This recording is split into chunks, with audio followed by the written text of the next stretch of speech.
What is going on, YouTubers? Welcome to Being the Asylum. This will be episode 221. It's the Natural Born Driller here, alongside here with the True Jaber and the Omega Red. Blame us. Blame us. Oh, wait, we're not back in the asylum again.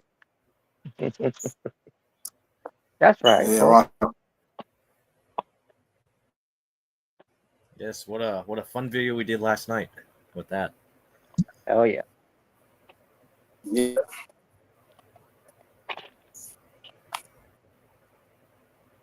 But yeah, what a fun time it was last night. Hell yeah. I was expecting a train wreck when it comes to the live chat, but yeah, I don't know. Yeah, I don't talk about that one though. yeah. We know. But it wasn't. So I'm like, okay, that's all kind of relief there. Even though there was one, but other than that, it it went pretty well.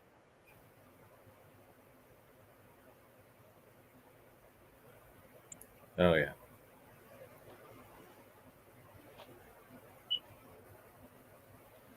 So yeah. Uh, so I guess we need to talk about one thing. What comes to what you should share. I did watch the video. Didn't know what to expect of it, but apparently, yeah. Which Unfortunately, video? well, Kevin Owens. Oh yeah. Yeah. So unfortunately, he's got a neck injury. He's got to get But he's surgery in on it. surgery. So that means no WrestleMania. No KO Mania this year. Yeah, fortunately, yeah. Okay, Mania, man. Unfortunately.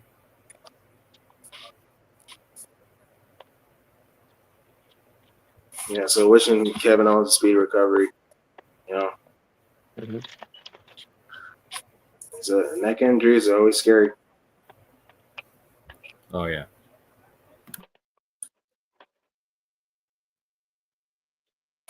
It's always scary, man. So yeah. And Randy Orton, he's locked out in the way as well when it comes to not having a WrestleMania match, which led to him RKOing, like all this. Yeah.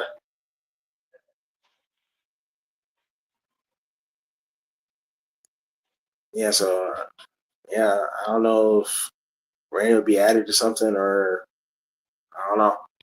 But as it looks like right now, yeah, he's not getting a WrestleMania match. Well, there's always the Andre the Giant Memorial Battle Royal. Oh, boy. Nah, but I don't know what they could do for Randy Orton because that was supposed to be the important story going into WrestleMania because the whole thing with him and KO, and now that's out the window unfortunately. Yeah. I'm sure Jordan's probably happy because, since Randy is not going to be part of the show, probably. He's probably celebrating. Hmm. Say, yay, Randy doesn't bury Kevin Owens at WrestleMania. Yay. Wow. That's me ain't gonna happen in the future, sometime, later on. That's too good.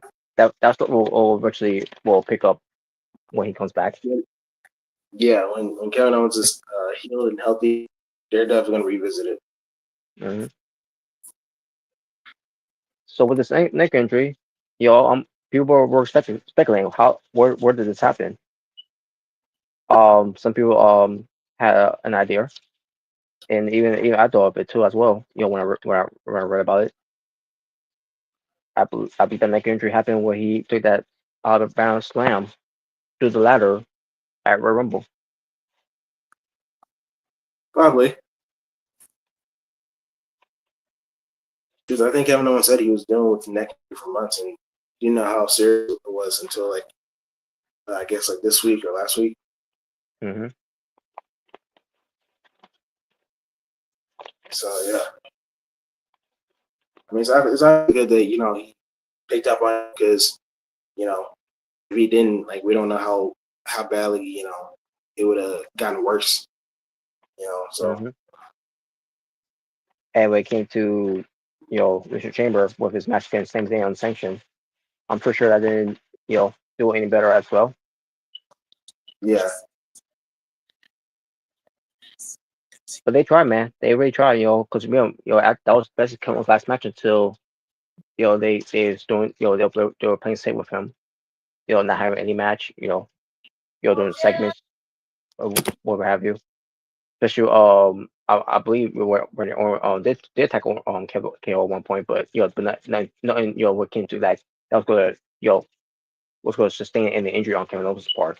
But either way, man, it sucks that that one of our WrestleMania matches that's gonna be taking place at WrestleMania 21 is now out the window, and who knows where it would play it in for either night one or night two. Not so now we gotta think about what's gonna happen next now. Will Randy Orton have a WrestleMania match? Who knows if he is or not? If he is, who his opponent will be? Um, that's something that that we'll find. We'll I guess we'll get some clear answers of it. But then again, it's we're already running out of time in the way, folks. Because we're already getting about what 2 weeks away until we get to WrestleMania. Because WrestleMania until the 19th and the 20th, I think. Gotta remember the date here. Actually, I should know. Yeah, it is.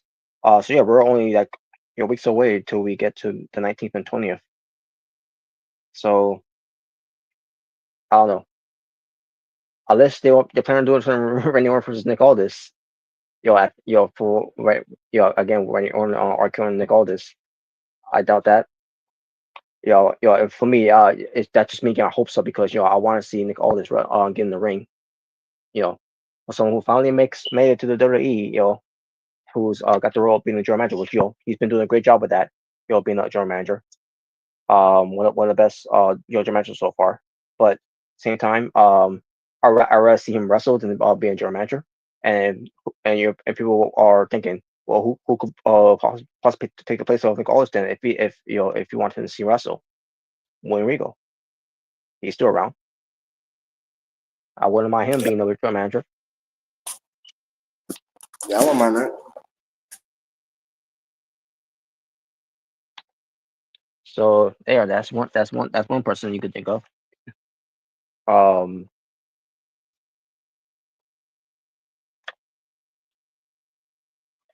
but either way,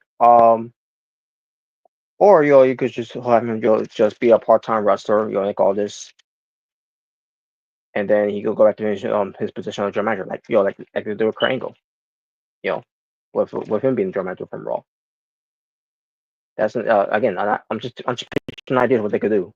If they want Randy Orton to have a WrestleMania match, when it comes to these circumstances that can always unfortunately can't compete. So it does derail plans in a way, but you got to think of something out the box. When it comes to what.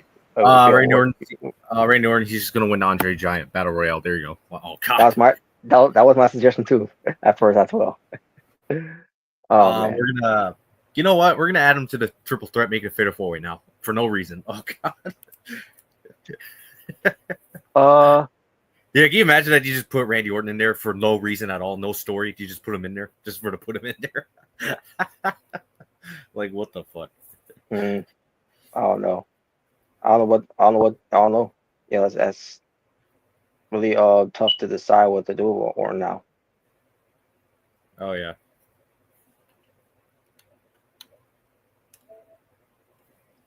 Yeah, because apparently, tell you something that Kevin Owens was dealing with neck injuries for months. So, Yep. Yeah, so get surgery for that. Unfortunately.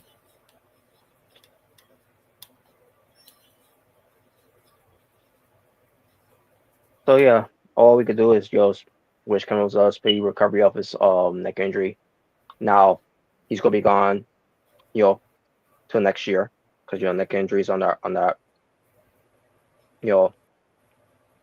or anything to mess around with. So he'll be gone for until next year. If possible, he might return to the Rumble if he's doing well, of his recovery, whenever it happens. But I want to you know um count on it. So um again, it's a unfortunate situation that Kim is dealing with right now, and I know he's you know it's something that he's not really not thrilled with when it comes to this, but Yeah. so good thing they call it though, you know. And that's something, because they obviously what comes to the whole thing with it, he knew he was dealing with it, and they was hoping maybe he'll pull through it. Kind of about with Tommaso Ciampa when when he was in NXT, because he also dealt with that same thing too, where he had they knew he had a neck injury, and they tried to hold off as long as they could, because but unfortunately, it came to that situation where he had to relinquish his title, and it was between Adam Cole and Gargano to pick up just pick it up for Ciampa for the unfortunate injury that he had to take care of. Yeah. This was what, back in 2019, I think it was. Yeah, 2019. Yeah. Yeah. So that's all we can do is wish Kim's well. So Mm-hmm. Tokyo says here, I sent the dumbest thing on YouTube. Tony Khan sell AEW to TKO. That ain't happening. That ain't happening. I mean, unless Tony wants so desperate for money, he wants a big payout. Other than that, no, ain't happening. So. Exactly. I mean, shit. Tony's rich enough as it is. I mean, if he sells AEW to TKO, he'd probably get richer. Mm-hmm. If Mm-hmm. just get even more money. It's like, what the fuck? But Yeah, exactly. Okay. Now, as far as what happened else on SmackDown, I didn't watch. Here's the one thing I did see on SmackDown: the debut of Rey Fenix. Oh yes, I saw that. And he had a match against Nathan Fraser. Yeah. NXT. And all I can say is, the crowds, had a real good positive reaction for Rey Fenix, and pop, giving her a nice pop, a huge pop, I should say. Oh yeah.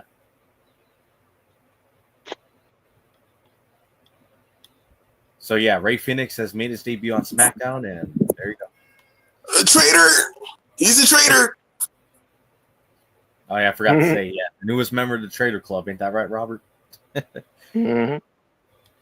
Yeah, newest club in the All Elite Traitor Club. Wow. Yeah, we all know. Look, we all know CM Punk and Cody are the leaders of the group. We already know this. Wow. Mm-hmm.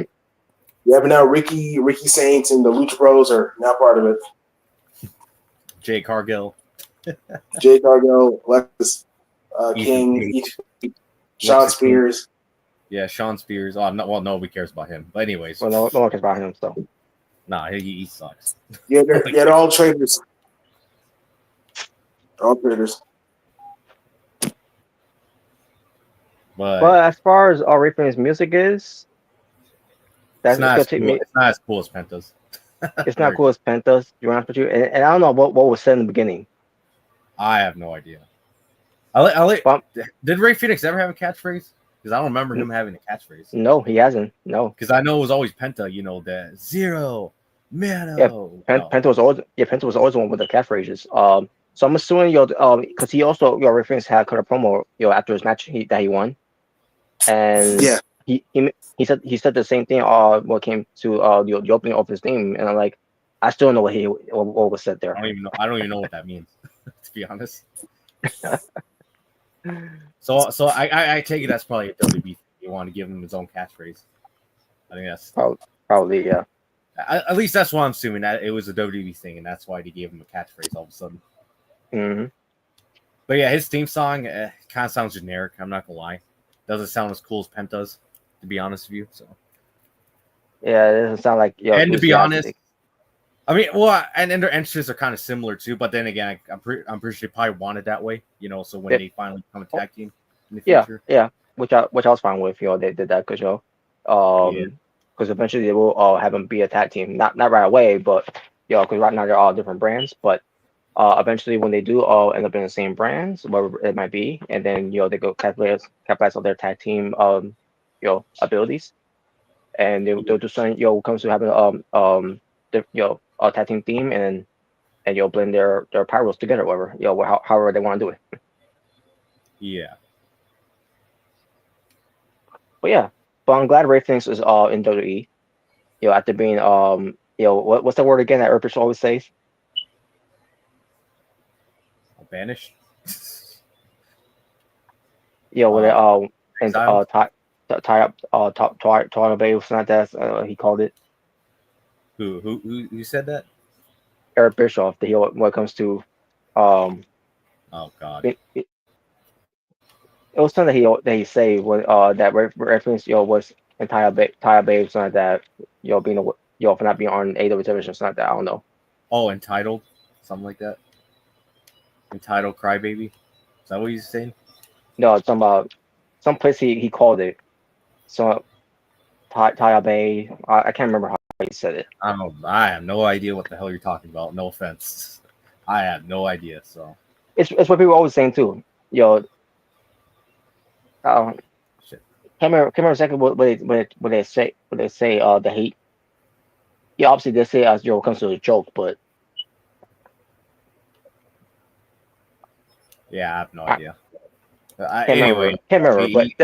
But that's not important. The important thing is he's out of that place where they called it, and now he's in NWE living his dream. And you could tell after his match he was everyone couldn't tell. And you don't need to this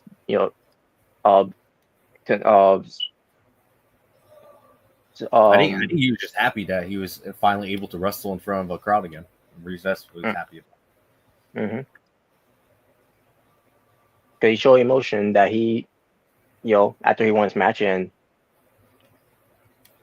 he could think, what's going to be next for him, afterwards. And as far as the match was, it was a very good match. Oh yeah. What an opponent to give him, by the way. So yeah. And mine's idiot crowds that were chanting "You fucked up" to Nathan Frazier after that spot what happened. I was concerned. Oh shit, hopefully he's all right. And his even kid, and then all of a sudden the crowd were going, "You fucked up." Yeah, like like how y'all fucked up of your personal lives too. Damn. Fucking idiots. Yeah, it was his first time in the main roster. He's my knowledge. That's his first time in the main roster, and already and I'm pretty sure he had some nerves. Yeah, I know Axiom's been on the main roster plenty of times, but Nathan Frazier already. I think it's his first time. I don't know. I get a feeling they're probably finally going to get called up whenever they finally drop those titles. I think they should, anyways. So. I agree. Yeah. Hell, the Meta Girls should be called up, and Roxanne Perez too. Those three need to be called up as well. It should be. Oh wait, I remember. Purgatory. That was the word. Purgatory. Purgatory. That was the word that me swear. Right? That where Phoenix was at. He was in purgatory. Oh, I was more like I was saying more like exile. I mean, either way. Exile. he was exiled. But yeah, he's finally out of there, and he's back on national TV wrestling. So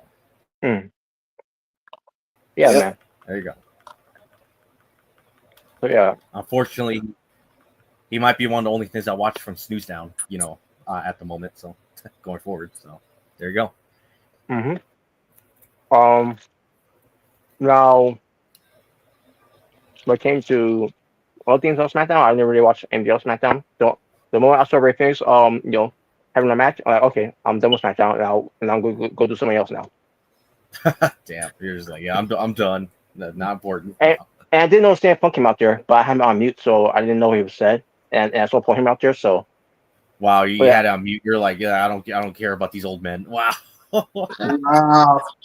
wow. Cause I want to be distracted of what I was doing, So, again, I only care to see Ray Fiennes' debut, and that's all that I care for. I didn't care what else was on the show, And after seeing CM Punk there, I'm like, damn it. I'll check out later though. But but apparently I Plus, heard he was something about as well in Chicago. So yeah, 'cause they were in Chicago. Hmm. yes, they were. Yeah, And Chicago was definitely loud. Hey, word, yeah. But yeah, next up, Monday Night Raw, they're coming to my neck of the woods in Minneapolis, Minnesota. Woo. Yeah, you're gonna be there. Yep, I'm gonna be there. I'm gonna wear I'm gonna wear the AEW shirt. Wow. No, No, I'm just kidding. No. yeah, he's gonna have an AW sign. Oh wait, That's if I remember correctly, weren't they kicking out people for AEW merch, or weren't they making them change clothes or something like that? Last time I Yeah. heard. I remember they did it a few years ago. Like I think like when Vince was around. Take your shirt off. Yeah. Take your shirt off. So you want me Yeah, to that- sit there shirtless? Okay, I guess. Yep. Yeah, that fan that Logan Paul took the shirt off. The plant fan. Yeah. Yeah. That's what they're doing. That's what we're gonna do. If you have an AW shirt, they're gonna rip it off. Wow. Yeah, they're gonna rip it off of you. No, they're gonna want you to rip it off like Hulk Hogan rips off his shirts. Oh god. Oh, But no, I'm just kidding though. I'm joking. I'm not gonna wear no AEW. I'm not looking forward to get kicked out. So there you go. yeah, you should get kicked out. We want the Jones to catch you wearing an AW shirt. Oh, like, and he tried to fight me because you need some psychotic fuck probably like, oh, you like that AEW shit? We're gonna fight now. It's like, what the fuck? I don't know. Are you gonna fight me over another company? Okay, loser. There you go. Yeah, why you wearing that? Why you wearing that Tony Fumble shirt? Wow.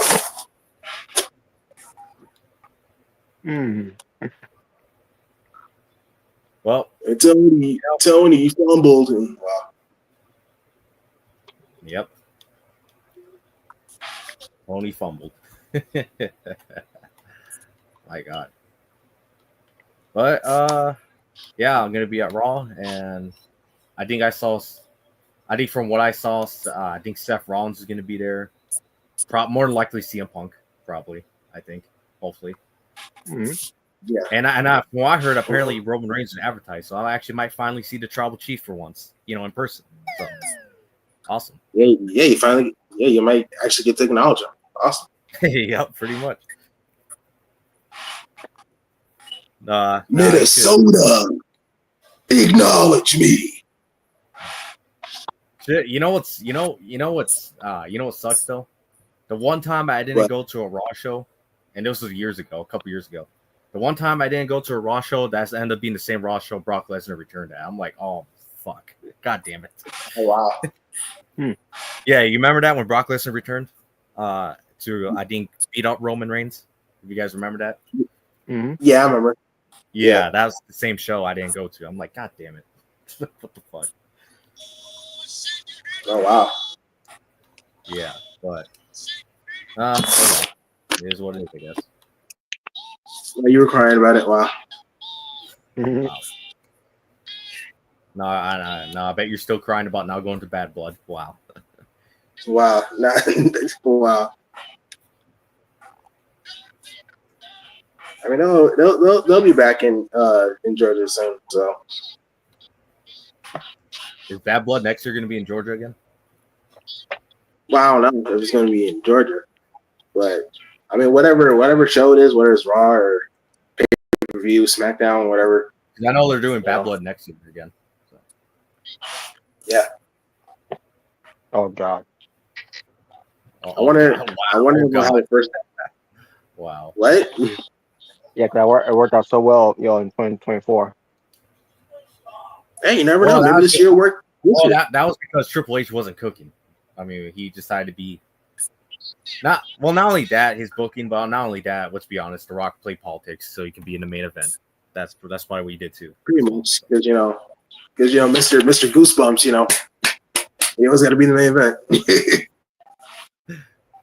And that served no purpose whatsoever. He came out there just to put his fingers up and he left, and we didn't hear from him again. From hold on, Smart. No, it did serve purpose. He gave us a hint. He gave us a hint. He did the 3 sign like John Cena did. That was the hint. See, you weren't paying attention.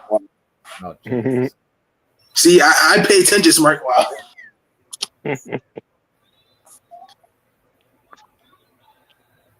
I do this. I'm not new to this. But yeah, I mean, if you do Bad Blood again next year, well, I hope it's better, and I hope the Hell in a Cell match is actually the main event. For that show. Yeah, I wonder what would be the Hell in a Cell match. I wonder what would be the Hell in a Cell match for I guess depends what the hot feud is. By then. Yeah, yeah. It would depend on what the hot feud is. Yeah. Yeah, because I give feeling Hell in a Cell is probably going to be a thing for Bad Blood going forward. I get kind of like how it was back in the Ruthless Aggression era with Bad Blood. Mm-hmm. Yeah, I wouldn't mind it. I mean, it fits it. Hell in a Cell fits that pay-per-view, so I wouldn't mind it. Yeah, because I know that's one of the things we got rid of was the Hell in a Cell pay-per-view. Yeah, which is obviously a lot better. And you know what? Thankfully, he got rid of the red Hell in a Cell too. I'm so glad. Mm-hmm. No, they should have brought that back. How can I live my life knowing that Hell in a Cell's still red? Oh no. Guys, how would you feel if the Judgment Day had a Hell in a Cell match and they made the Hell in a Cell purple? Oh God, purple. Well, it wouldn't be the worst color, I guess. At least not pink. Nah, we're gonna make it yellow. Oh, yellow. That'd be for black and gold NXT. Yellow Hell in a Cell. I'm still surprised this very day that NXT TakeOver never got a Hell in a Cell match. I'm still surprised. Yeah, because there's been some feuds that could have definitely had a Hell in a Cell match, like Gargano. Yeah, Gargano and Ciampa, Zayn versus Owens. There's been some good feuds that would use Hell in a Cell. Oh, freaking Adam Cole versus Kyle O'Reilly. That would have been good. But yeah. I wonder if they'll ever do that. Hell in a Cell and NXT. That'd be huge. It's not like you don't go to big enough arenas where they can fit in Hell in a Cell. So yeah, but they definitely have it to be like that. It's not like they're in the PC where they can't fit a Hell in a Cell in there. Just saying. So. Yeah, because they go to different arenas nowadays, so they definitely could. They definitely could. Do a Hell in a Cell in PLE. So yeah, it would definitely have to be like a hot feud, like a hot blood feud. Yeah, I don't know. Yeah, but yeah, Bad Blood 2025. Yeah, I think I remember hearing it was going to be a pay-per-view next year again. All right. It'd be cool. It'd be cool pay-per-view they should bring back Armageddon. I think that'd be cool. No, they should bring back Judgment Day and have Judgment Day be the main event. Wow. I mean, I actually said that like a few years ago. Like imagine they brought back Judgment Day to pay-per-view and they'll have Judgment Day as main event. I have said that before. Or at least do something where the host of the shows or something. Something like that. Or yeah, something like that. Yeah.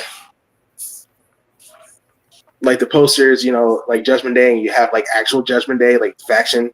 The Judgment Day hosts Judgment Day. Yep. You know what? Hey, we should have a faction named Armageddon, and they bring back the Armageddon pay-per-view, and then Armageddon hosts Armageddon. There you go. Yeah. Well, I heard on NXT next week that apparently, what's that faction name now? I think they call it Dark Side or something like that. Dark State. Dark State. Dark State. Yeah. What are they called? Dark State. The Dark State.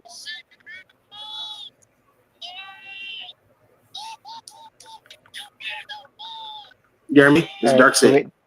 Do we know who are those guys? I know think we say Dion that- Lennox is one of them. Yeah, I know Deion Lennox is one of them.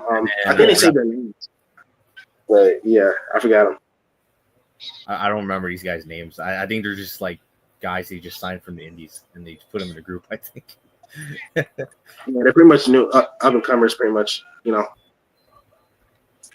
Yeah, I don't really know who these guys are, but I mean, I guess we'll finally see what they can do in the ring once they Yeah. once finally. And yeah, from the looks of it, I definitely think Trick's turning heel. By the way. So. Yeah, because he's definitely been more aggressive nowadays. You know, Trick has.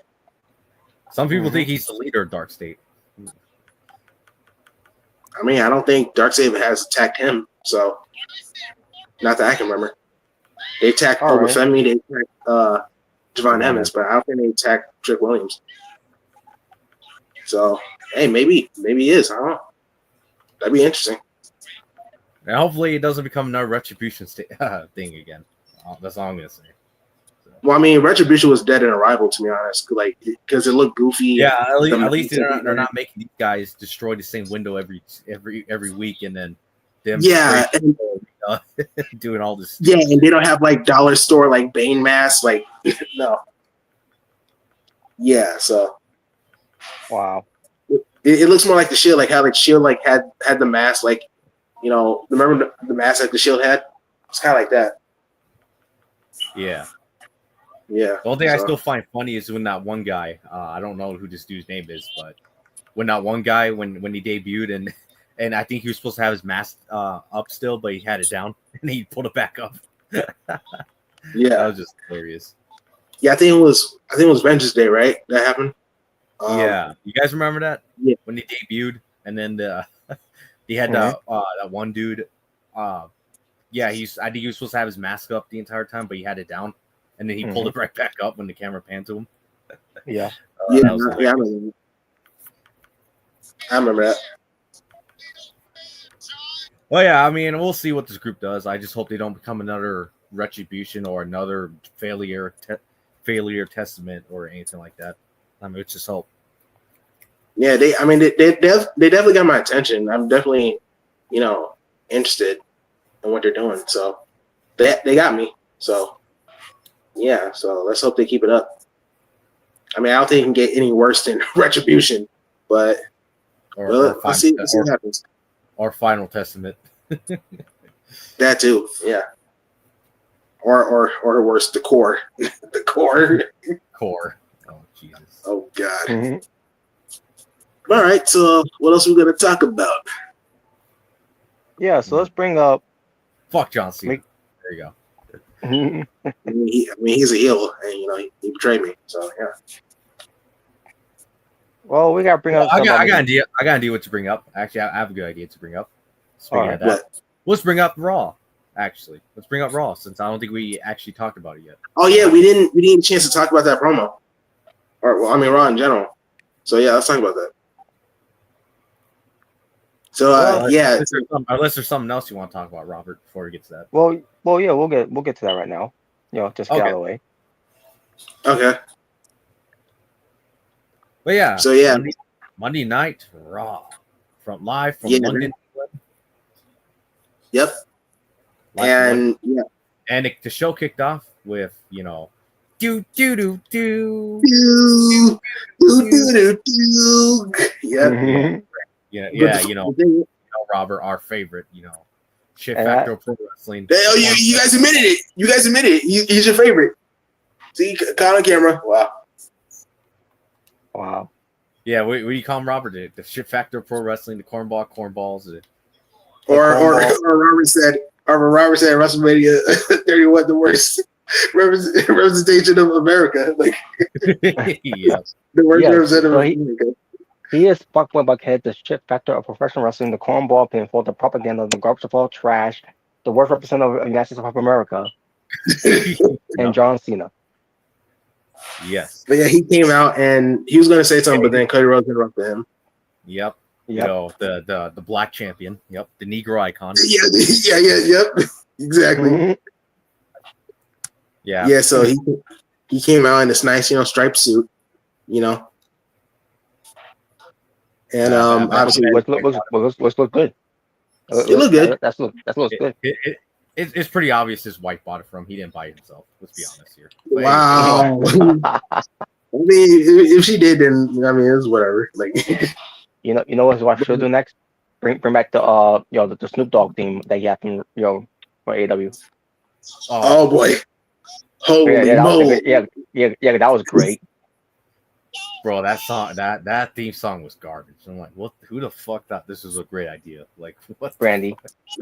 Wrestling has more than one royal family. Bro, what the fuck was that? Oh Jesus. But yeah, I remember like Cody Rhodes said, like, he was feeling like an 8 Mile, like, basically saying like all the stuff that Cena would probably say about him, talking about how like, he has a lisp, he was Stardust, he has, he has like an arm tattoo on his neck, his, logo. You don't say. What else? He got booed in the company he helped create, obviously, AEW. Like, pretty much he was like, pulling 8 Mile, like, basically, saying the insults before John would have said it. And John Cena, I remember John Cena said, "I'm not going to cook you. I'm going to bury you." I was like, that John Cena did. And you know what? It was one of my favorite burials of John Cena of all time. You know what I'm going to wow. It was one of my favorites. Like, hey, what's funny? He's like, because I remember we said this last night. We talked about it a little bit. And it's like, John Cena's like, I don't bury talent. I am talent. And then he said, I buried mediocrity. It's like, wow. Tell us how you really feel, John. Tell us how you really feel. No, John, you're not even close to being talented. Fuck you. Get the fuck out. You're not talented. I bet Robert was like, yeah, well, maybe. Well, tell us how you really feel. Maybe he's talented at making himself look like shit. But other than that, I mean, there ain't no talent in his fucking body. Fuck him. Yeah, I mean, he's good at cutting promos. I'll say that. Yeah, this was confirmation for me that he in a way admitted that he does bury talent because he's one to bury Corey Rhodes, who's one of our well. Yeah, well, two of us like him. But I mean, Dark Horse is right though. Cody's just a mid carder anyways, so yeah. Wow. Yeah. Dark Horse and Omega don't like Cody, But yeah, man, like he said, I'm gonna bury you, bro. Like, what else he said? I'm trying to remember. And like you said with the whole mediocrity, no, Vince was burying mediocrity. You just follow along with it. I remember he said like something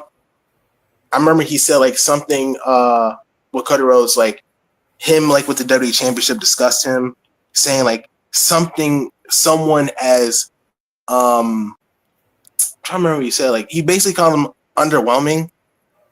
Yeah. And he said like, and he said like he basically called Cody like, you're too rehearsed, you're too perfect, you're too, too polished. Yeah.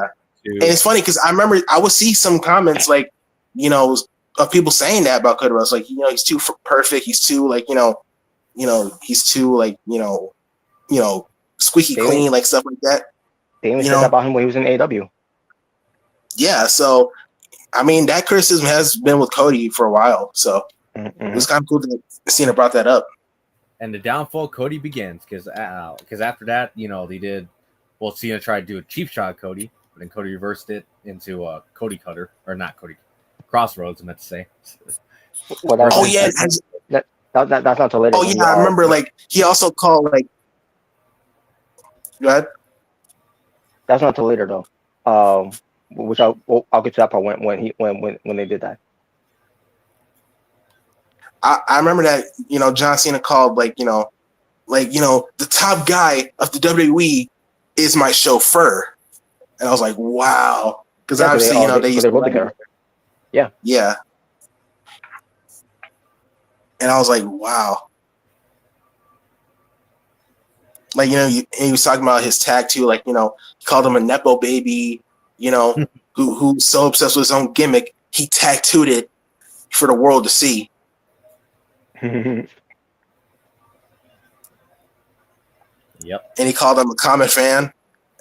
And bro, like, you know what's crazy? Like when John Cena was cutting his promo, like you can hear the London fans like actually clapping and cheering for John Cena. Like they were actually they were cheering for him. They were chanting Cena. And when Cody was starting to talk, you could hear some boos. Like you could hear like some people booing. Cody begins. There you go. The downfall of it. But then Cody came back a little bit, like, you know,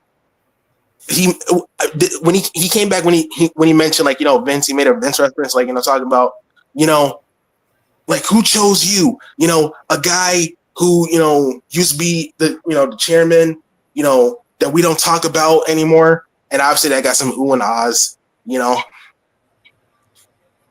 And what else? What else did Cody say? What else did Cody say? I'm trying to remember. Oh, he said, yeah, he said, like, you know, everyone's so afraid of John Cena in the mic. I'm not, you know. He said, like, you got more dick in that microphone than you do in your jorts. I was like, wow. No, I can say the same about you there, Cody. Oh wow, really? I mean, you sucked off a billionaire's son just to start up a company that you couldn't get over in. Oh, you know what's funny? John Cena mentioned that. Like, I remember he said, like, I made empires for billionaires. All you've done is steal money for their kids. I was like, wow, that had to be a Tony Khan reference. It had to be. Cody and John Cena, I get my Nerf gun because I hate both. Whoa. Well, it's a Nerf gun. You're acting like he's saying he's gonna get a real gun. Come on now. I didn't hear the Nerf part at first. I was like, whoa, but okay. He said Nerf gun. All right. Nah, I would throw paint guns at him. Oh boy, paintballs are painful. Well, it doesn't kill. It doesn't kill anybody. Plus, they're wrestlers, so I mean, I think they can take it. But anyways,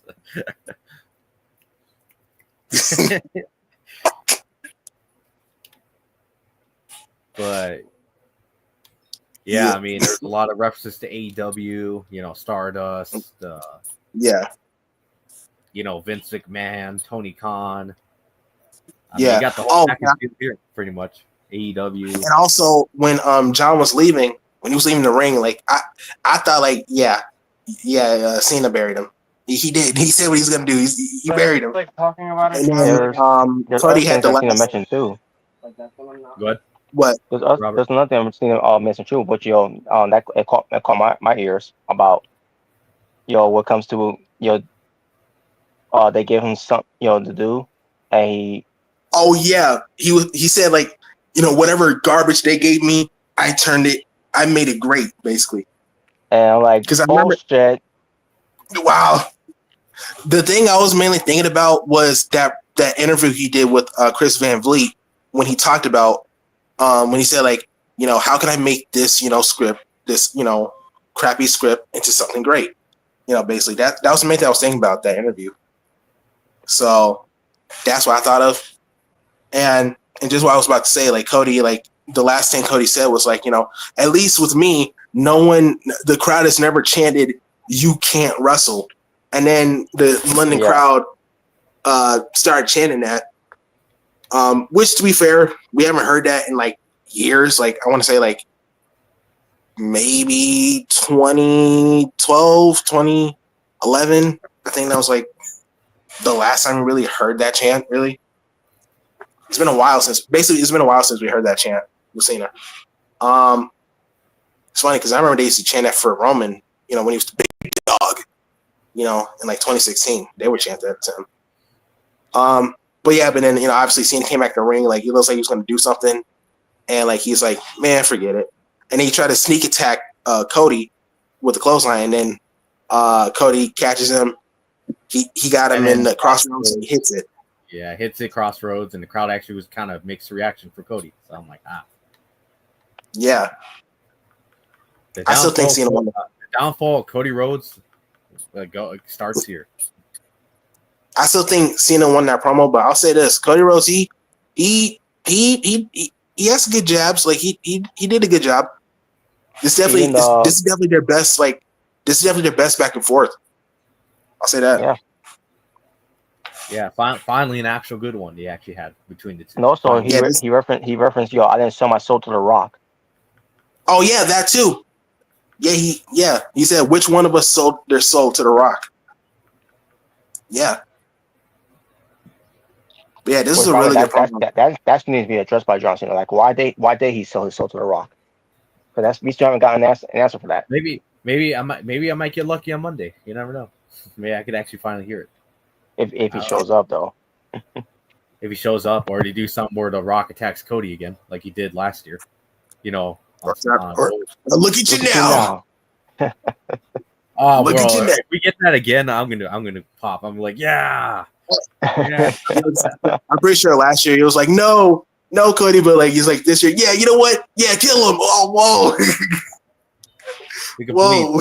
Bust open. Make him bleed again. Make it have a crimson mask. Yeah. Yeah, I don't care anymore. Burst his other eardrum. Wow. Oh, wow. Burst his other eardrum. No. Look at you now. Look at you now. There was no promo too from Cody that he says, came to,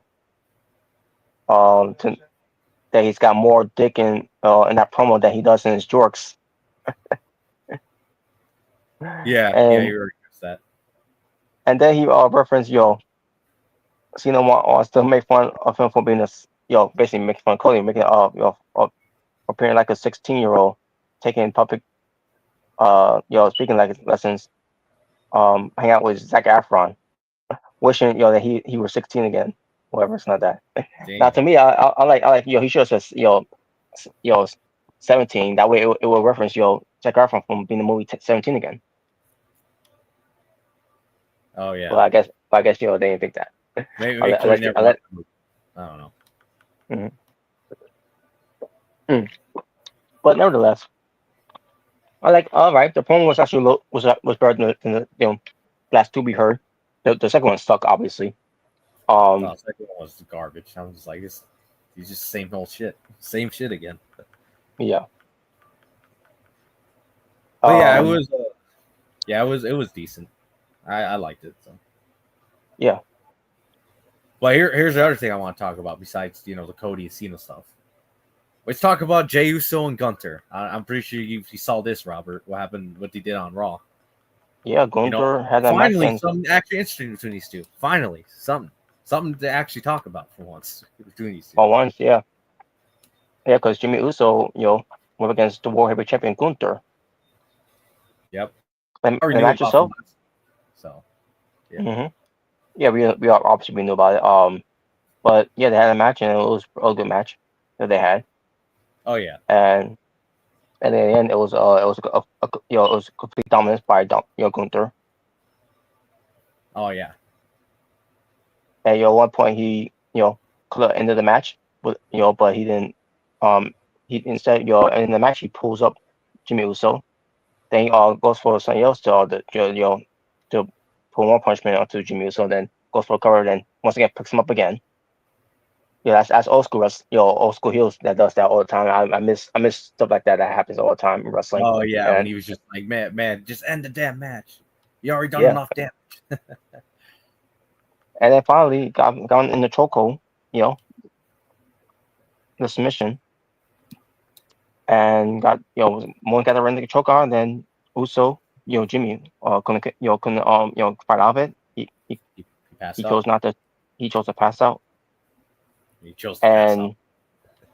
Yes, but yeah. So then Gunther was going to leave, but all of a sudden he wanted to inflict more damage, more punishment to Jimmy Uso, and we got Jey Uso coming out, and I started noticing that Pat McAfee started getting up on his seat, trying to do the yeet.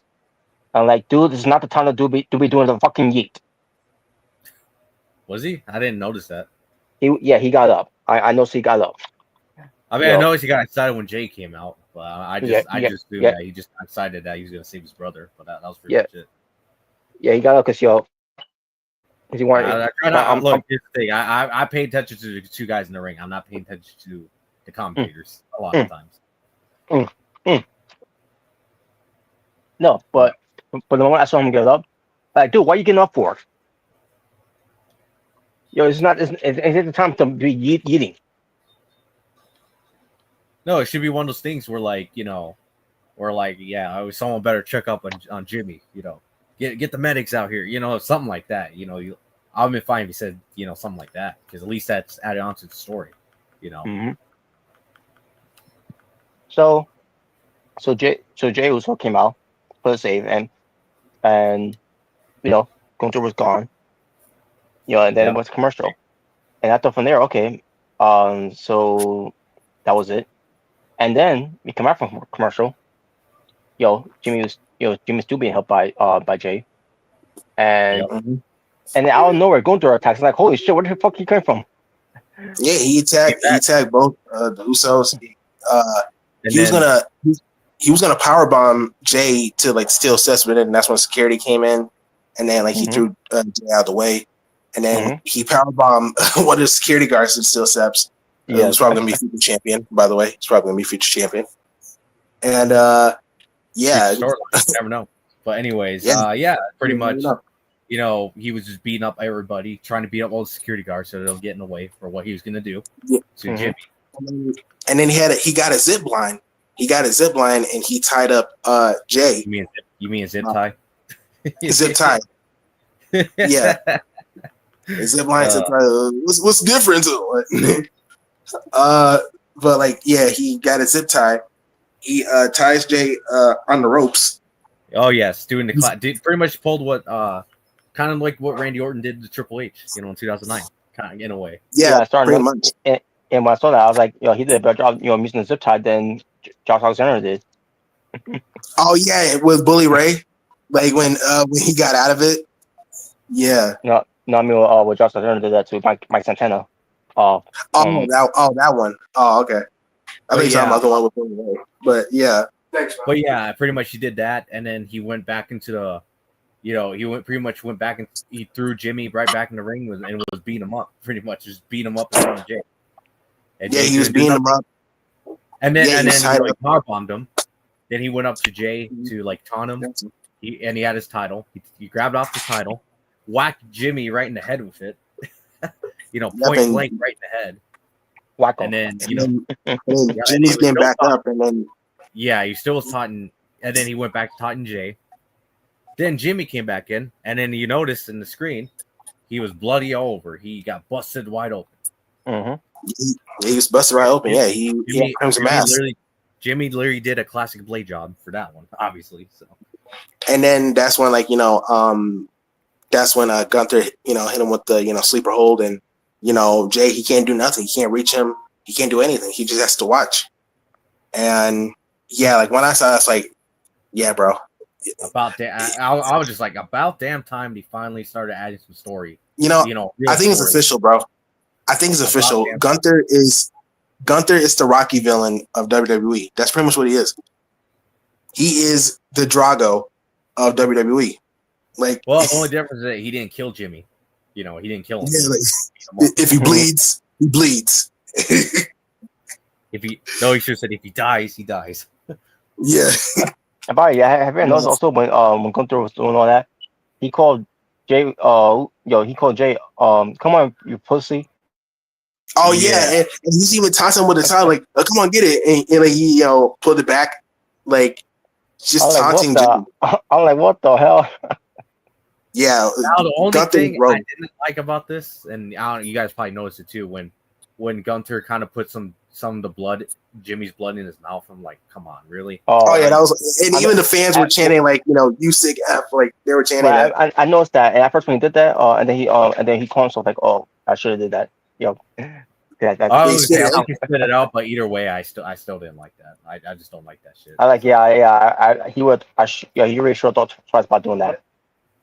At least he spit it out. At least he didn't swallow it or drink it or anything like that. Yeah. At least he didn't pull a Shayna Baszler and try to be a vampire.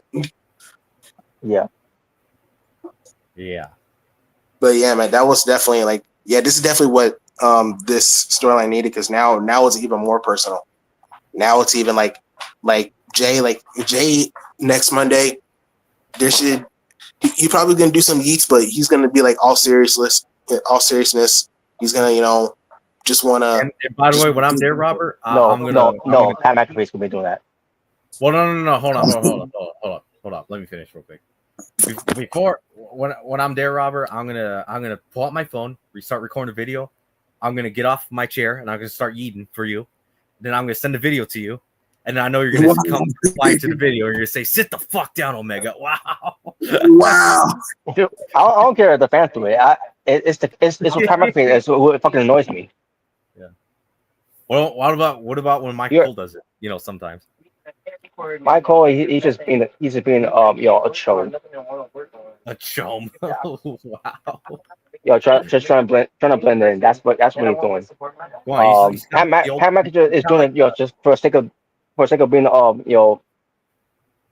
like me, guys. Like me. I'm fun, guys. Come on, I'm here to have fun. Come on.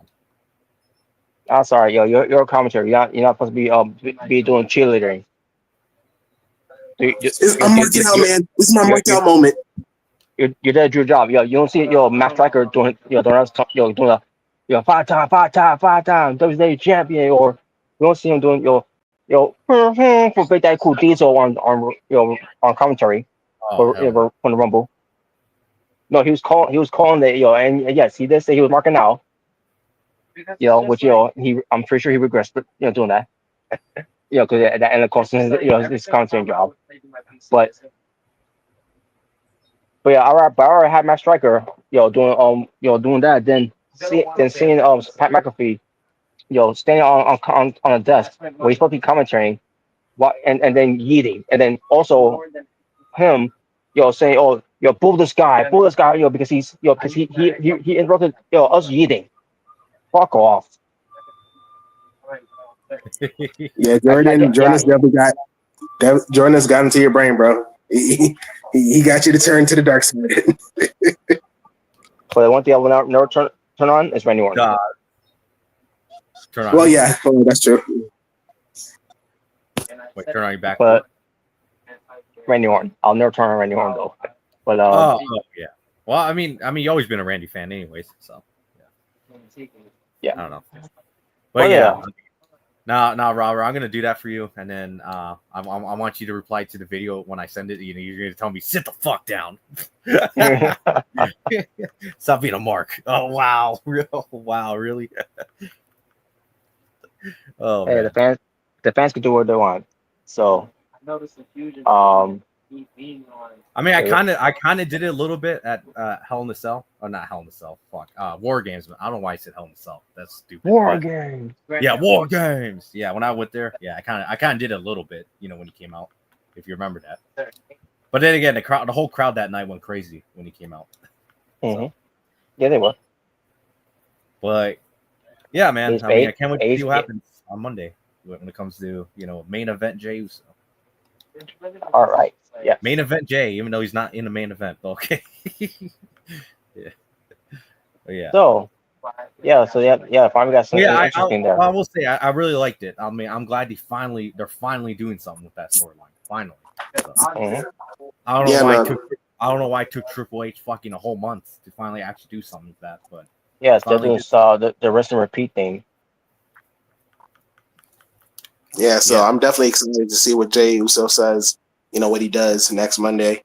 I'm definitely looking forward to, see what happens on Raw. Just be Uso.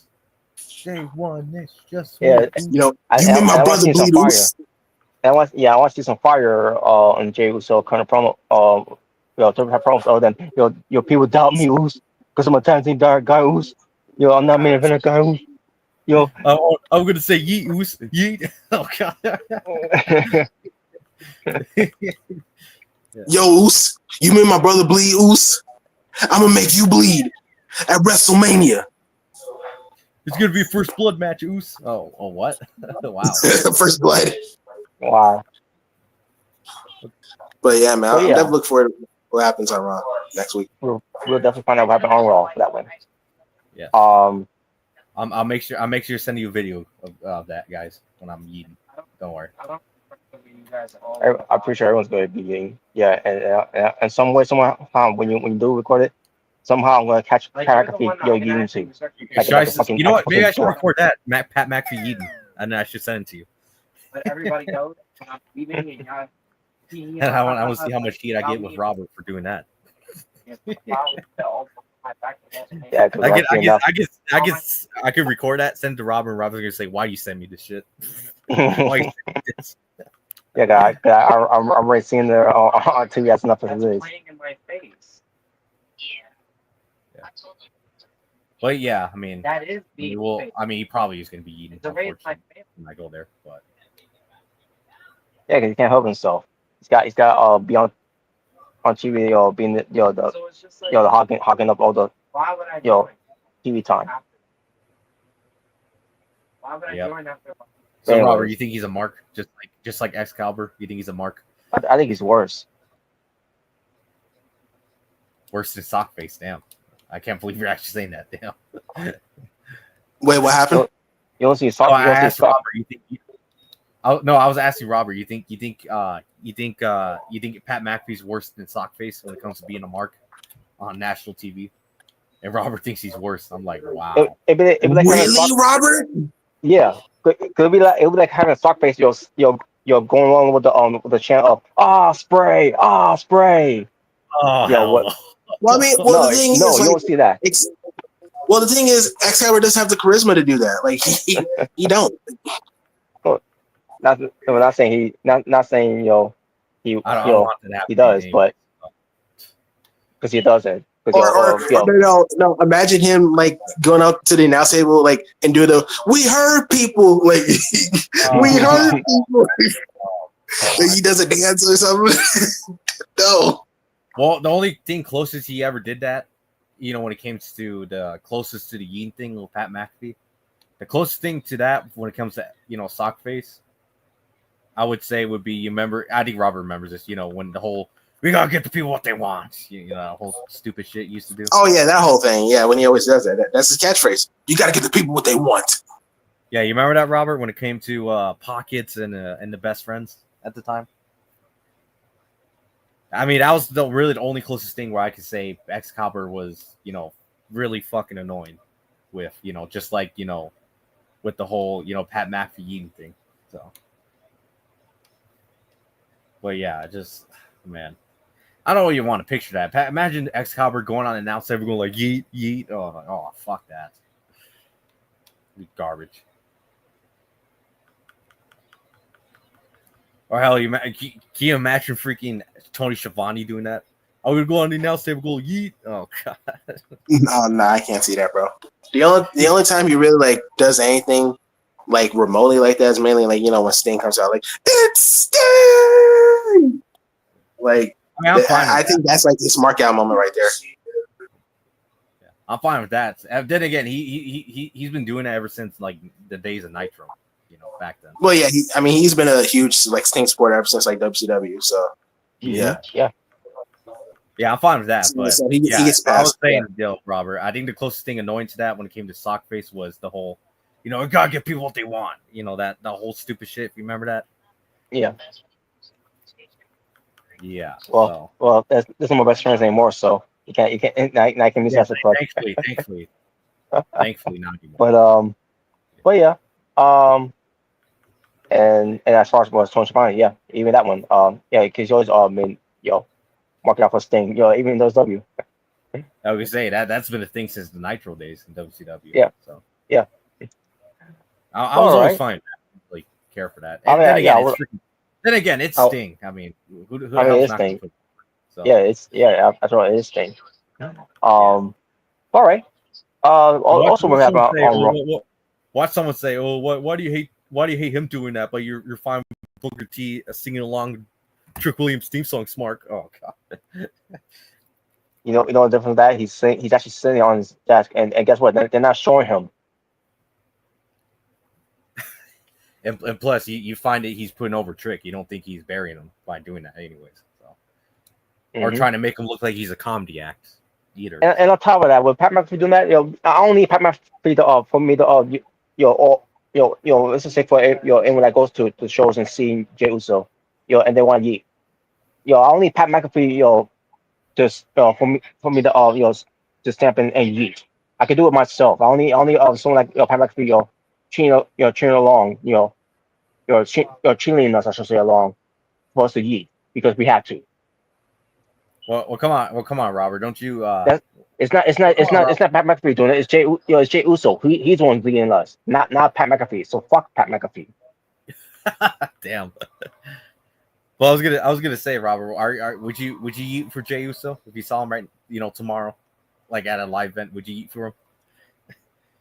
Yeah, I'll do it when with Jey Uso, Yeah. because that's his thing, not Pat McAfee. Yep.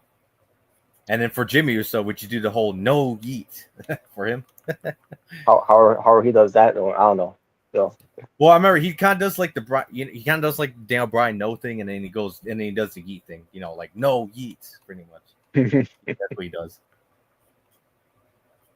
So, but anyway, I like that too. The whole no yeet. I like that. I like that one too. Yeah, it brought I mean, different meaning of it, came to. Yeah. By the way, I wonder what they're gonna do. Jey Uso. Not Jey Uso, Jimmy Uso now. I guess he's gonna be off TV for a while to sell the beatdown. I guess. I don't know. I guess so. And this could mean that Gunther could lose it because Jimmy Uso is out for revenge. Oh yeah, Jimmy Uso helps out Gunther at WrestleMania. And like they give like Gunther like a 1D or something, and then that's how Jay wins. Yeah, I guess. Yeah. But come on, you don't want to see them. Come on, you don't want to see the Usos do a 1D on Gunther. You don't want to see that. Then again, that's good. That's gonna be their way to say, that's why he lost, and that's not the thing. How we how we gonna get through all that when you to see that's true. Yeah. We need a referee bump.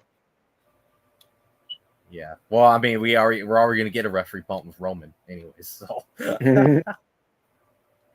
Yeah, I know it's a triple threat, but we're still probably somehow gonna get a referee bump in that match. Who knows? Yeah, it's gonna happen. We're somehow gonna get a referee bump with Roman's match in a way. So. Because doesn't that always happen where in Roman's matches, there's always a referee bump and then shenanigans happens during that ref bump? That's right. Yeah. Which I think that shenanigans going to be Paul turning on Roman after what happened on tonight's SmackDown. So I think it's official. I think Paul's turning on Roman. So yeah.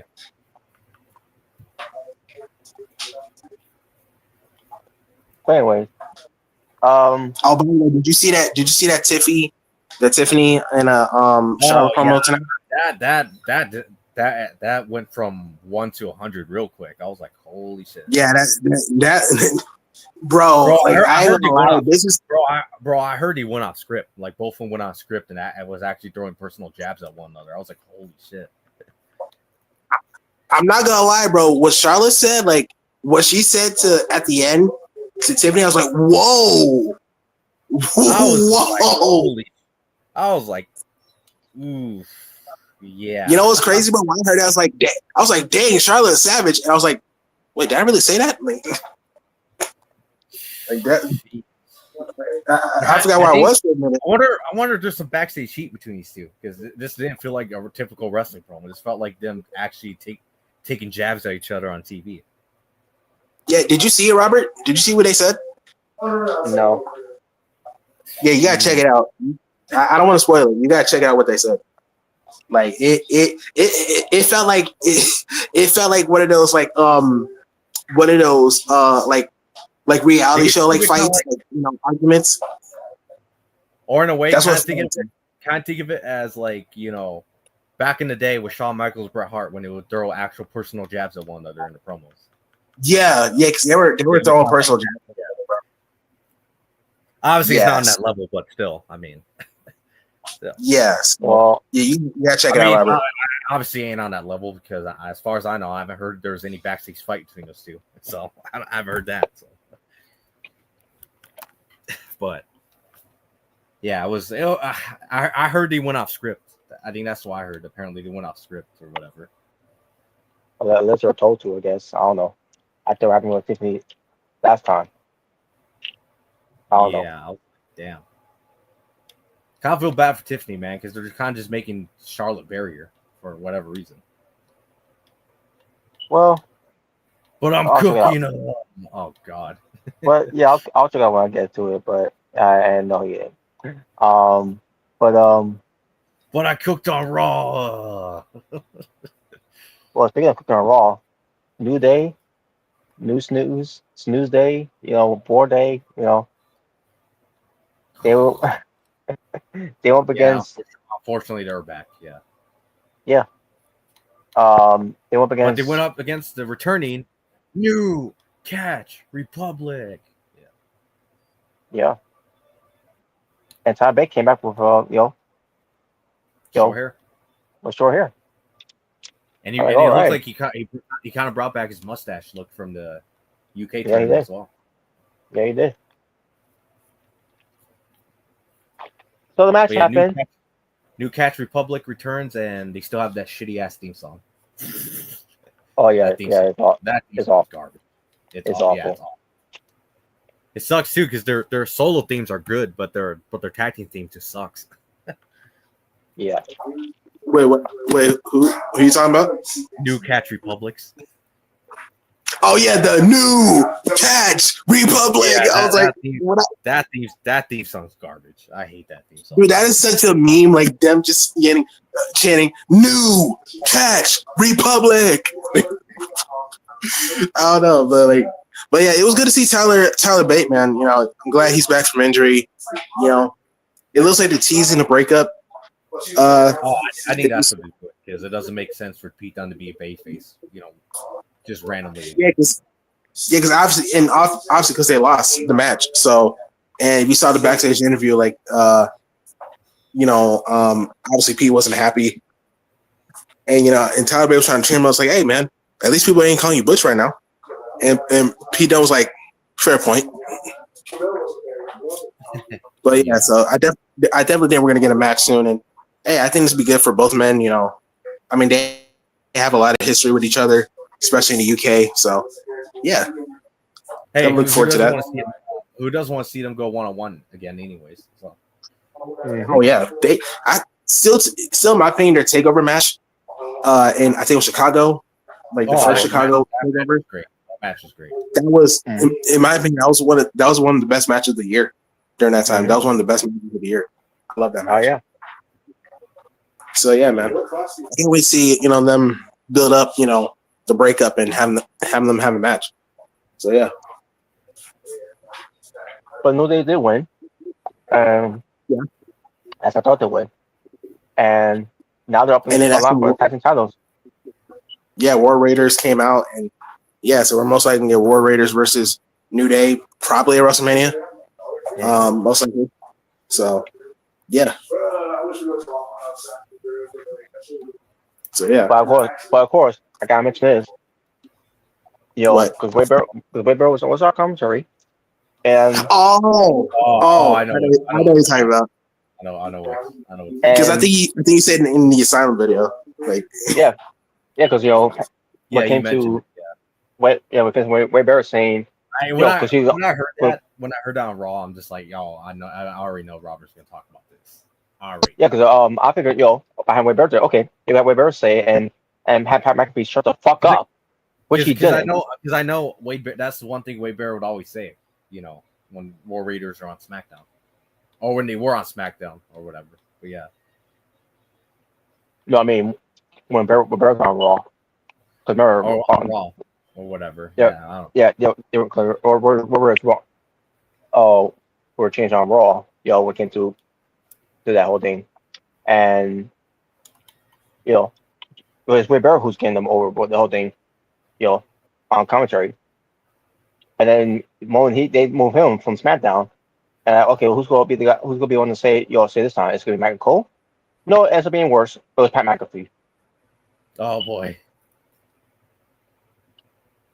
And boy, was I getting pissed off when he was saying it over on Wade Barrett. So why would you bring in Wade Barrett to even yeah, I know they were in London, so and all that, then blah blah blah. But after the whole point of bringing Wade Barrett in, so that he will be saying it and not Pat McAfee, and he still said it. Like, shut the fuck up.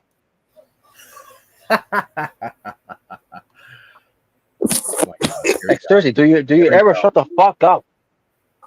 No, he does not. He's a fucking loudmouth. Of course he is.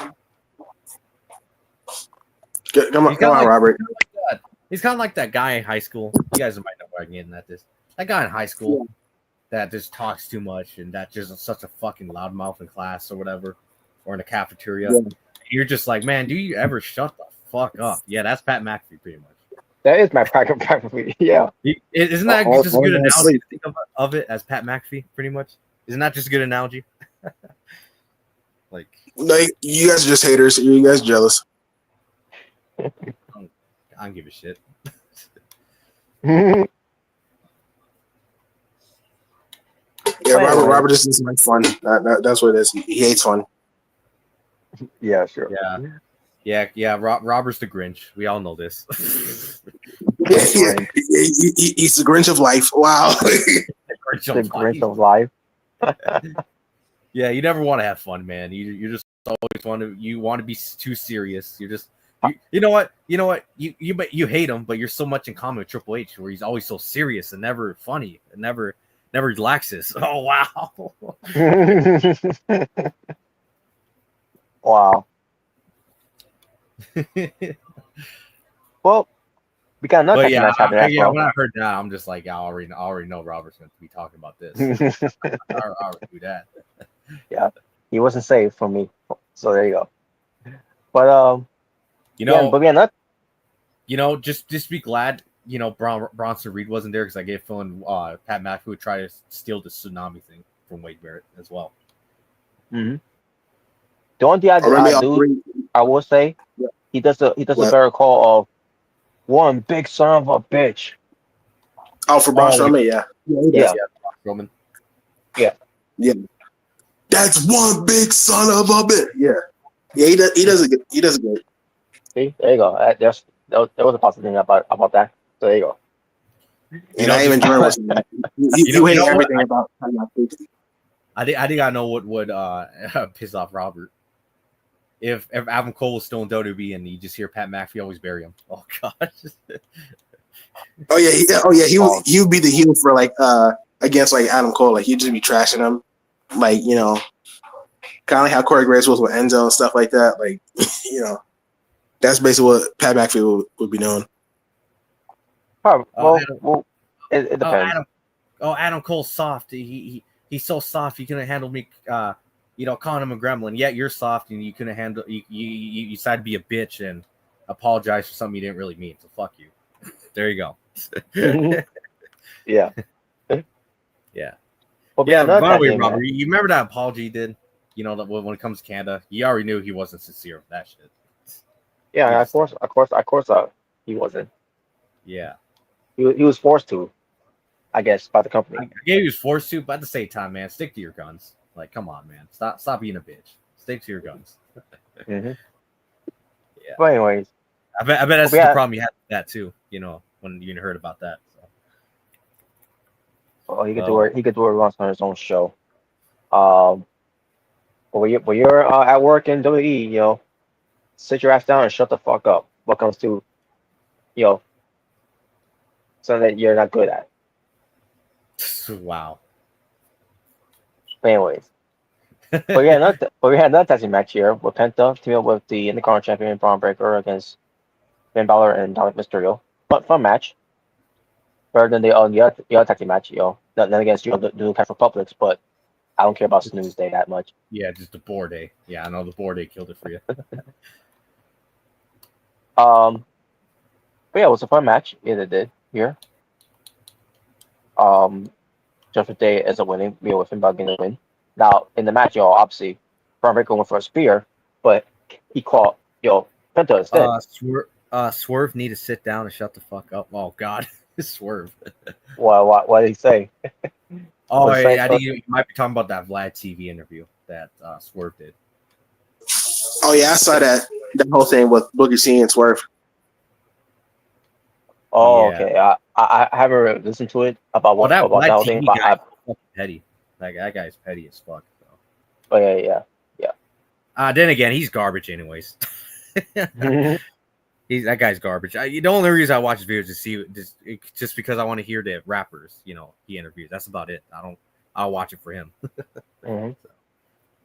I don't listen to his boring ass. Fuck him. But yeah. Anyway. Logan Paul calls out AJ Styles. Yeah, and they gave us a match that no one can ask for. And there you go. That's the end of that. There, So. there you go. That's the end of that. Yeah. No what to say about it. I mean, isn't it true though? Um, A match no one asked for, and that's what happened, and that's what they gave us at WrestleMania. And obviously AJ Styles gonna put over Logan. Yeah, unfortunately. Yeah. So, main event time.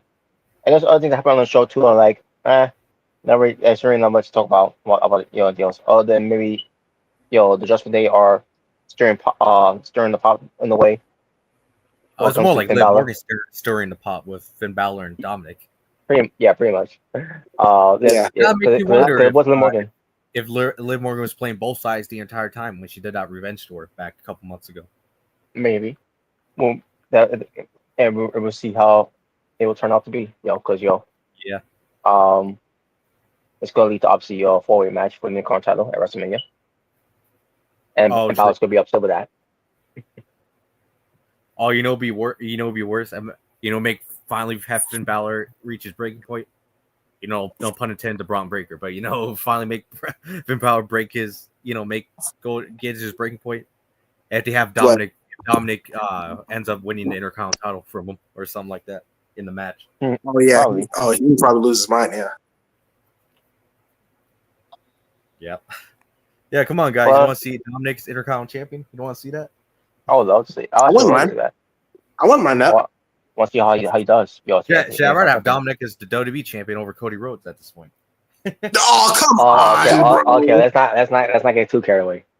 Yeah, exactly. Let's go, bro. But yeah, I wouldn't mind Dominic as Intercontinental champion. I think it would fit him. Honestly, it would be good for him being Intercontinental champion. I can imagine. Could you imagine if he wins it? It's like already I'm already a better Intercontinental champion than my deadbeat dad, Rey Mysterio. Like wow. I can see him saying something like that. If the crowd let him. Yeah, if the crowd let him say it. Yeah, if the crowd let him say it. Yeah. But yeah. So then, main event was Rhea Ripley facing the Women's World Champion Io Sky with Bianca Belair with her custom made that she made by the way referee gear, which looked and I loved it. I loved it. Look this sexy ass fuck. Oh yeah. Yep. And the match itself was good, but there was some parts of it that was sloppy. It was good, but it wasn't as good as the first match. Yeah. And plus, you knew there was gonna be shenanigans when Bianca was the referee, the special guest referee. So. Yeah. And then it ended, in a double DQ. Bianca was saying double DQ, but the thing is, she was supposed to tell the announcer that it was supposed to be a double DQ, but instead, the announcer just I guess was a mind reader, I guess, saying this match is ended by a double disqualification. Like, but the referee didn't tell you that. She didn't tell you that because that's supposed to be the thing. Referees supposed to let the ring announcer that what was going to be the position because ring announcer doesn't know. They're not mind readers to know about this shit. Apparently that one was. But it ended by double DQ, and then all hell broke loose after that. River Beast ends up standing tall, and she up the belt, and wow, good job, Triple H, cooking this one, because there's no decision if that's gonna be a triple threat match yet. Yeah, that's Now we go wait into to the Raw that that Omega's gonna be part of this, for them to make it official, I guess. But then again, who I don't give a shit anymore. Just don't announce it until we get to the Gong Show at this point. Fuck you. wow. You're wasting my fucking time already.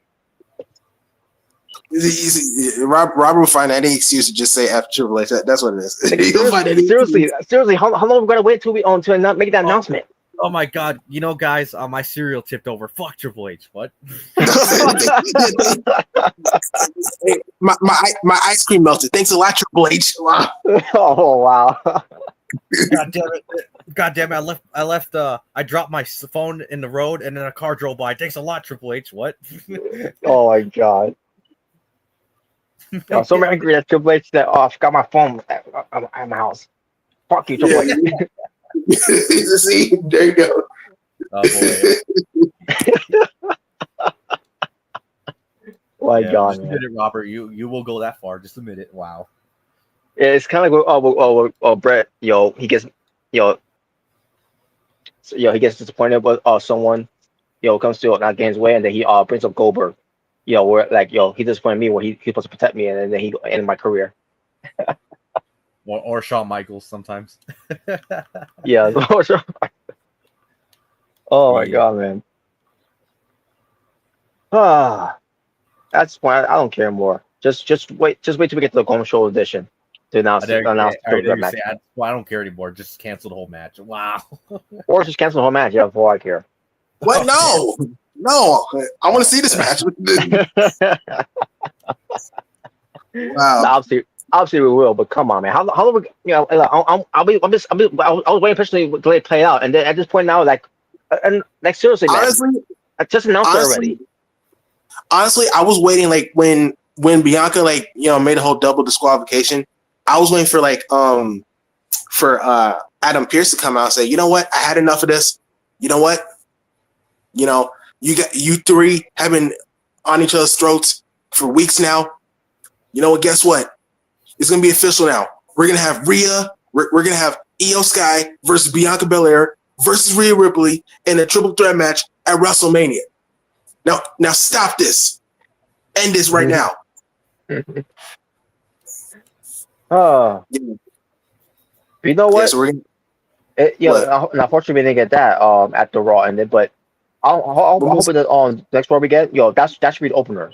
Pat McAfee finally makes that decision. But then again, I don't care anymore.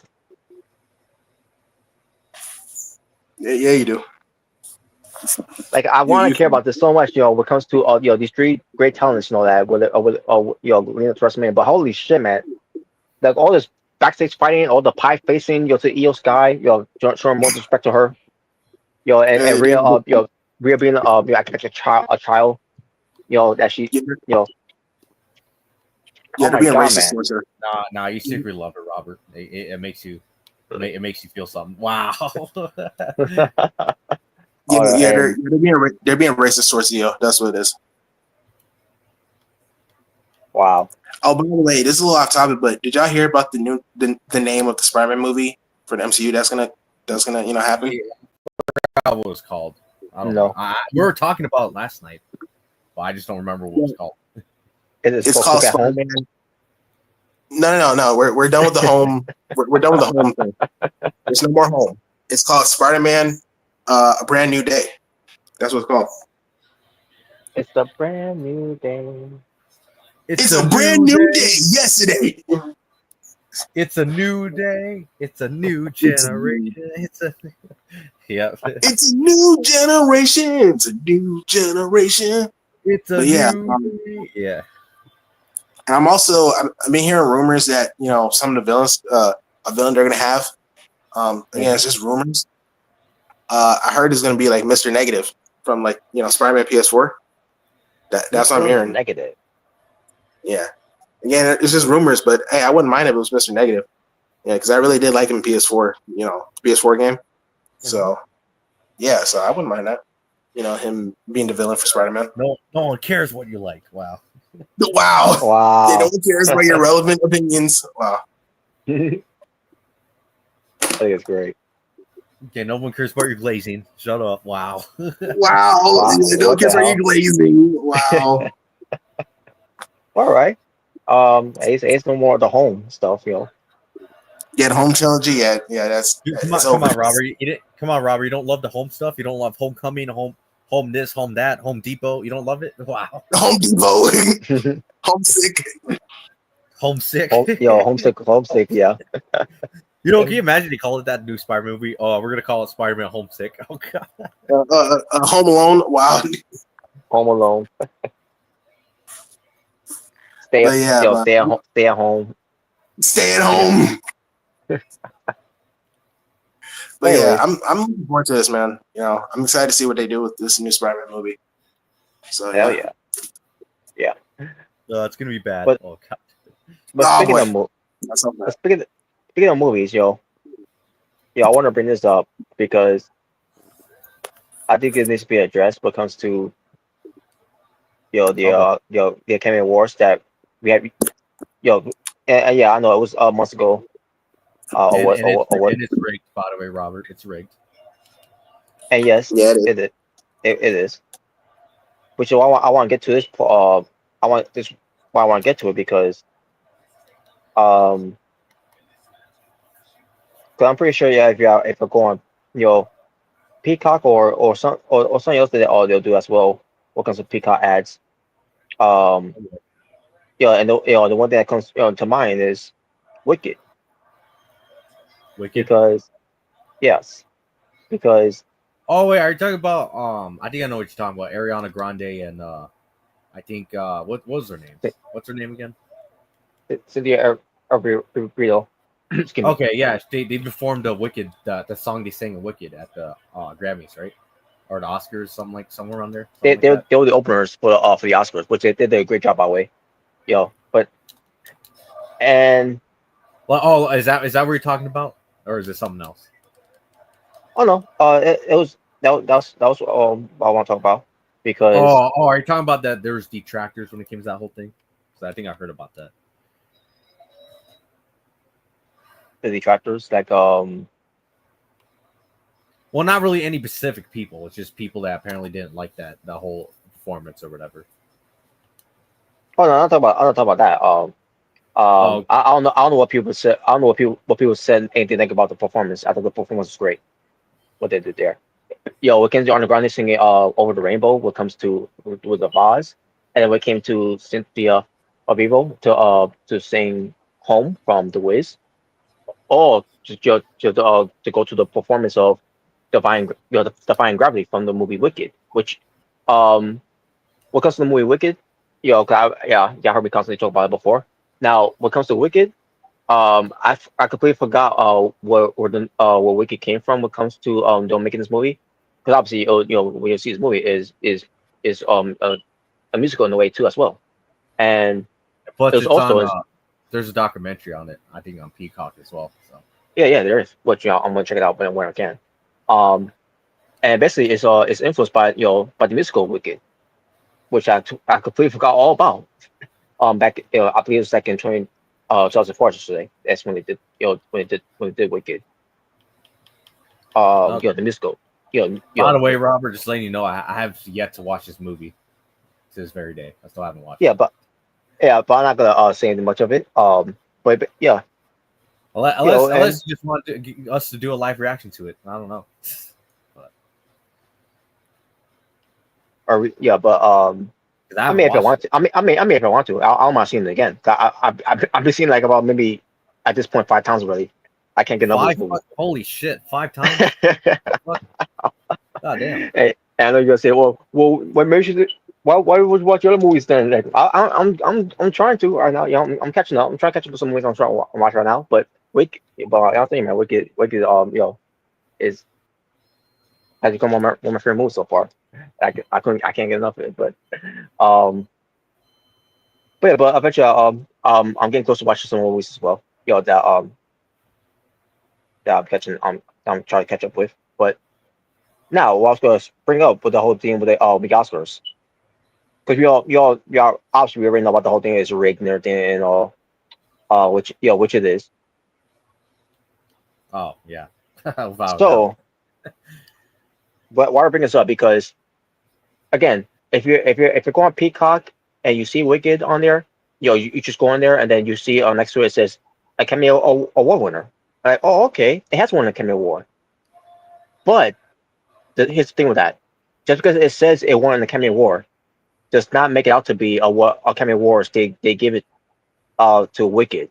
What comes to it, because Okay, when you what look do at you, it, I'll say, oh, yeah, because when you look at it, okay, so that means they won what comes to best films, or they won because what comes to best directing, or what comes to the actors, or on the way of the actresses, because the um because on the two main ones obviously was art was Cynthia or Cynthia Erivo and Ariana Grande, and they did a tremendous job on that. Well, yeah. so here's the thing. What comes to best picture, because Wicked was was nominated, but it didn't win it. Who won instead? Who won it instead was some movie that's named Nora. Nora. Yeah, I don't know much Okay, about this movie, to be honest with I you, have no but it's idea. it's a romantic comedy drama film. So Um, something to take a nap with. Okay. I don't know. I don't know. I never seen a trailer of this one. I never heard about this movie, so I wouldn't know. I didn't know who's even in it. 'Cause it's a non basis. I don't know who they are. Then again, who the hell watch romantic comedies? I mean, I fucking fall asleep on that shit. Just saying. I mean, if it's funny, maybe. I'd be smart. Well, I'm not surprised about you, but I'm just saying. Wow. Wow. That's what I mean. Oh my god! Yeah, Now, wow. best directing was not nominated. What comes to Wicked, what comes to when it comes to the director. But what comes to best actress, what comes to the leading role, which it is uh Cynthia Erivo, I mean Erivo. Yo, she didn't win. Instead, it was Mikey Madison from Honora. Again, I don't know what the movie's about. Don't know why. Now, and also, again, never heard about this movie at all. Period. Um, Not even on when it was released, last year in around May. I never heard about this movie at all. Never, let alone even see a trailer of it. And I'm like, okay, so Okay, maybe I've seen the. I'm looking at this poster, and yeah, I don't no idea what this movie is. yeah. All right, but Now as anyways, far enough of that. Just continue on. Yeah. yeah, and as far as best actress, and supporting role, Ariana Grande was part of that as well, but she didn't win. Which I'm not mad who won this one, because who won this one was Zoe Saldana. From Oh, I know why. yeah, I know the movie. Why? yeah, and it's what we call Emelina Perez, I think it's called. Emelina Perez. Oh, okay. I'm thinking about another movie. Okay, never mind. It looks like a Uh, All right, I don't know much. I don't know much about this movie, it's but a Spanish. It says it's a Spanish language French musical crime film. yeah, yeah. No, I'm starting noticing that too, because I see the gun, in the heart, and it looks like, okay. That was cool. Never heard of the movie though, I mean, but maybe it's a good movie, but I don't know. Who knows? and that she's in it. It's going to be a good movie either way. Yeah. So yeah, okay. I said okay. That's fine. I'm fine with that either way. Whatever. And then now let's get down to what Wicked did win. What comes to it, because the hell with them winning, uh, best But yeah, okay. sound, because they didn't win that either. Okay, what did they win? What they and also want to say too, they also did not win best music when it comes to original score, Who won they that? also it was the brutalist, I guess what it's called. Okay, I have no idea. I have no idea what that is. But anyways, continue on. Continue on. Yeah. So here's what a Wicked won. What comes to being awarded as Academy Award winners. Okay. They won for best production design, which is fine. That's part of if that's what they won for. Like okay, that's fine. But another thing of why they won was for best costume design. Okay. Yeah, they won two things so far, and like wow, two things they won there. They only won 2 things. Yeah, Yeah. and they've been nominated for other things as well. That yeah, they got they were nominated a lot in this what comes to everything that was on here, but they only won two. And like really, you couldn't have them win best score or best or at least best picture because again I never heard this movie on Nora before, but apparently this was filmed in New York. If I'm not mistaken. Filmed in New Uh, York. Wow. New York, I think it was it? Yeah, it was filmed in New York. Um, and I think to myself, where was it in New York? It was filmed in that. Was and I see it. Okay, Brooklyn, New York. But okay, so I'm wondering, where in Brooklyn did film that then? I'd like to know. And I'm skimming through it. I'm like, I don't see what it is. But hey, if you watch the movie, maybe you'll find out. Again, I really don't know much about this I wouldn't movie. even know where to watch it. So Yeah, I don't know either. But anyways, but yeah, as far I wish they would have when it comes to I don't blame I don't blame Peacock for this by the way. Um, if you're gonna tell us they won Academy Award, yeah, it should be for the reason of why they won the Academy Award. Instead of just saying, oh, they're Academy Award winner. why does it matter? Wow. Why does it matter? Wow. I mean, coming from me, who watched the movie 5 times, at this point, I think in a way it does matter. Wow. Well, But stop being a anyways, fan, Mark. Wow. wow. But speaking of that, I think and also want to say, fuck the Oscars. Oh yeah. I don't watch that shit anyway, so I can care less. I'm used to before. I can't remember the last time I even watched one. Um, oh yeah, I remember 2020 when, by the way, another award was rigged too. By the way, Joker.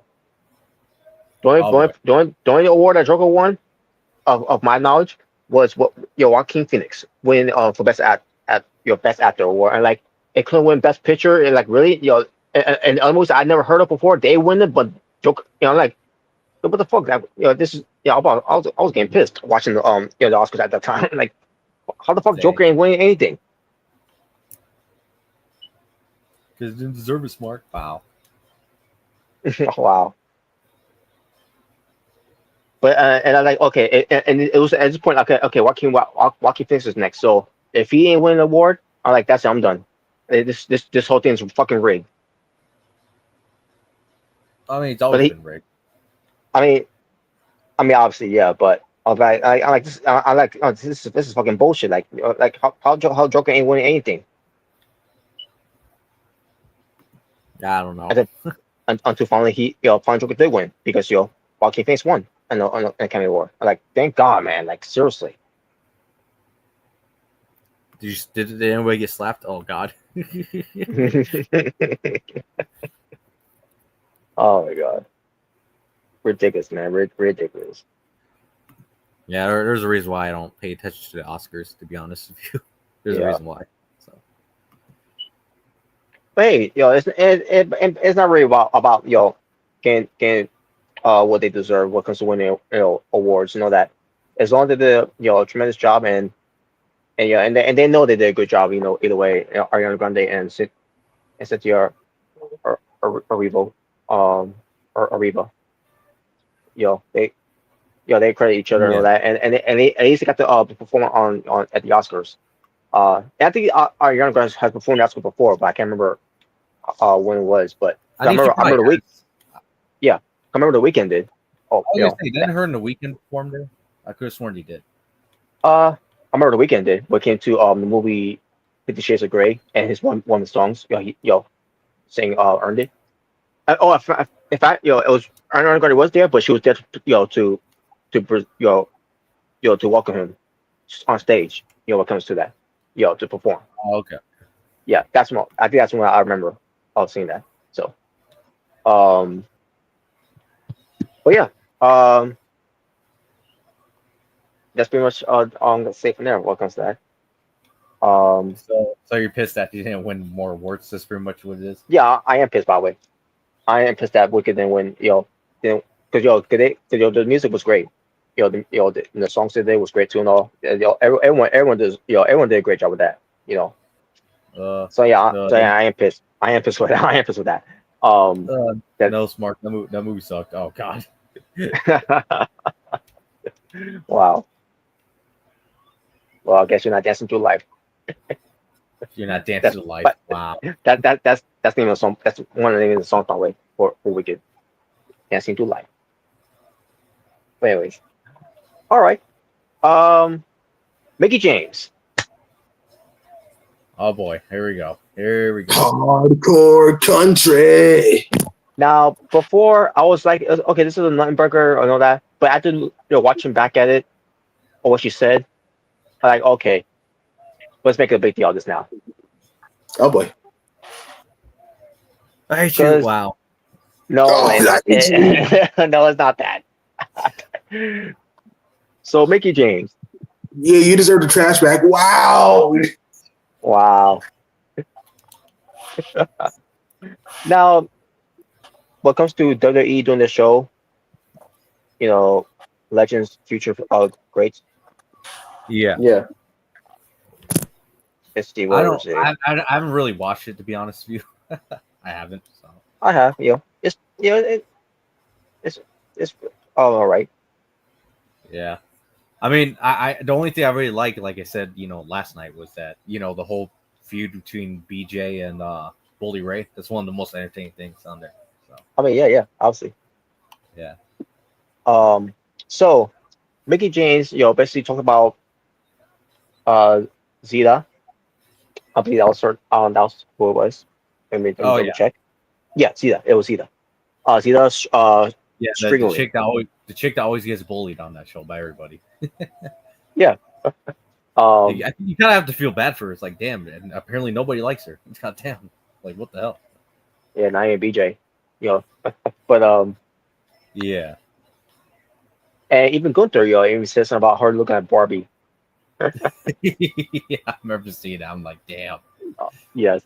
So And Gunther was there to watch that match, wasn't he? I'm pretty sure he was there, if I remember. yeah, I think he was. Yeah, if I'm not thinking, I think he was. So Mickie James talked about her ring attire that she was wearing. Look at it was lingerie, which when I saw it, I like it didn't look like lingerie to me. I mean, I love the view. Obviously. I mean, I love the attire and all and everything that she wore, and but like she's very thick. Obviously. Yeah, she was because if I remember correctly, then Mickie James wore lingerie at one point. Yeah, she did. Wrestling on Raw. And not only Which, by that, the way, you guys remember the Furry Fantasy Battle Royale? I'm pretty sure one of them was lingerie, and she was in it. So I'm pretty sure it was too. Yeah. I believe that's what. I believe that was the match, if I'm mistaken. And I remember Mickie James was uncomfortable, wearing that, and she could have said no if she didn't, if she didn't want to do that. I mean, she could have step up to them like how Luna Vachon did, because Luna Vachon didn't want to do the whole bikini or swimsuit thing that they did at the Royal Rumble, and they want to show off her wrestling like that, and she didn't want to do that. She refused to participate in that. But she went out there anyway, in her see-through robe, that, and that's basically, basically like kind of, in the weeks last time we seen for Shaw before she had to be released, because obviously, you know, she didn't want to commit to it.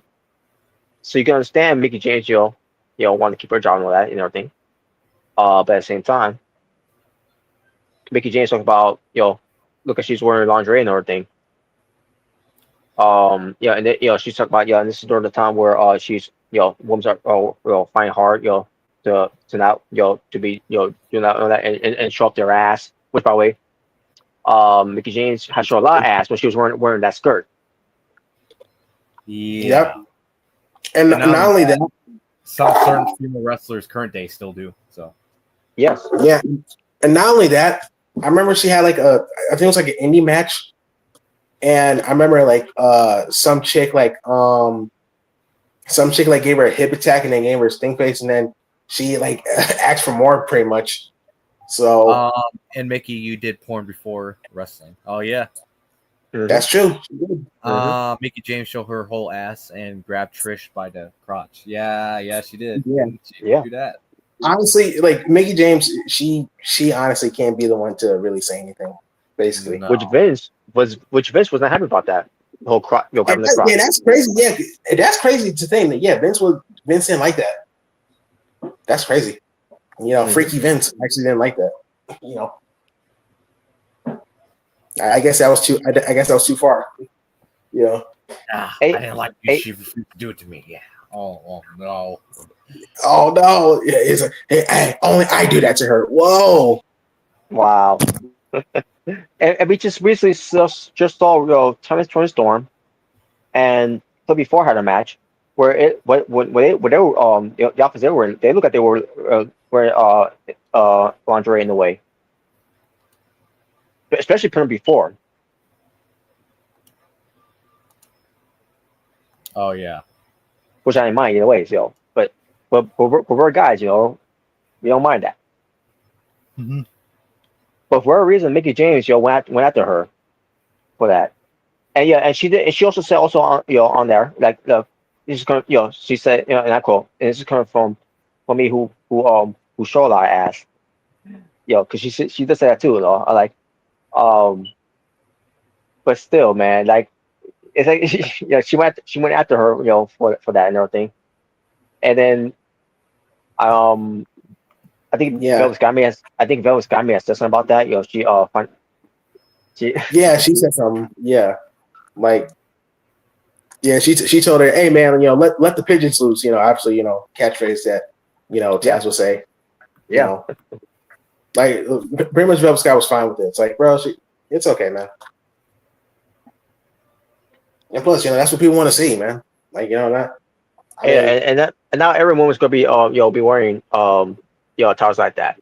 My heart was a good example of that. Yeah, like I mean, they can wear whatever they want to wear in terms of attires. Look at freaking Lola Vice. Jada Parker.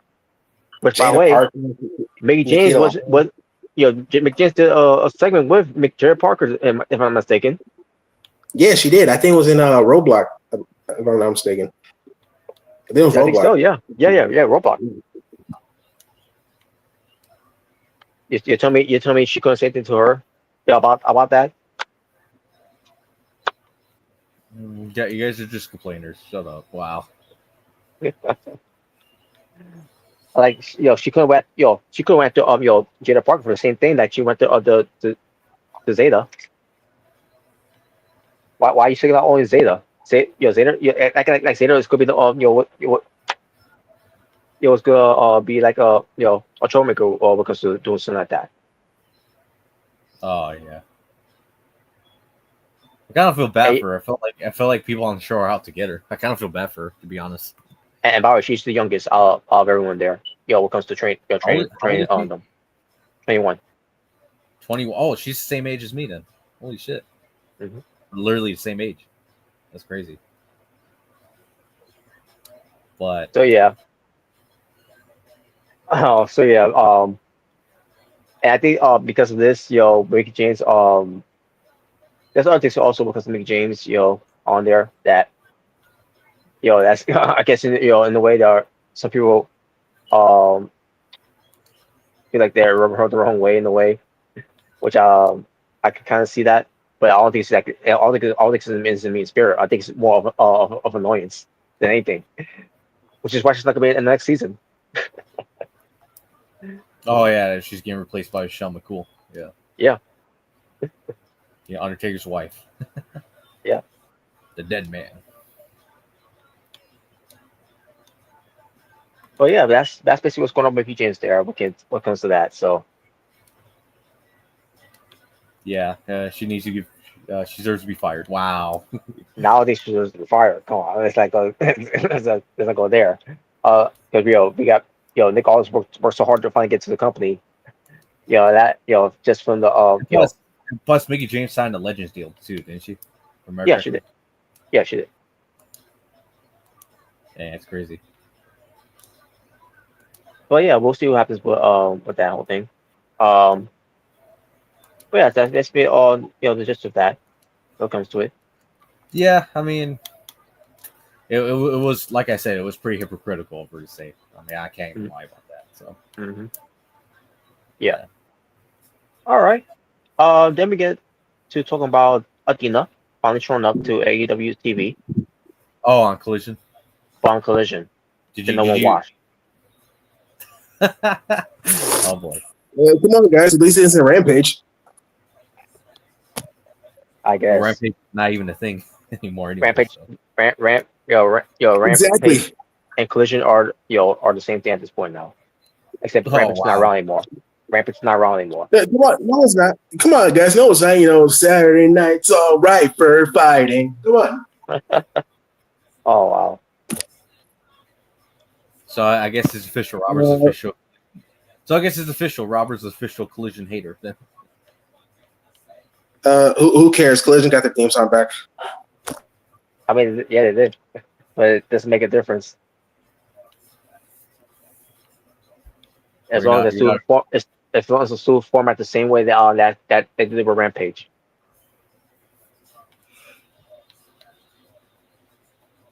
Well, no one cares what you think. Wow. Wow. But yeah, Athena is back. On AEW television, who's your Ring of Honor Women's World Champion for the longest time, by the way, since 2022, I think it was, right? Yeah, somewhere around there. Or yeah, got the front around there. Because Ring of Honor went to its highest in 2021, so yeah, it was around that time. All right, but now her being on the main roster of AEW because now she's away from AEW Ring of Honor because I bet you still can't believe that they actually. Yeah, yeah. My God, man. So I guess what this whole thing started with Michelle Monet after she beat Zoe Starks was that who trained her whoever trained her wasn't a good trainer or something like that. I can't remember what was the gist of that, but basically that's what started something where Athena was basically her way to get back into AEW TV. I guess so, but instead they could have done this years ago, but they chose now for that reason. Yeah. And as far as what comes to the tournament, which I got to kick out of this whole thing with the brackets. Oh boy, here we go. So let me bring it up so far, because we got the first two matches from both perspective of the tournament brackets on the show.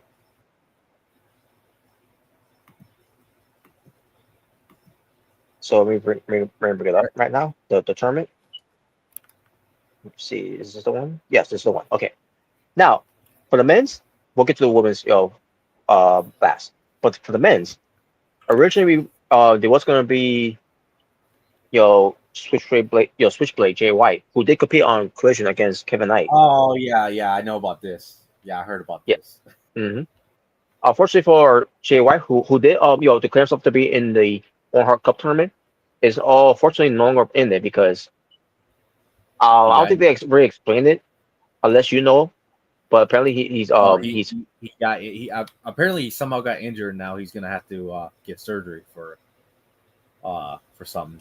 I don't remember yeah exactly what, but apparently yeah, that's what happened. which isn't the first time he got injured. When it comes to him being out because last year he was part of this Owen Hart tournament as well, and he got hurt during the match against Hangman Page when Christian cost him whatever, and then Jay White was gone after that for months. And now here we are, where he's going to be entering into the tournament, of the Hard Cup tournament to try to win the whole thing to become a contender for the world title, and then he gets hurt. Oh yeah. So because of this, Kevin Knight as his replacement. So with that being said, the bracket here so far, that's right, Kevin Knight. Oh, but yeah, for those who know who Kevin Knight, by the way, yeah, Kevin Knight. That's the guy you faced that. That's the guy you faced on Dynamite, right? Collision. Kevin Knight. That's the guy you Kevin faced, Knight, right? yeah, it was Kevin Knight and Jay White having a match on Collision. Which again, I didn't watch. I just heard about it. But Or Collision, yeah. yeah. But and plus, wasn't he in TNA for a little bit? Wasn't he teamed up with Kushida? yeah, the time, the Jet. Whatever the cat's name was. Yeah, because I remember they were a team. Like, so I guess he's signed with AEW now. Yeah, yes, he's signed by AEW because originally he was going to get a W tryout, off what I heard. I guess he turned them down because he thought AEW is the right fit for him. So yeah, we could have seen that Kevin Knight in WWE, but but he decided to choose with AEW. And I'm pretty sure Triple H somewhere at home wherever like, well, I'm glad we didn't get you wow. Because people like you don't deserve to be champion. Whoa. Remember last year that whole thing, well, I'm glad we didn't get you wow. You could have handled the grind. Yeah, I remember that whole thing. Yeah, that whole thing. Yeah. And then Will Ospreay got triggered. He cried like a baby. Wow. Which that was a dumb thing for Triple H to say, anyways. So tone deaf. I wasn't even talking about him. He just got offended. Well, am I wrong? Wow. Wow, am I wrong? Wow. Well, yeah, I'm gonna talk about him in my speech in Hall of Fame. Wow. Well, if his nose keeps getting bigger, then yeah. So. But anyways, but that's why Kevin Knight is here. He's in AEW now. And it's gonna be Will Ospreay versus Kevin Knight going into to the AEW Dynasty. Brody King versus Konosuke Tatesuka. After Brody King beat Lance Archer, which everyone beats Lance Archer. Oh boy. Yeah, everyone beats him. So. And he's gonna go in there and lose to Konosuke. Yeah, everybody dies. Nah, everybody pins Lance Archer. That's what happens. Mm-hmm. Man, that guy ain't shit in AEW at this point. He ain't shit. Because he's CM Punk support. There you go. Take it. You gotta take it as it is, folks. No, you're wrong. You're not allowed to say that. Oh God. Yeah, sure. You have Mark Briscoe versus Kyle Fletcher. Oh God. Yeah, guess who's going that one? And the Hangman Adam Page to face a wild card. I wonder who that's gonna be. Yeah, I wonder who that's gonna be. Because it could be anyone. Maybe Jeff Jarrett. No, it's gonna be me. Remember, it's good. Remember that I mentioned before. They're gonna come back to this. What we at least expect. At least expect it on the way. But it won't surprise me if it's Jeff Jarrett. Yeah, you I want it. I don't want it to be, but yeah, I just wait. It's gonna be Jeff Jarrett. So you admit it. You want wow. But you know who I'd love to be in it? MJF.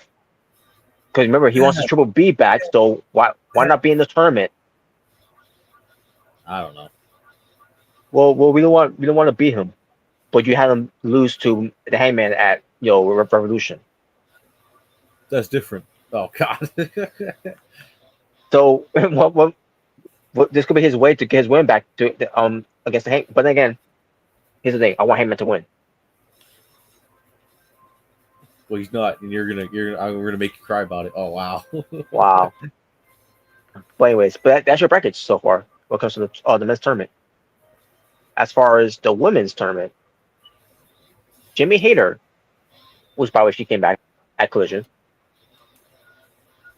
All right. Haters gonna hate.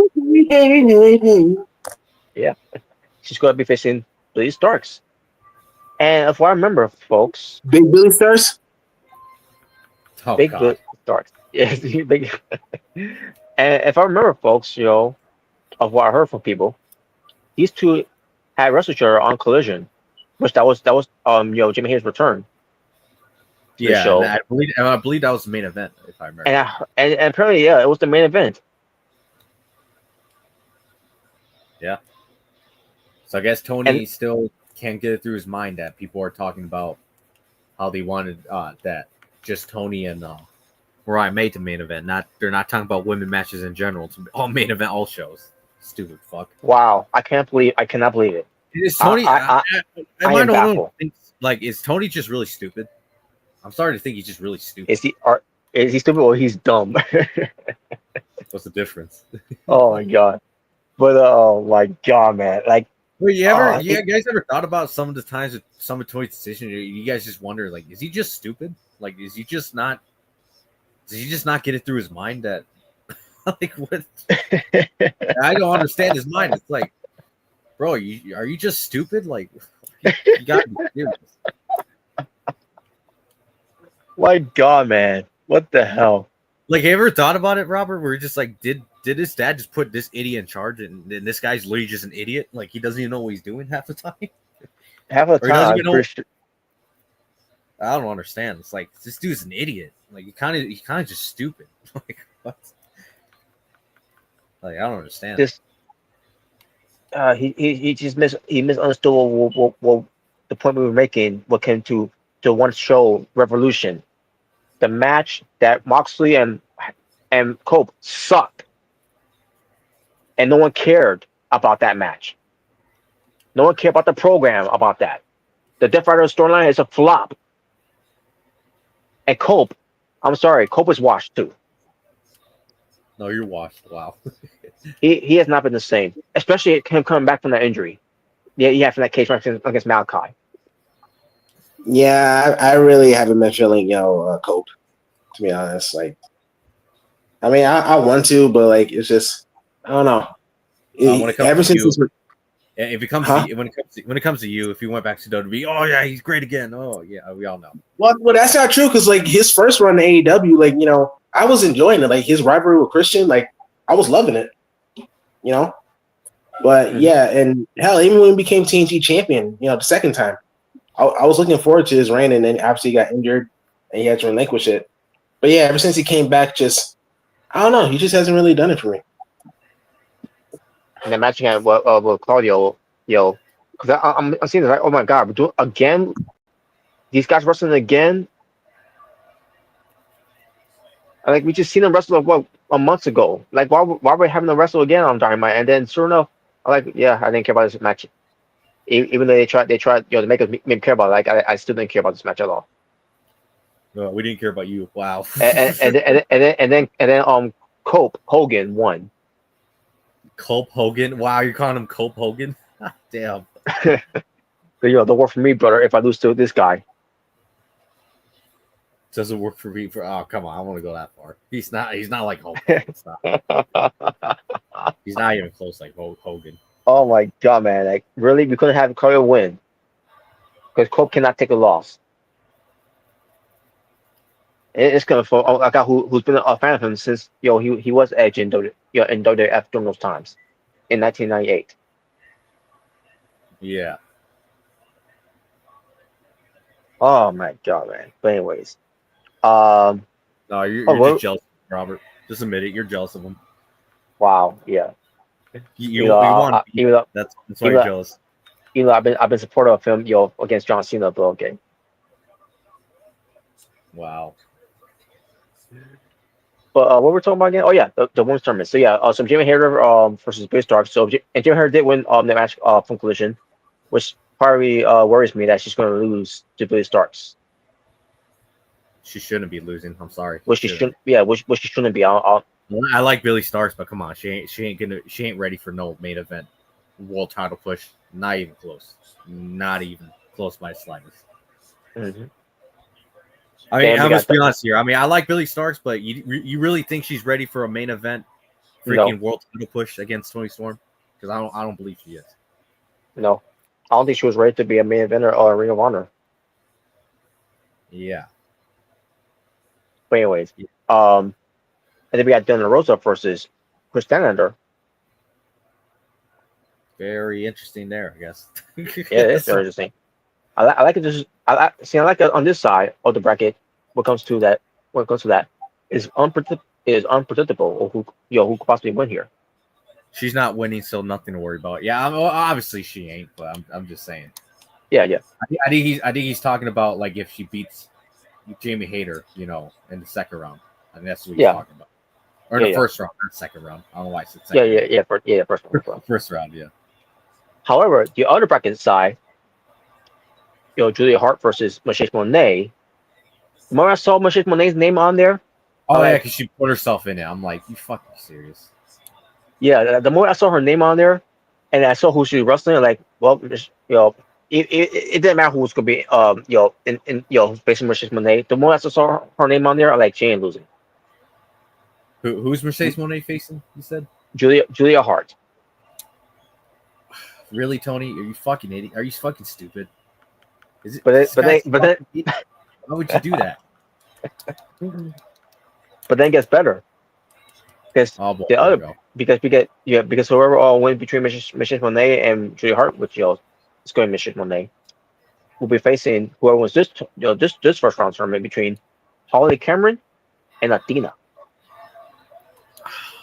What are you doing, you fucking idiot? What are you doing? So predictable. It's obviously going to be Athena. They're really going to have Athena lose already? Like, you fucking stupid fuck. What are you doing? And I'm sorry. I love Harley Cameron, but she did not deserve to be in this tournament. She won what? One match. And that was enough. That was enough, Smirk. Hey, tell me that was enough. Meanwhile, Kevin Knight, who also hasn't won the match, unless you count that tag match on Dynamite. He lost his debut match against. Yeah, he lost his debut match. And he was. I actually watched it. I watched a little bit of Collision. I got bored of it, and then I got bored of it, and I stopped, and I didn't watch it until the end. I'll have to be honest with you, but yeah. Mm-hmm. And let's face it, he wasn't winning this tournament anyways. The only reason why he's in this tournament because Jay White got hurt. He was just backup. He just backup. That's pretty much it. Or he just, it was a last minute thing where he didn't like, who the hell are we going to put in now? And then they found him and they're like, all right, you're in it. Well, that's probably what happened, more than likely. That's probably what happened. And I like Kevin Knight. Yeah, he's good. But I'll say this: better than him than Commander. Oh hell no! You could put that fucker in. At least it's not Commander. I swear, man. Wait, who you say? Commander. Oh no! Yeah, better. Imagine they put him in and he wins. Oh no! Fuck that. Or hologram. But anyways, wait, there's so there's no more I made. Doing a storyline with hologram and Harley Cameron as well. I think so. Like it looks like some love storyline between those two. I'm like, what the fuck are they doing? I don't know. Maybe it was only for Collision, and then it somehow bled into Dynamite that one time. But I don't know. But yeah, but there's no Billy. What? You don't want to see that storyline between those two? You don't want to see it? Not really. Cause I don't know what it does for hologram. I know it does for Cameron. It gets a lot more over, but what's this gonna do for a hologram? No, nothing against Make- hologram. You know. Let's be real. Mickie James winning the whole tournament. She probably is. Just to add another belt into our collection. Over fucking push, man. I don't care what anybody says. Over fucking push. Oh my god. Bro, this But think about literally this. Bro, this is literally freaking Hulk Hogan all over again for the women. Like, what the fuck? Yeah. So yeah, let's think about this. No Will Knight in this tournament. No Mariah May in this tournament. But man, mind you, those are your past winners of the tournament.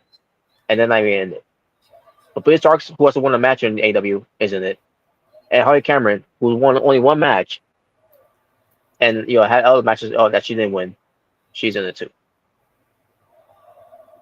I don't understand what's Tony's logic with this. I don't understand. Well, we want them to lose. I'm sorry, you're not gonna please everyone and have it both ways when it comes to that. Someone has to lose, someone has to win. That's the way it goes. Yeah, not everyone can be a winner. Yeah. It's the truth. Not everyone can be a winner, unfortunately.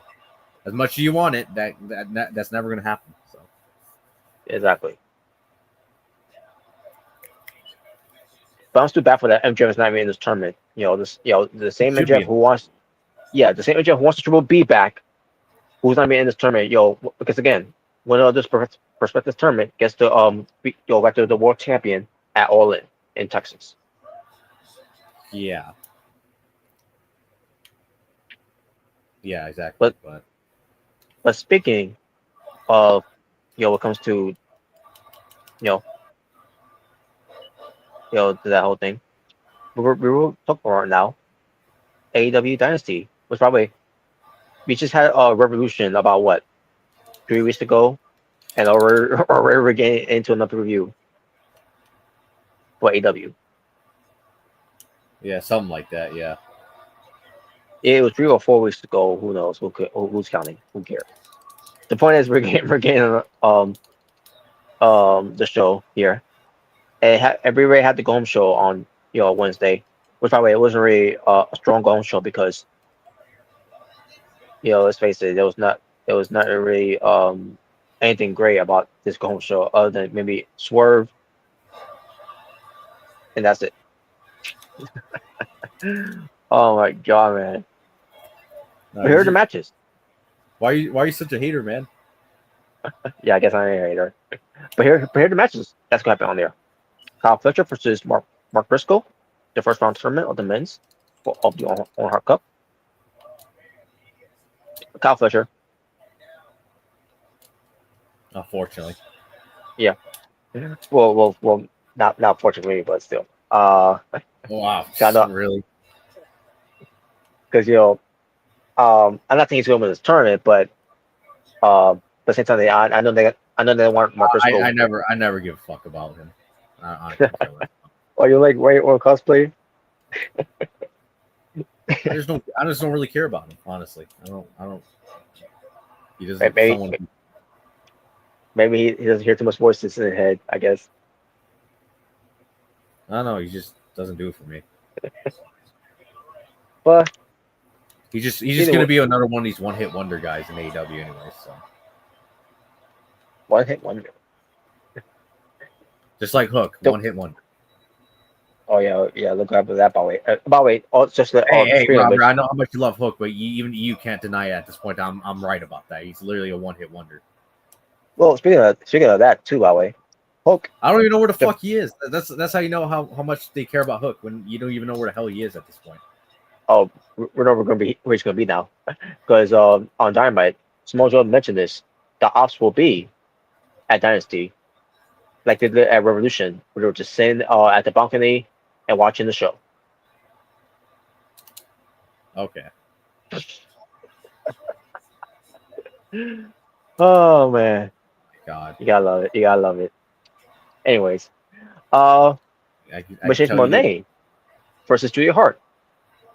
We already mentioned this already. Mickie Monet ain't losing. Obviously. Because don't work for me, sister. Yeah. Obviously, she ain't losing. Nope. My God. Will Ospreay versus Kevin Knight. Will Ospreay winning, obviously. Ospreay. There you go. Yeah, I'm sorry. I nothing against Kevin Knight, but nah, he ain't winning nothing. I'm sorry. Again, He ain't winning he's nothing. there as a replacement.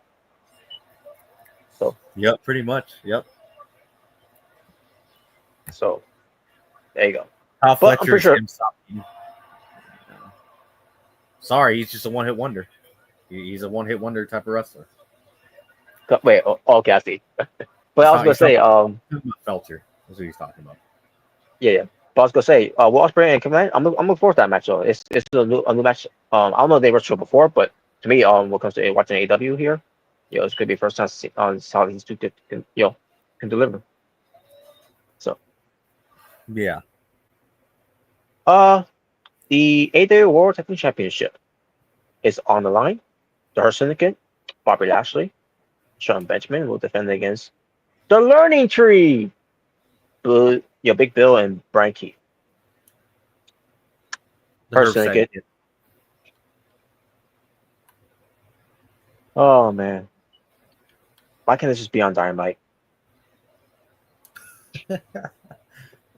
Wow. Speaking of what should be on the show as well, the AEW TNT Championship. Oh God. You have the champion Dan Garcia versus Adam Cole, baby. For the 100th time. Yes, and this match has no time limit and no outside interference. Okay. All right. So I gotta say. Doesn't matter who wins here. It just got to be Adam Cole. There you go. Freaking Daniel Garcia just had the worst title reign of all time. Fuck it. Give the buzzer to Adam Cole, yeah. And by the way, this should be on Collision too. By the way. Yeah, I don't care about this goofy, limp, fucking looking fuck. Fuck Daniel Garcia. I don't know why this is on. It's going to be on pay-per-view. It should be on. Collision. Oh, I mean, that's what this is what they're doing in the program. So why not doing it there? This is going to be a waste of time being on pay-per-view. Yeah, I don't know. Speaking of waste of time, Title 4 mask match for the Ring of Honor World Championship, because we got Chris Jericho. Oh, great, versus Bandito. Why is this the thing? Should be on Ring of Honor. By the way, this should be booked. This should be properly built up to Ring of Honor Supercard of Honor. Mm-hmm. But they're doing it on there. So, and by the way, Bandito ain't losing his mask, so he's winning. Obviously. I don't get it, man. Why do the vignettes for him on AW television? Of him being being wanted, only for him to have a program with Jericho for a title that he won years ago.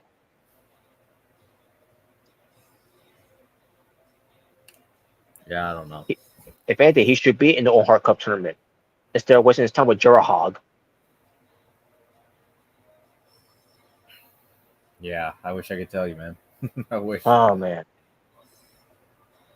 Death Riders defends their trios championships against Rated FTR. Oh boy. The Death Riders ain't losing the belts, by the way. They're doing a story with there's some tensions with FTR, which might be a swerve, and they'll probably turn on Cope, whatever. I don't know. I don't know. I don't know. Yeah, don't you love this? I'm pull Lex Luger. I don't know. Wow. Oh my god, man. Well, come on, Robert. I thought you would love it. I guess we'll see how it turns out, the match. But I hope. Yeah, I know you're not. I know you're not getting your hopes high. I'm not getting my hopes high. No. So yeah, Death Riders will retain. Will be. Would be. Wow. And And then we get to the three-way match for the AEW International Championship title that Kenny Omega will not lose to Ricochet and Speedball Mike Billy. There you go. Yep. That was my prediction. There you go. AEW Women's World Championship. Timeless turns on defense against Megan Bayne. I go to see Timeless not losing her belt too, which means why did you put Megan Bayne in this position of losing immediately already?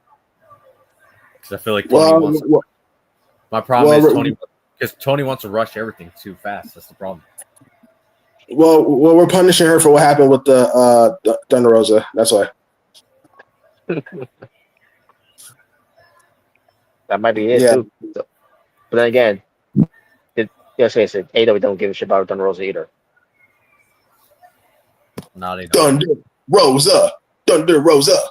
What's the special one? They made them pretend they do, but they really don't. We don't think we care about seeing her big ass. That's about it. Wow. Wow. And finally, the main event, which is something that we should, pay attention to when it comes to this, because it's going to be Swerve Strickland versus the AEW World Champion Jon Moxley, where hopefully we can finally get that belt off of Moxley. I hope so, man. I hope so. I really want Swerve to be a world champion once again, but I don't know. There's just like something there's something telling me that it's not gonna happen. Like, I don't want to get my hopes up. Like, I really don't. Now I could say that as for this one, this will be a good match to a point till we get shenanigans. Yeah, obviously, yeah. Which maybe we're gonna have another end games booking here again. Yeah. Which is not. Which, by the way, when I say that, it's not good. It's not a good thing when AEW does Just their like own. Yeah, Def Trash. I agree. Def Trash. Yep. Def Trash. Yeah, the Def Riders thing is just garbage, bro. It's garbage. Yeah, it is. But hopefully, this could be a bit. Swerve wins the belt, and then he goes to All In, to face, the Hangman, when he wins the tournament, the Owen Hart Cup tournament, to finally have that, that World Championship match between those two. Hopefully, it doesn't involve any glass or real glass. Yeah. And the syringe, and the real cinder block, by the way. Oh yeah. I haven't forgot about that. My God, man. And no drinking blood there, Hangman.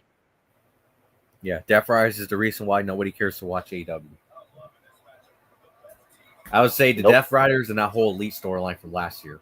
I think it's the reason why a lot of people stopped watching, because of those trash ass storylines. Mm-hmm. Yeah, and the thing is, Death Riders have potential, but they just like it fell flat basically, and people just don't care, Mm-hmm. Mm-hmm. Yeah. And the problem is we don't even see the AEW championship. It's in a freaking briefcase, like it's Money in the Bank or something. Like, yeah, exactly. Yeah, it hasn't been working, man. Like, honestly, they should make the Hurt Syndicate be the top faction, not Death Riders, not the Elite.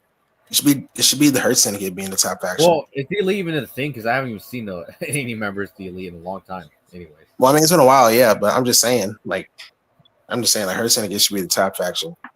Have them hold the gold, because at least because you hear the reaction with the crowd, people like they're over. People love the Hurt Syndicate. Hey we hurt people. We hurt people. Yeah, they are over. Yeah, so put them on top. Enough of this Death Riders. Yeah, exactly. In fact, you know what? If Swerve doesn't win, and you have maybe Bobby Lashley face Jon Moxley in a match, have Jon Moxley win. I mean, have Bobby Lashley win. I meant to say, have Bobby Lashley win, have him be the world champion, and then enough with this Death Riders thing, because it's not working. It ain't working. You're not working. What? But yeah. Well, I do want to mention this too, by the way. The real reason why we're having Hurt Syndicate versus the Lane Tree is because Brian Cage got hurt from any show he was in, which is why also I noticed this too, because he was supposed to be advertised for, the the show with her doing a show on tribute Chris Bay, and I know, and as the show went on, like oh yeah, I realized Bracket's not on there. Like what happened with Cage? So yeah, he got I don't know what I forgot what injury he had suffered, maybe some from his leg, but yeah, Brian Cage couldn't can compete against her syndicate along with Lance Archer, which is why we got this instead learning tree, basically a fill-in for her syndicate to beat. And let's face it, even if Brian Cage wasn't hurt, with Lance Archer, to face them, at Dynasty, if that was gonna be the idea, they were not gonna win either. Yeah. But there you go.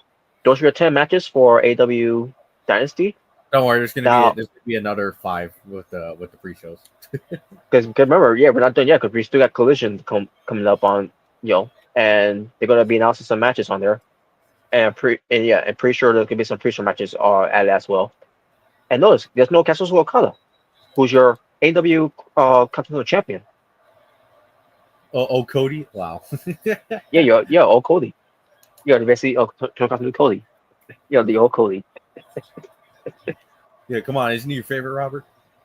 He is, obviously, but man, he become an afterthought too, and he's on one of the belts. Yeah, man, it sucks because I like Okada, man. He should be on the shows more. Yeah.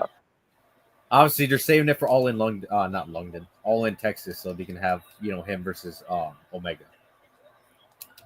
Unification. Yep. Yeah, and Meltzer's gonna give that 8 stars. We all know. Oh God. And fuck him, by the way. Fuck him. Fuck him. But anyways, so there's some drama. There was some drama that we already know about when it comes to the Hogan family.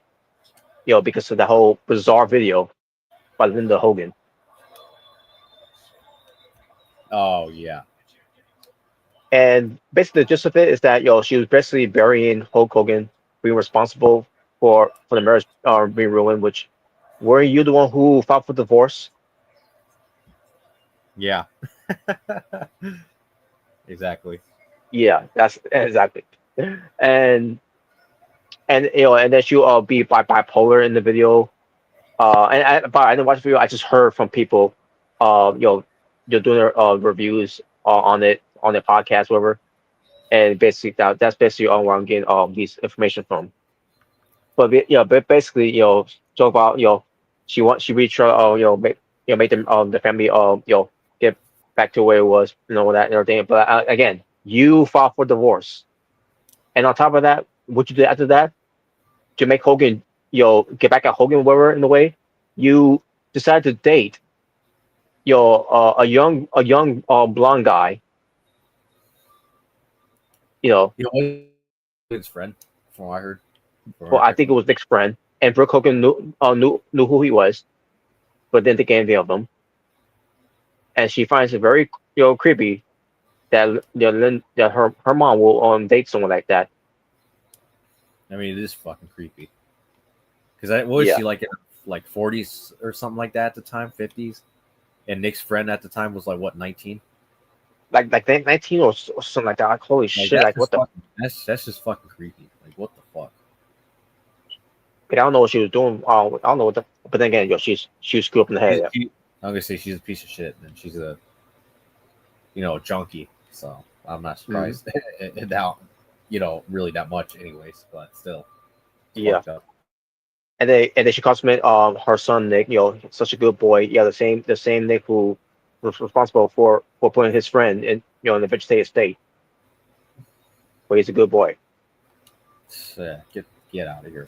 The same Nick who wants to do a reality show once he gets out. To have a redemption. Of his life or whatever. Yeah, I forgot what it was going to be called. But yeah, he wanted to have a reality show. Oh, fuck that. I'm like that is like these people are fucking sick. Like no remorse whatsoever. What happened to his friend, and let's be, and also the friend had a seatbelt on either, but still, um, it's still a sad situation for him. I'm gonna say, And yeah, then I don't believe he still deserved that, to be honest with you. So. still didn't deserve that. So, um, but but then Linda also saying something about she hasn't seen her daughter or her her man for, well, or most likely for her daughter for 8 years, whatever like that, and haven't met the husband, whatever, something like that.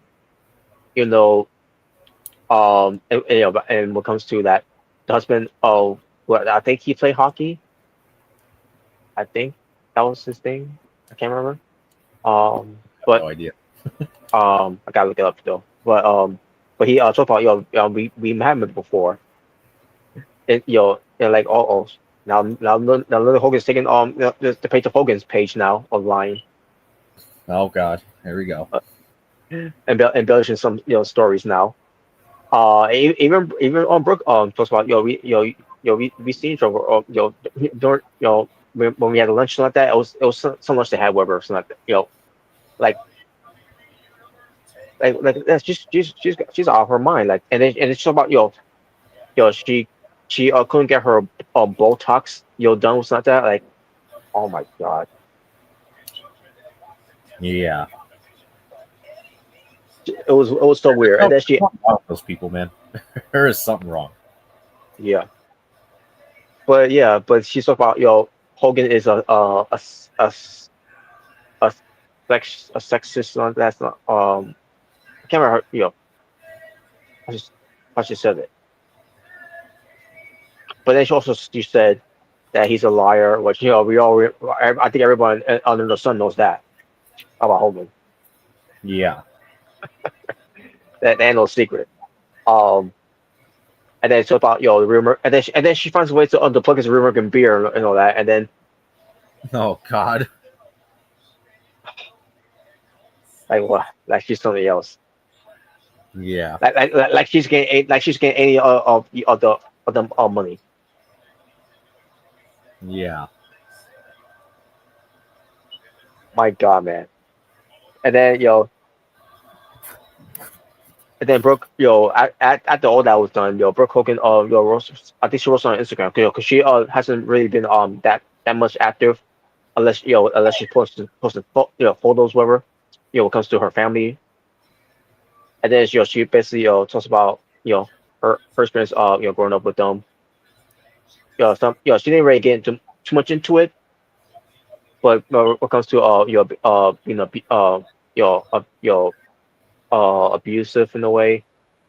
I think I know what she means by that. I think she's been abused mentally. When it comes to when it comes to pressure her doing things. When it comes to Hogan spending money for her. When it comes to doing music and everything and all that, whatever. Um, and then and also you want to take my word for it too. It was even shown on Hogan Knows Best. Yeah, I'm pretty sure Hogan, I'm pretty sure Brooke also didn't mind, doing something like that too.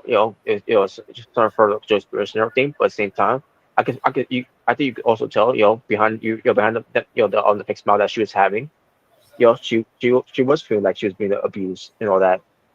You know, what comes to her mental game mind in a way. Yeah. Because that's all Hogan is known for. He's known to to be in the spotlight. He wants, just. Yeah, I don't know if Nick ever felt that way either. He might not have. I don't know. I really don't know much of him to know of it. Um, I wouldn't have any idea. yeah, but either way, but yeah, but she's writing all this, that and everything. Yeah, but she was being respectful in the way, when it comes to writing those stuff down and everything. I guess you already explained a full detail about how she's been abused and all that. But but she's also being respectful that, not trying to be in the spotlight anymore. That's um and she's just living her life with her family and everything. And that's basically it when it comes to that whole thing. But then it stopped Linda for responding on her Instagram. calling her a narcissist, and making up these things about being abusive, and blah blah blah, and she, I like this woman was something else. Like, Yeah. How ironic.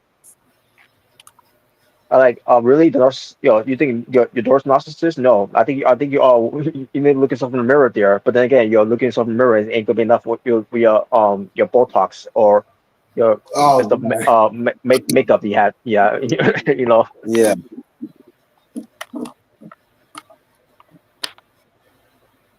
and then Brooke replied back to her. But yeah, yeah, just and then even though her husband feel the need to other to reply. Because calling her out of her own lies. And like, yeah, this is a mess. Like, if anything, I would just distance away from her when it comes to online stuff and everything, because because obviously I don't know what presents Linda to come out of the blue, out of nowhere, to be saying shit like that. Because again, it was very bizarre how this came about. And I just, it's just unreal to me that like that this is going on. And it should be that, way. It really shouldn't, because Brooke Hogan has been doing enough for her as it is, and that's the last thing that she needs right now is to have this type of family drama. And as far as Hogan, the Hulkster that is, I don't know if he said anything about it, or maybe you know or let alone if he wants to say something about it. I think he should not say anything about it, and just leave it alone as it is, and keep cooking your real American beer. That's Yeah. all.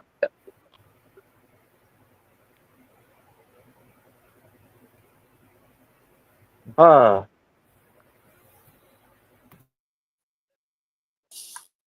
but yeah, there you go. That's the whole thing with it. Um, All right. let me talk about this briefly before we get to some fun topics. Okay. Um, Dark Side of the Ring, Ludvig Borga. I actually did get a chance to see it like a few days ago. Hmm. And boy, was this an episode or what? Yeah, Which it I really was. I like. That's the thing. What comes to Ludvig Borga, me watching him growing up, um, a good wrestler he was, you know, and what comes to just things that this man loved to do. What comes to foreign wrestlers. Yeah, during that time, yeah. Hmm. Like, all right, fine, it's whatever. Um, Yeah. but yeah, I remember seeing him, doing some jobber matches, obviously, him, beating jobbers, Yeah. and then it all led to him beating the undefeated at the time, Tatanka. I remember watching that match very clearly as well. It was very, very, very dominant. Faction away of of Ludwig Borga to Tatanka, which was going to lead to his program against Lex Luger, which this was this man's idea to do with him, to have him have him Lex Luger have him beat Ludwig Borga, and that was that will all make it all better because I'm going into you know facing Yokozuna again eventually. But obviously that didn't work out very well because people love Bret Hart. But that's not what Star is about. But that's what happened with Ludwig Borga. He was basically amused by this man during that time when it comes to open up Lex Luger. That's basically what his job was and all that. And he still stuck around until he had this one injury he had, which they did show. It was like a house show that he had. I'm assuming that was a house show that he did, but he had like some sort of a bad ankle injury. It wasn't, yeah, it didn't need surgery or anything, but after that, I think he was done after that. But Yeah. but um,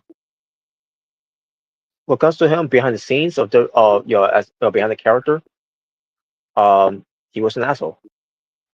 Now, obviously, he didn't make friends That's with an anyone. understatement. That's an understatement. Yeah, yeah. Now, obviously, he didn't make friends, anyone, or let alone even talk with anyone, when it comes to knowing or anything. He's just kept things to himself and all that. And he had other gimmicks too before he came in to WF. He Yeah, was when the he was Viking, he was the like Viking. I remember seeing yeah. pictures of it too. Of it too. I'm like, okay, so he was a Viking. Uh-huh. And he had some other things as well. Yeah, as well. When it came to it. Um, Now when it came um to other things that he did as well before getting into wrestling. Um, I remember some things that he did before getting into wrestling. Because after wrestling he ended up going to MMA,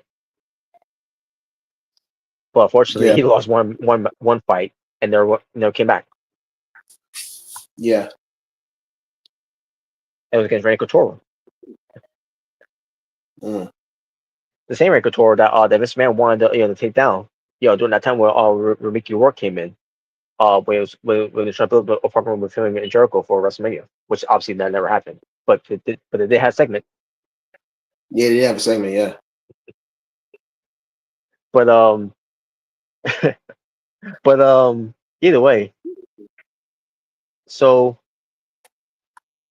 by the way, Ludvig Borga, his real name, Tony Halmi is his real name, Yeah. and he's from from Finland. Finland. And by Yeah. the way, it was entitled the Hellraiser from, it was either the Hellraiser from or Hellraiser of Helsinki, which is in Finland. Yeah. And if I remember, also he was married once. Um, but I could swear he was also married twice. I could be wrong, but I could swear he was married twice. Let me double check here. Uh, yeah, he was married twice. Yeah, because he was married back in 1993. No, actually, not Okay. 1993. Was it 1993? Oh no, 1989. And then he was divorced in 1993. Okay. And they got married in,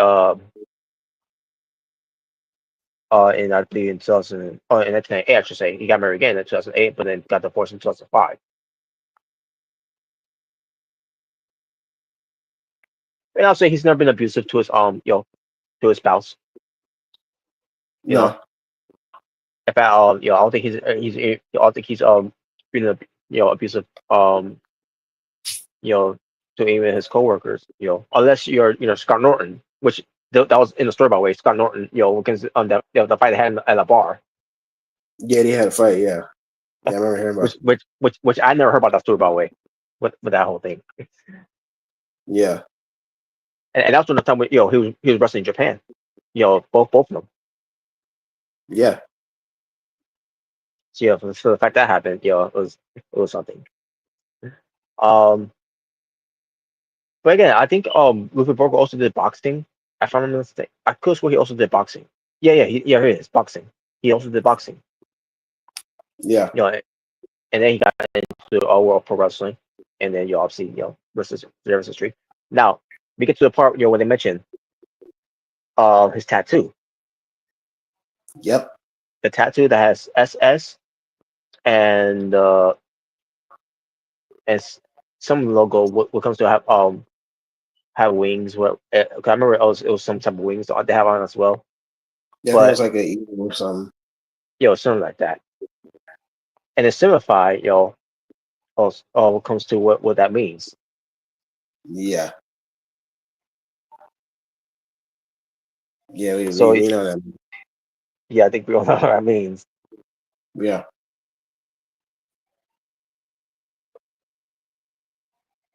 Yeah. I remember like obviously I knew about this because again I saw a YouTube video talking about this guy. So I knew Mhm. that yeah, he was He was one of those guys. So yeah. Well, Yeah. what? Hey, what? We're talking about Ludwig. Ludvig Borga. Yeah, Ludwig who? Ludvig Borga. yeah. The Oh. Dark Side of the Ring episode. I didn't watch it. I did. Yeah, I didn't watch it, so I don't know who he is. Well, long story short, he's a piece of crap. That's all I gotta say. Is he a pedophile? Is he a child abuser? No, No, he never he's a he never racist. did it. He's a He's a racist. racist. But he's a racist. Yeah, Okay, so he doesn't like people like us, pretty much. Just put it simply. like he don't like. He's a racist and he's homophobic because he don't like lesbians either. Wow. In fact, when it comes to him being homophobic, which this one I did not know about either. Then again, why would I know about it? But yeah, a tattoo above his ass. Oh yeah, this actually I didn't know until I saw the Above his ass. Yes, That- and it yeah. said I think it's like what did it say? Exit only. Yeah, exit only. I was like, what? And even even Jim Jim Cornette. Cornette was going crazy over this. Was Jim Cornette pretty much like, what the fuck? Pretty much like that. Yeah, basically, yeah. That's basically what he actually did. Which I don't blame him. Like, no, why do you have that like What the above your neck? I'm Why like, do you have that wow. above your neck, bro? Like, that's weird. I'm like, wow. I wonder if Cornette went some. Well, he probably didn't go into any rants, but that'd be funny if he did. No, I think he would be. It can't be as funny as the one he did on Vince Russo. You know, that one episode. Oh yeah, yeah. I'm gonna strangle him. I'm gonna strangle him. I'm gonna piss on his grave. Fuck him. Fuck that New Yorker. Fuck. Oh man, he's so funny when he starts getting all angry and he gets all high pitched. It's so funny. Yeah. Oh my god. He's got, you know, what Jim Cornette kind of reminds me of. He kind of reminds me of he kind of reminds me of Alex Jones in a way, where he's just so funny when he starts ranting. Oh yeah, Yeah. So hilarious. Well, yeah, man. So basically, and then he started getting to politician. He has to be in the office. Oh, he becomes a politician. Yeah, and and then when it comes on these videos that they show of him, spilling out N words, and then and then basically being homophobic and all that. Mm-hmm. I'm like, holy shit, man! This I was getting in the way I was like, man, this is not paying him in the bright light in a way. But then again, I'm pretty sure he didn't give a shit. No. At one point he was in office, but he was in office in Finland apparently. Okay. Yeah.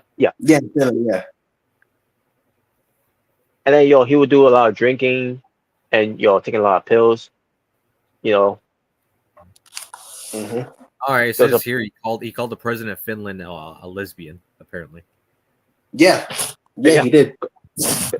I believe there was a female president that was at the time. Yeah, probably at the time. I think it was. But, yeah, I forgot her name though, but yeah. I don't know. Well, then again, we don't live in Finland, so we don't know who the president is there. So yeah. But yeah, I think he tried at one point, take his own life at one point, by drinking pills and and mixing it with alcohol.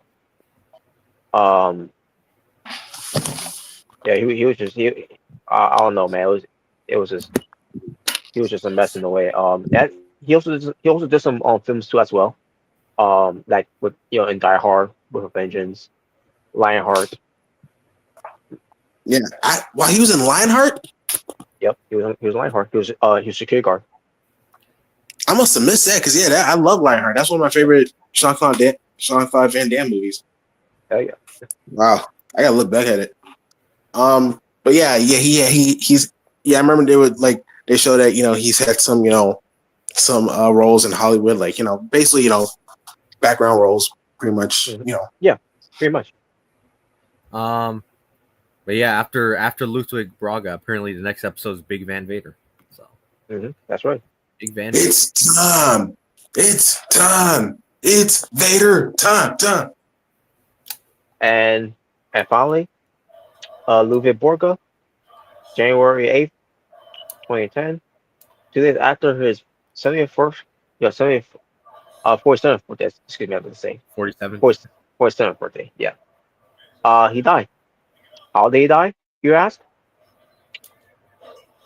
He killed himself. Yep, he did. Shot himself with a handgun.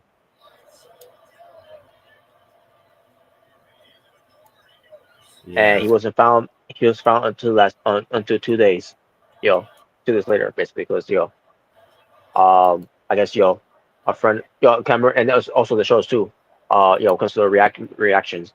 I mean, the react match, I should say. His friend came by, knocked on his door. He opened the door only for the door to be locked from the other side, because the chain door thing, they always lock. Called the cops. Yeah. Cops, because obviously he didn't want to budge. He doesn't want to go in there. If he's not answering or anything, whatever. So he called the cops. Cops came in and they had no choice but to bust the door down. And then that's where they found him. I think they found him like in his living room, I guess. In his sofa. And that's where they found him dead with a gunshot wound. So, and there you go. Yeah. That was Just on the Ring on Ludvig Borga. Yeah. Again, like I said, there's some stuff I knew about him because I saw some videos talking about him. So there's some stuff I didn't know, some stuff I didn't know, like the whole like tattoo thing.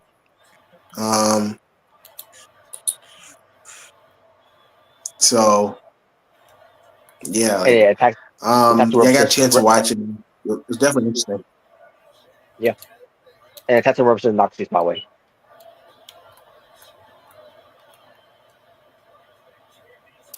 Yeah. So yeah, it was definitely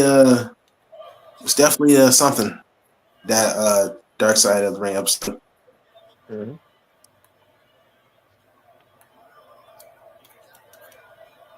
All right. Yeah, man, it's crazy. That's crazy to hear about. Yeah. Be honest with you, I didn't like the episode of that. Other than seeing Ludwig Borga wrestling in WF and other promotions, other than that, the rest of the episode, like I didn't care for it. It's Why we I put there why we I pretty put much there just thinking how much of a piece of shit this guy was. pretty much. I was more into Is it one of those things where did he kind of make you try to feel sorry for him at the end? But it's kind of like no, I don't feel sorry for him. Like no, I'm sorry, I don't. no, Yeah. not at all.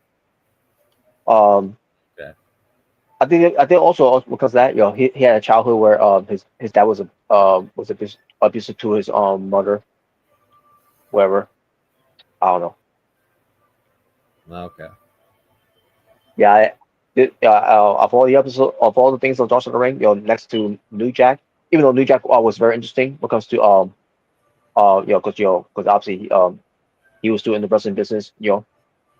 and even though it's time. but at the same time, those things, are like, this guy, New Jack, I don't know why, I don't know how the hell he's doing in the business after all that, Yeah. Well, I mean, apparently it was a lie about him supposedly stabbing 100 wrestlers. Apparently that's a lie. So. Mm-hmm. Well, I'm just saying. Apparently that was a lie. So. Yeah. Well. And apparently the whole mass transit, not the mass transit, the one where he threw the guy off the balcony. Mm-hmm. Big crimes. Yeah. Apparently from what I heard, this might actually just be weird to you, or you're like, wow, I can't believe they actually would do something. Someone would actually agree to do this, but apparently that was a planned spot, but apparently he just missed the table or wherever the fuck he was supposed to land on. Obviously. So yeah. So yeah, I'm just saying because I know a lot of people thought, oh, the stuff New Jack was saying. I can't believe you do something like. Well, actually, he loved to lie. He loves to lie a lot about stuff to try to make himself look like a badass. But then again, I don't think you really are surprised about that, anyways. So. Because then again, do you really believe he stabbed 100 wrestlers and never got like any receipt or got any sort of payback on him or anything? Exactly. Maybe he stabbed somebody, but you would think that maybe that guy would try to get some of his wrestling buddies and then beat the shit out of him and gang attack him. Yeah. Exactly. Then again, yo. Yeah. I'm just saying. So. Yeah. Well, yeah. Well, who knows? Who knows what's true or not? What comes to that? Yeah. But yeah. All right. So I guess we can start doing some fun topics now, folks. Fun topics in 3 hours. Yep. Fuck. Yeah, it's you guys' fault. Wow. Well, we're talking about stuff. We don't only care about fun topics there, Jalen. We're actually talking about stuff. Wow. I don't talk about stuff. Wow. Wow. Yeah, because it wasn't WE, you know. Wow. It wasn't NXT. Wow. It wasn't NXT. Oh man. All right, let's do it. It wasn't about Gargano or Braun Breaker or Cody Rhodes. Wow. Oh wow. Hey Rock, go fuck yourself. Yep, exactly. I agree. Why do you always send like 10 topics? What the fuck? Well, you always send the same exact ones. It's always like 1, 2, 3, 4, 5, 6, 7, 8, 9, 10. It's because like I love missionary, man. It's like missionary, Jalen. Come up with something new. Missionary, my God. It's like missionary. Boy. Over and over, every single night, every single BTA. It's the same old shit. Man, come up with something new. My God, bro. See, and you wonder why we hate John Cena. Wow. Oh, yeah, no wonder you like him. Wow. But all right, so the best thing you're at, Jalen, is kissing Triple H's ass in WWE. Wow. Oh yeah, they ain't no new. But anyways. Wow. But yeah, so where we go? Here we got WrestleManias that actually happened in March 29th right here. All right. So there's a lot. I mean, shit, the other day there was like 4. I think I only counted up. There was like 8 WrestleManias that took place in the same day. I think the other day. Yeah. I forgot what day it was, but apparently 8 WrestleManias took place on that same day. I was like, holy shit, that's a lot of WrestleManias. Like, damn. Yeah, that's crazy, yeah. But yeah, obviously we got, WrestleMania 3, WrestleMania 14, and WrestleMania 31, which is on my birthday. Yeah. Well, so shit, all these are on your birthday. I'm glad you always have to explain that.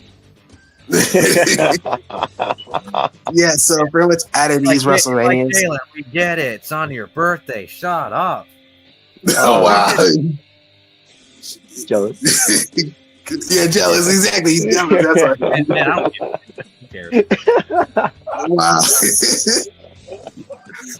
But yeah, so out of these WrestleManias, which one do you think is the best? 14. I would have to say 14. 14? Yeah, I'll go 14. I have to say 14. Yeah. Yeah, 14. I'll go 14 too. Mine will be 31. Yeah, 31. I'll put that as mine as well. Yeah. All right, Sonic. All right. Yes, Sonic. So, basically, this one, if you have a favorite moment from Sonic, whether it's from the movies or the games, what is your favorite Sonic moment, basically? I'll go with the last 2. Okay, in the movies. All right. Mm-hmm. Yep. For me, it would have to be the first picture with like him on the board, jumping off the helicopter in Sonic Adventure 2. That's my favorite moment. Like, that's the first moment. Yeah, City Escape. That's what that's what made me a Sonic fan. That was the coolest thing ever. So yeah, Omega, you here?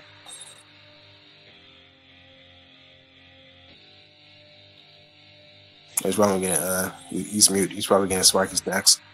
That's right. Fried games, Marcus snack. He's probably getting the Mountain Dew flavored Doritos. Oh God. You remember those? Yeah, I remember those. My God, man. Who the hell can know that? Yeah, wasn't there like a freaking Dorito flavor Mountain Dew? I think. Like, oh, God. Oh my God, yeah, I remember that too. And like that's gotta be the most disgusting they ever made. If that was even real.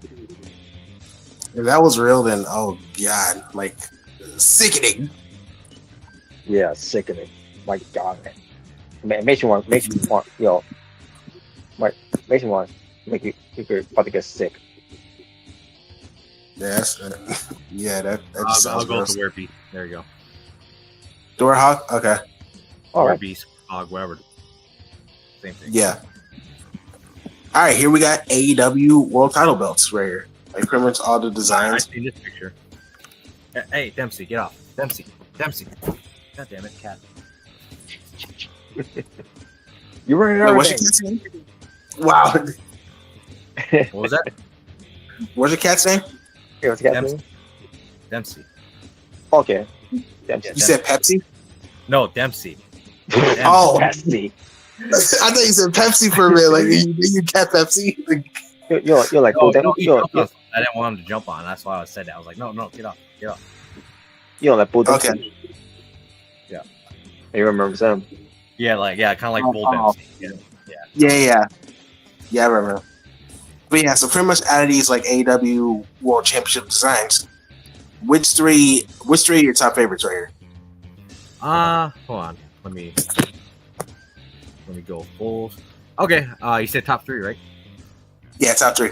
Top I'll three. go with the original version of the belt. You know, the first one that debuted. Mm-hmm. Okay. I'll go with the second version. I think they call it the repainted one or replated. I meant to say. Yeah, I'll go with that one. And finally, I guess I'll go with the current one. Yeah, the current AEW, the current version of the belt. I think it's the second last one, right? The second last one. Yeah. The current version. Yeah, with the side plate. Yeah. Yeah, I'll go with that one. For me, I'll go with the original. I'll go with the Real World Championship that CM Punk had, with the X. And I'll go with the current one with the side plates. All right. I'll go with the original AEW World Championship belt. I'll go with the CM Punk Championship belt with the X. And I'll go with the Triple B. Cool. Sweet. Nerd. Wow. Wow, what? Oh god. All right, here we got all one-time WWE champions right here. All right. So for this one, you can pick your top 4 favorite one-time WWE champion. Oh, I'm gonna go with Jinder Mahal. I'm gonna go with. Get out of here. I'm gonna go Diesel. I'm gonna go Ultimate Warrior. I'm gonna go with Cody Rhodes. Oh, what's wrong with Warrior? Yeah, it was Warriors champion. All right. But anyways, Wow. I thought you say Vince, honestly. Oh fuck him. But anyway, Yeah, exactly. so they're our favorites, right? Yeah, your favorites. Yeah, I'll go with Jeff Hardy. yeah, your favorite. Right. Jeff Hardy, Rob Van Dam, Eddie Guerrero, and I'll go Bray Wyatt. I'll go with Jeff Hardy. I'll go JBL. I'll go Eddie Guerrero, and I'll go with my boy Cody Rhodes. Oh fuck him! Right, come on. He's Come up on. there. He's up there for one of the worst. No, he's What? not. Oh, come on. No, don't do that, bro. He's not one of worse. That's Jinder Come Mahal. on, you gotta be kidding me. Oh, obviously, I'm not saying D worst, Jalen. I'm not saying D worst. Yeah, I'm saying he's up there with one D worst. Like to me, him and Kofi are up there with one D worst. That's not comparable. I'm sorry. yeah, that ain't comparable. I don't give a shit about blonde-headed fucking neck tattoo fucking ass. Fuck. Oh my goodness. Looks like, bro, That so is a lot of great. the time he just stands there in the ring, looks like a doofus. Fuck it. Oh, No, wow. he does. Okay. Wow. Whoa. But anyways, all right. For me, I'll go with Eddie Guerrero, Ultimate Warrior, Jeff Hardy, and I'll go Cody Rhodes. All right. My honorable will be Jinder Mahal. What? he's my dishonorable. Oh, Vince My honorable Oh, will be God. great. Fuck him. Just great. Oh, Diesel. Wow. Diesel. No. That'd be Warren's favorite. But it'll be Bray Wyatt, my honorable. All right. That's crazy. Chris Jericho was only WWF champion one time. The rest has been World Heavyweight champions. Wait. And, That's right. and the AEW World Title, you know, that one time. Yeah. All right. Let's go to the next one. Oh, give me a minute.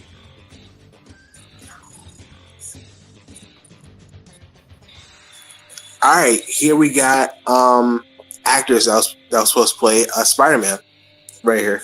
Mhm. So we got Leonardo DiCaprio.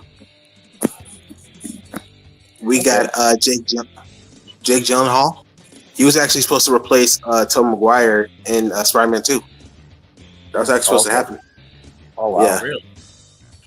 Yeah, because I think like was there some 'cause contract between Tobey Maguire and Sony at the time? no, I think Toby had gotten hurt, and I guess they didn't think he would make it. He'll be able to do it, so that's why they're planning on having Jake Gyllenhaal. But obviously Toby was able to do it, so that's why it never happened. No, Dempsey. No, not again. Yeah. Not again, Dempsey. No. We got Josh. What's the name? Hudderson. I'm trying to Damn it. remember his last name. I'm pulling my pants. Stop. I'm trying to remember his last name. You know, he's in Hunger Games. The Journey movies. Oh yeah, I know who you're talking about. I just don't remember his name. Yeah, I know his name is Josh. I don't remember his last name. It's not with an H, but he actually was supposed to be the original Amazing Spider-Man, because there's actually screen tests of him as him doing dressed as Peter Parker. Like he was before Andrew Garfield, he was supposed to be it was going to be him as the Amazing Spider-Man. Josh Hasselschmidt. Yeah, I don't know about that. Yeah, I don't see it. I'm sorry, I don't see him being Peter Parker. He's not bad, but I mean, I don't know about that role. yeah. Yeah, he's not bad though. Yeah, he's not a bad actor. But I mean, I can see really Andrew Garfield wasn't that. He just didn't really look nerdy. Like he kind of just looked. Josh Hasselschmidt. yeah, I mean Hutcherson. Excuse me. yeah, Atchison, that's his name. Yeah. I mean, I'll say this in terms of Spider-Man, Andrew Garfield wins that, but as terms of Peter Parker, Tobey Maguire wins that. Oh yeah, yeah, he does. At least that's how I always felt. I mean, I don't know about you guys, but that's how I felt about the two. So. Yeah. Like I'm not saying Andrew Garfield was a terrible Peter Parker, but he just didn't really look, nerdy like Peter Parker. Yeah, he didn't have that classic Peter Parker look. Yeah. But And it was kind of funny because him and Flash looked like they were about the same size, but yeah, he was getting beat up by him. I'm like, what? Yeah. Like even before he became Spider-Man, I'm like, how are you getting beaten up by him? You guys look like you're literally the same size. But I yeah. am I not the only one who just thought that was kind of ridiculous? Yes. Well, yes. No smart. And last we got Timothy Charlemagne. He's the guy that played Wonka. Yeah, I know. He's a great actor. Yeah, he was actually supposed to play. He actually auditioned for the MCU Spider-Man. I think he was close to getting it, but obviously we got Tom Holland. I would have rather had him than Tom Holland. Wow. But yeah, so pretty much out of these, which one do you think would have been a good Spider-Man? The irony of that, Timothy Sharp, his character in Dune. He's Zendaya's character in Dune. That's he is. Yeah. Which, by the way, watch Dune, Robert. It's a really good movie. I recommend watching it. Yeah, I heard good things about it. I never got a chance to watch it. It's a really good movie, but yeah, you're gonna sit there for a long time because it's like 3 hours. So, What movie? Dune Part 1 and Part 2. Dune. It's okay. The Dune movie. Yeah. It's called Dune. Yeah, it's a really good movie. I know you're like, well, that's a stupid name, but trust me, it's a good movie though. It's a good movie. All right. Cool. Yeah, I gotta check it out. Yeah. But you're gonna sit through you're gonna sit there for a long time because it's like 3 hours long. The movie. So. All right. Both movies are 3 hours long, I believe, if I remember correctly. Yeah. You're gonna sit in there for a while if you watch those two. Yeah, so like I said, out of these 4 actors, which one do you think would be the best Spider-Man? If given the chance. Jake Gyllenhaal. Okay. I guess so. Yeah, I guess I'll go with the same thing. Yeah, I go same thing. I'm interested to see how like Leonardo DiCaprio would have been like. I feel like he could have definitely done it when he was younger. I think he could. Yeah. I mean, it was going to happen in the 90s, so yeah, it could happen. I think even James Cameron was going to direct it. Yeah. Then again, So, Leonardo DiCaprio was great in Titanic, anyways. So. Mm-hmm. Oh yeah. Yeah, he was pretty good in Romeo and Juliet. You remember that movie? Oh yeah. Yeah, Oh I yeah. watched it. Definitely. He was great in that movie too. Yeah. No, All right, we got my boy. I watched. It's really good. Yeah, we got my boy Braun Breaker. So obviously we got the evolution of him. We got his debut in NXT 2.0. Okay. We got when he's the face. Yeah. Yeah, we got the face of 2.0 when he was NXT champion. The face of the brand. Mm-hmm. We got when he first turned heel. The meaner than evil. Braun Breaker. Oh yeah. We got the Wolf Dogs with Baron Corbin when they were a team. Mm-hmm. Best thing to have him Baron Corbin. Yeah. We got Braun Breaker in the main roster when he debuted in the main roster. Yeah. And we got his Intercontinental Championship reign. The badass. Yep. So out of these versions of Braun Breaker, which two is your favorite? I'll go when he was the face of 2.0 and Intercontinental champion. Okay. Same as yours. My honorable mention would be Wolf Dogs.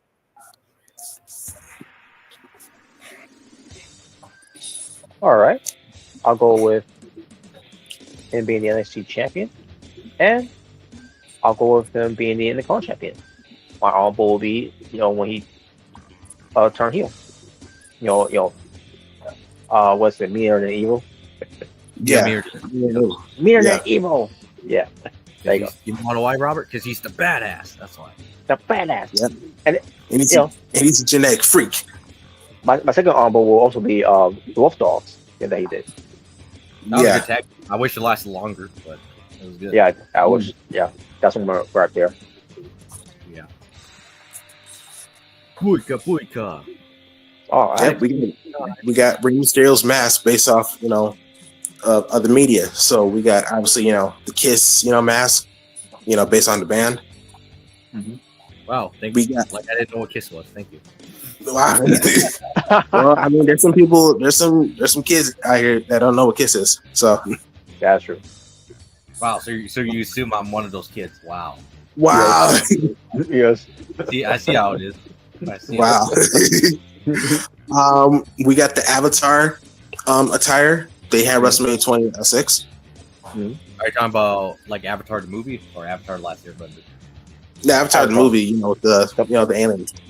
But Wait, Steven by the way, Spielberg. that's also another really good movie in my opinion. Yeah, I love that movie. That movie's great. Yeah. Steven Spielberg. Yeah. Yeah. I have the movie on Blu-ray or 4K. If we ever do a live reaction to it, I'll gladly put in my Xbox and watch the 4K. I think it's also I actually own the DVD, huh? You hear me? Wow. I think it's in Disney Plus too, so you can watch it there. Also, Yeah. I mean, I'll just probably put it on my Xbox just so I don't have to deal with buffering and stuff. Smart. well, yeah, that's true. Yeah. We got a Terminator attire, All right. and we got a Birdman attire. Hell yeah. Okay. Yeah. So out of these attires right here, which two is your favorite from Rey Mysterio?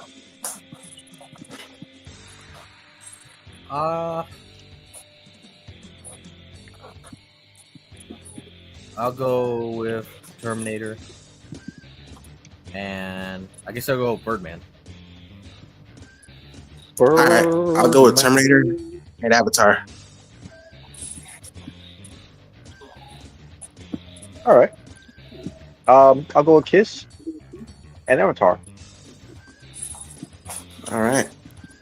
There you go. Yeah. Oh Jesus Christ! Oh, Well, fuck. we got we got my former boy. No, I'm done. All right, there you go. Let's go. Let's do this. This one looks good. Here we go. Wow. Go back. Leave. Wow. Wait, you said leave? You said leave? Jordan's backstage, Robert. Oh, Jordan's there? All right. Jordan's here. Here we go, Jordan. Yeah, you saw that. Jordan? He came in the right time. You saw that. Wow. Yeah, I did. I came at the Rey Mysterio, the GOAT, topic. Oh, let's go back to that one. Let's do you. Yeah, go back to that one. Woo. Yeah, so basically, you can pick your top two favorite attires right here. Attires, masks, I'll go with the blue one because I had that action figure as a kid, and Oh wow, really? Yeah, that's based off Avatar actually. Yeah, in the movie. Yeah, I'll go with that one, and I'll go with the Birdman attire. All right, cool. Yeah, that was cool too. All right, let's go to this Transformer looking one. Oh wow. Yeah, so basically right here. Yeah. Basically right here we got some mechs right here. Some famous mechs. So we got obviously, mobile suit Gundam. Oh, We got Voltron. We got Neon Genesis Evan Gallion, I believe that's how you say it. And obviously the most famous one, we got the Megazord from Power Rangers, Mighty Morphin Power Rangers.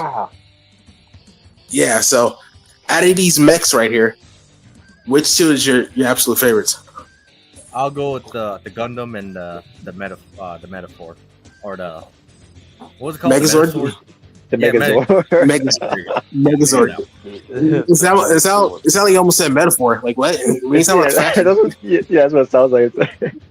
Metaphorically speaking. Wow. All right. Right. Yeah, I'll go those two though. I'll go those two. Yeah. For me, yeah, I'll also go with the Gundam and Megazord. Metaphor? What?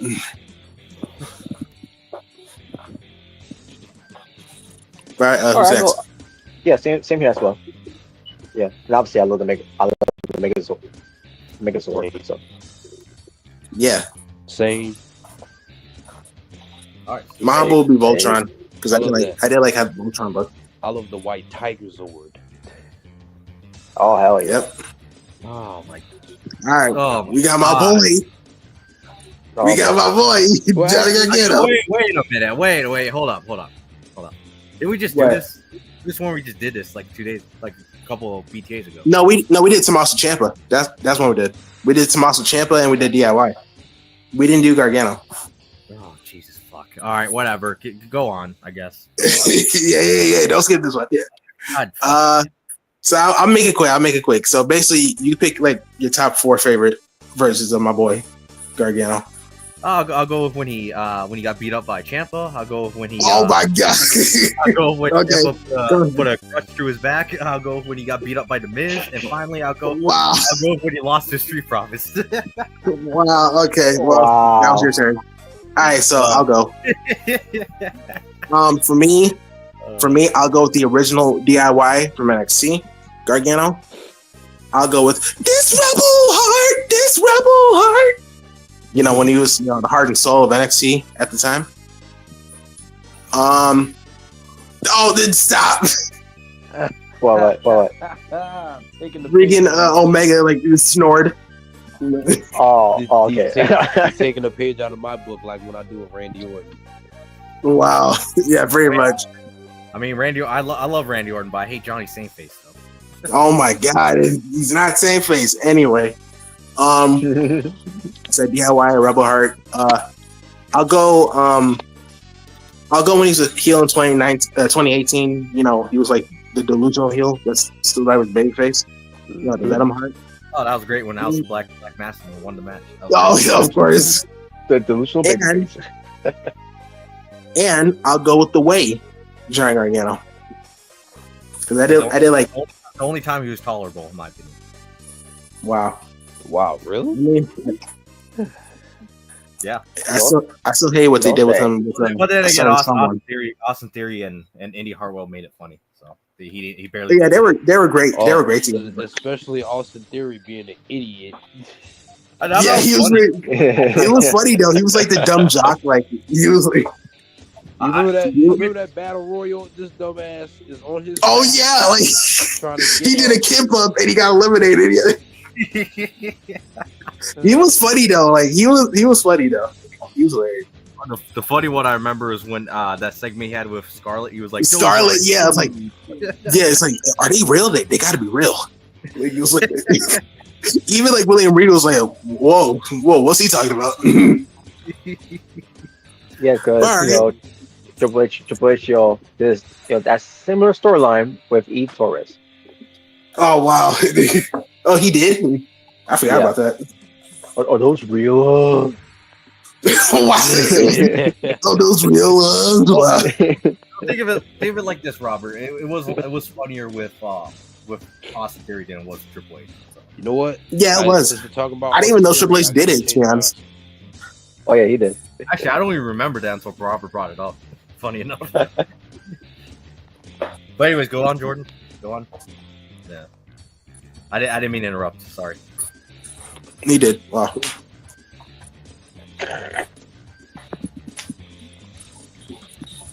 You there, Jordan? You there? Oh yeah, since we're talking about Austin Theory, I'm gonna change my profile pic. Oh no. Oh boy. I thought you were gonna say something. My bad. No, you can go on, Jalen, or whoever was next. I think Robert's I next. don't know who was going. To be honest, I forgot. Oh okay. I'll go Gargano. I'll go Gargano in DIY. I'll go Gargano. I'll be the Rebel Heart. I'll go Gargano. Being the delusional babyface, thinking that what he was doing was right. Yeah. And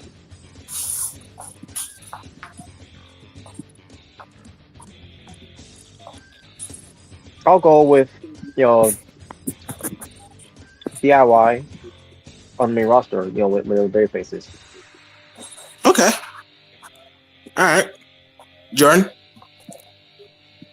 All right. Oh wait, I remember that. I remember that. Oh yeah, I remember that face. Yeah. I'll go Yeah. with. Wasn't that the selfie he took with Vince? Yeah, Yeah, it was with a Vince. selfie. I remember that, bro. Yep. Wow. That's I'm not gonna lie, hilarious. I laughed when I saw that selfie because I'm like, his face just looked hilarious. Yeah. I'm like, I you know didn't- what? Actually, that's some nightmare fuel right there. His face in that picture. Wow. Yeah. It's good. But I'll go with the OG DIY NXT. I'll go with Johnny Wrestling. I'll go Johnny Wrestling. I'll go with Johnny when he was the delusional heel. He beat Ricochet for that North American Championship. Which I was happy. Good. And I'll go with Johnny James. Okay. Which, by the way, I got that shirt.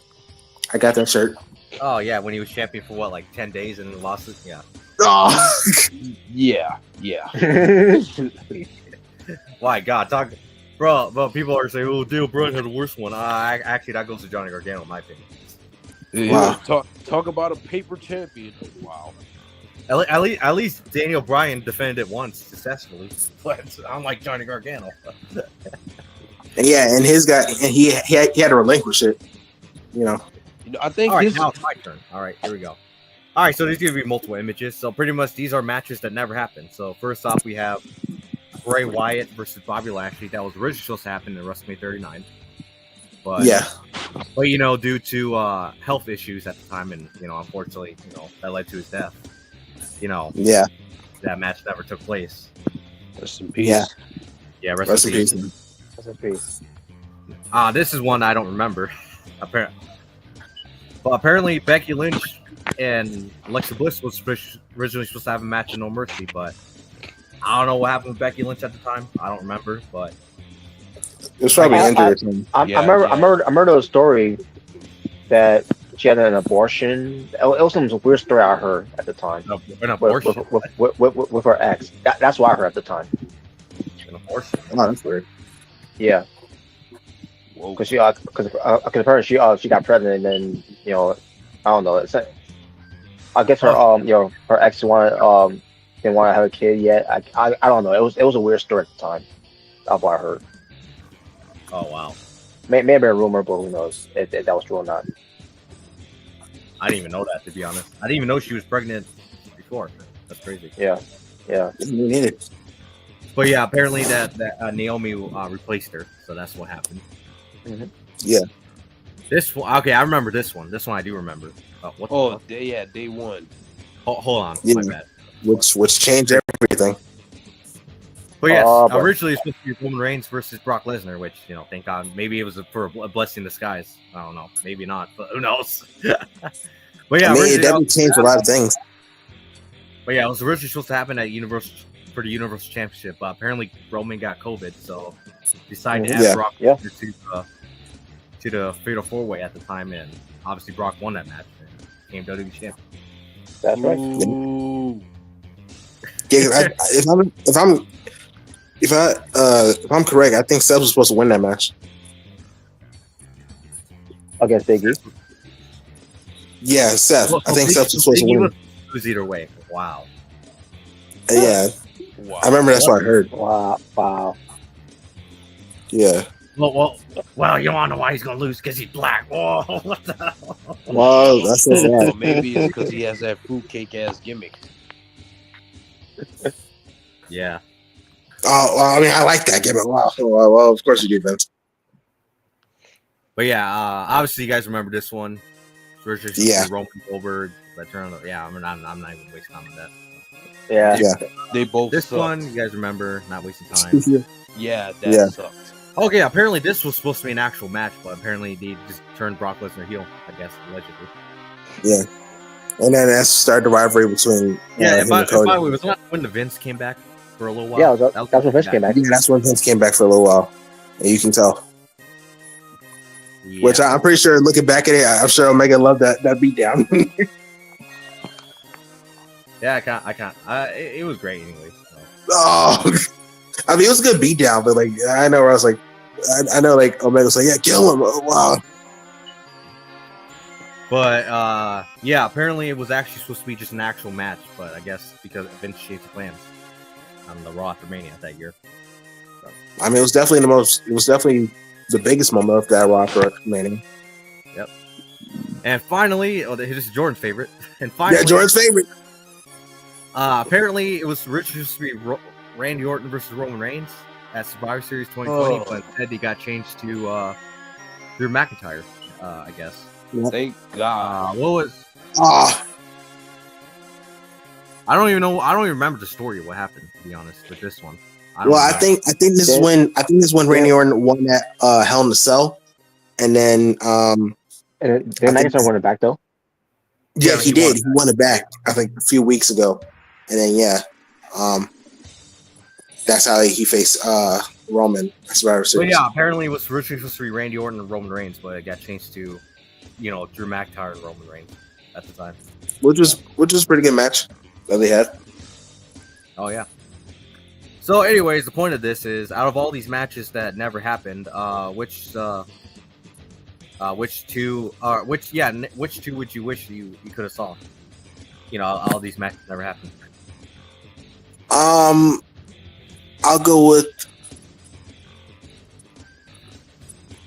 Randy Orton versus Roman Reigns, and come on, I think it could have been a good match. And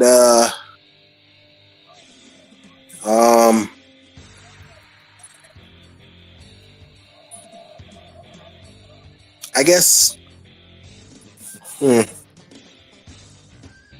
I'll go with Becky versus Alexa. So yeah. Okay.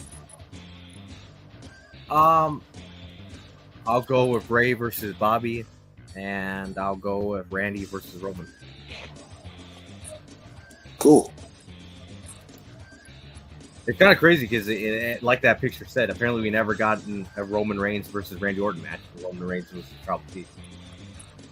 Yeah, not when he was Triple G. Yeah.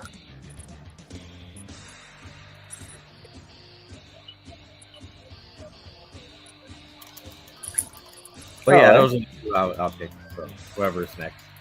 All right. For me, I'll go with Cody Rhodes and Brock Lesnar versus Roman Reigns and Solo Sikoa. Okay.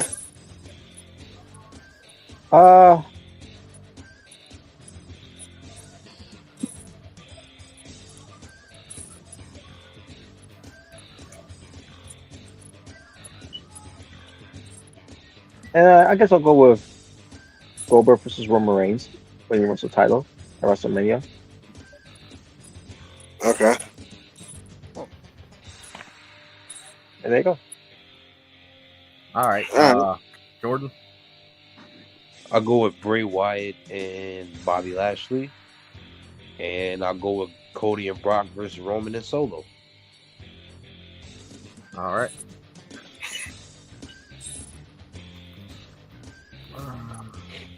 All right. Ooh, we got candy. Yes. I want candy. I want candy. Yep. Okay, Well, who's this? Who is this?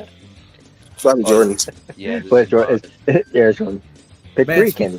Wow. Wow. Speak up. Wow. What the hell? Yeah. Why is yours always food? Wow. Why not? Why not? Yeah, man. Were you hungry? Go to 7-Eleven and get your food. Wow. Wow. Yeah. All right. Yeah, you can pick three. All right. Okay, I'll go. Oh, these are the machine candies. Okay. Yeah. Machine candy. I'll go with gumballs. What are you talking about? Benson from Regular Show? Wow. You're fired. Oh, we're talking about Mason. You're fired. Yep. Or Gumball, the show, the Amazing World Gumball. Wow. for me. That's something that's been around since when I was a kid. Yeah. Yeah. I'll go with Reese's Pieces, and I'll go with M&M's. All right. For me, I'll go Reese's Pieces, Mike and Ike's, and M&M's. All right. All right. I'll Get go back with. to work or you're fired. Oh, But man. yeah, I'll go with Runts, Mike and Ike's, excuse me, and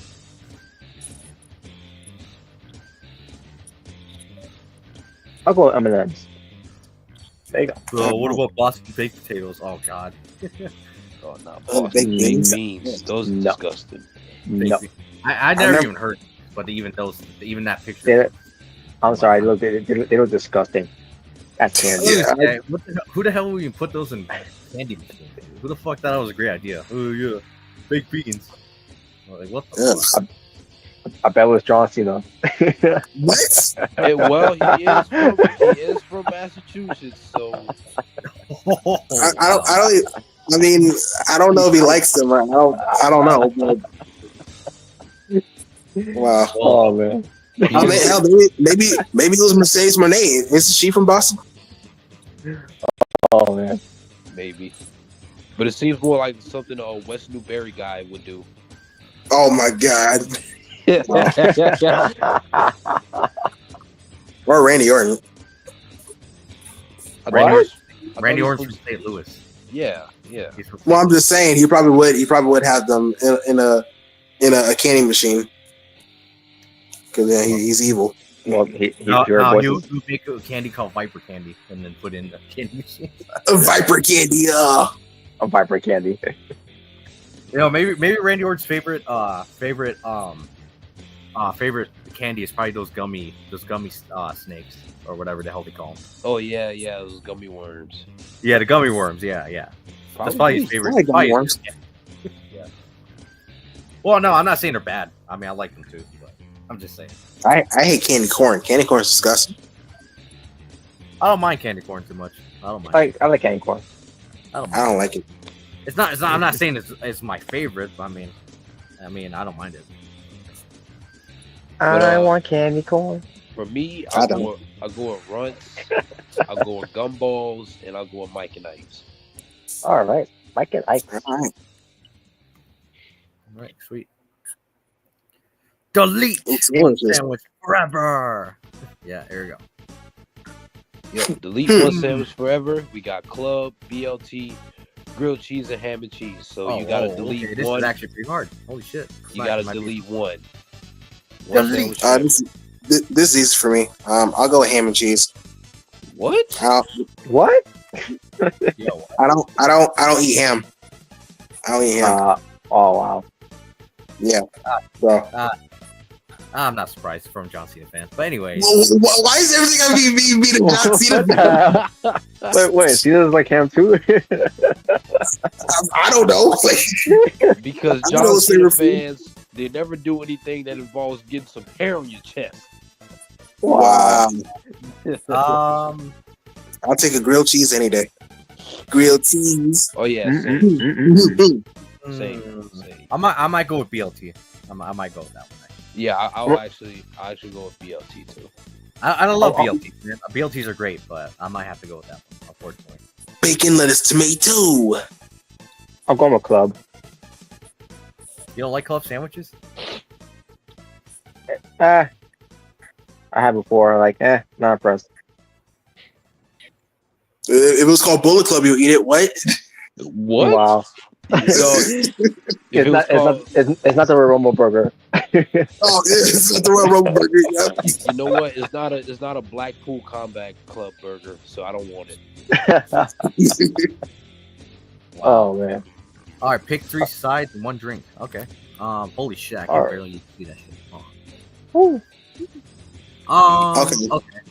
I'll go. Okay, 3 sides. I'll go with scrambled eggs. I'll go with bacon, and I'll go bananas. For a drink, I'll go All right. orange juice. And there you go. Sweet. Me, I'll go scrambled eggs, bacon, turkey sausage, and orange juice. All right. For me, I'll go with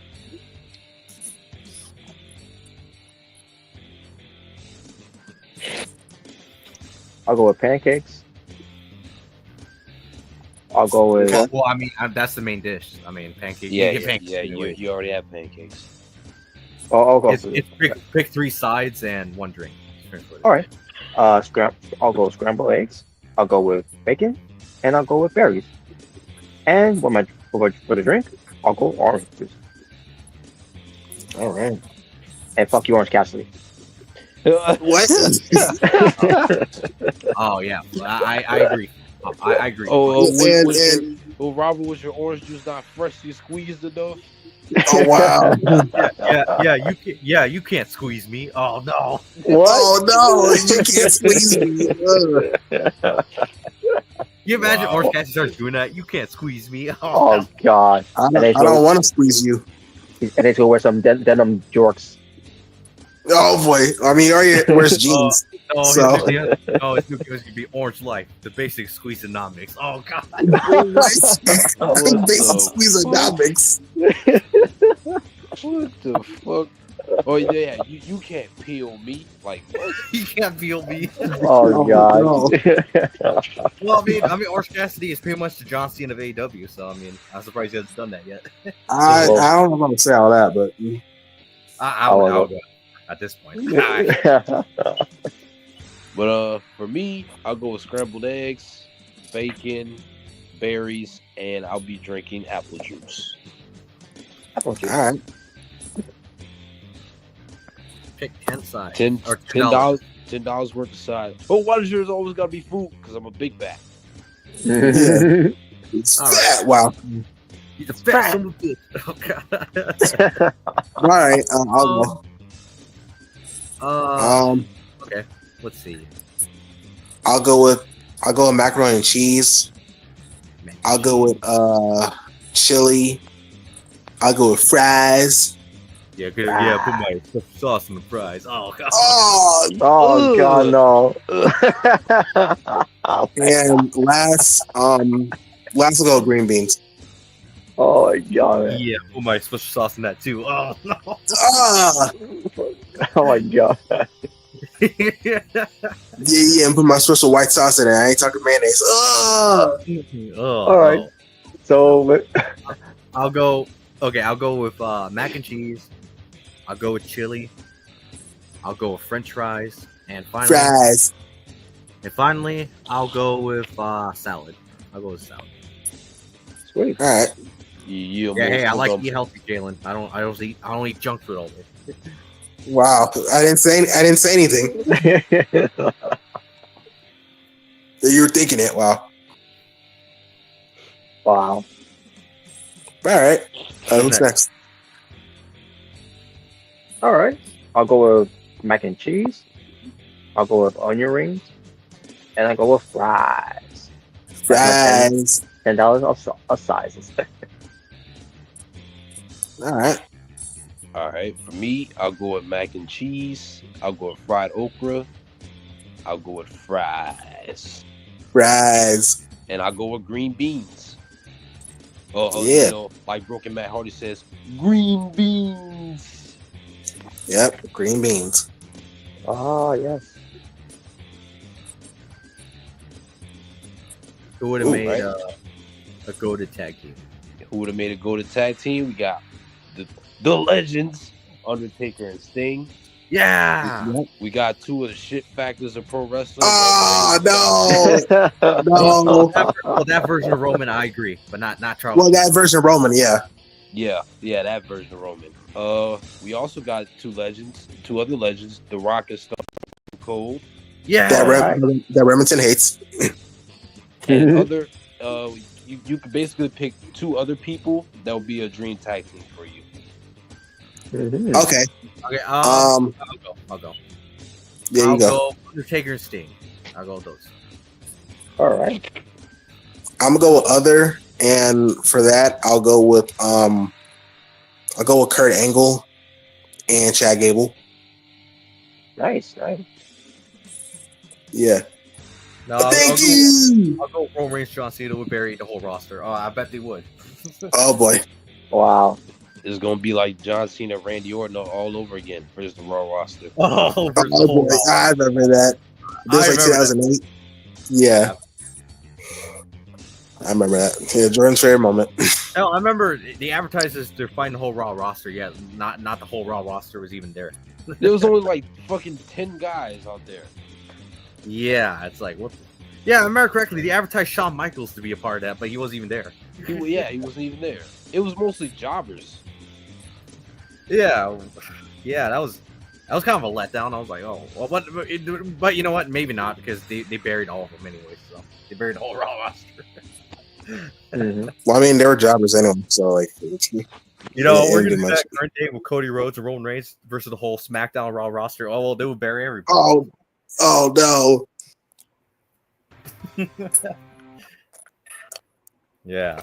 No. Oh no, we're gonna have Kenny Omega and Will Ospreay versus the whole AEW roster. Oh wow. Well, I mean, if they bury Orange Cassidy and Daniel Garcia, I'm fine with that. Yeah. Actually, I wouldn't care if they buried Daniel Garcia, Orange Cassidy, Jack Off. Who else? Take a Shitta, Felcher. I wouldn't care if they buried all these guys. Fuck them. All right. Yeah, I agree. But I'll go with also with Undertaker and Sting. Undertaker, Sting. That's right, Undertaker and Sting. I thought you said Kane. I was like, what? That's already a tag team. What? No. One. All right. Oh, the retired one's easy. The retired one's easy. Okay, release one. I'll go Bianca Belair. Oh wow! One. Why I gotta be the black chick? Wow. What? Why not? Retire Why I one. gotta be? Oh, why not? Robert said, "Why not?" Whoa! Whoa. Mr. Racist Revenge. He's coming out. Yeah. Wow! He said, "Why not, bro?" But go ahead. Retire one. I'll go with Natty Neidhart, Natalia. I'll go with her. Those were bad. And rehire one. I'll go with Tony Storm. There you go. All right. Unfortunately, I gotta go with Bianca. Unfortunately. Mm-hmm. And you're saying me? Why not? Okay, that was different with you, Robert. You said That was different. Wow. Okay. Retire one.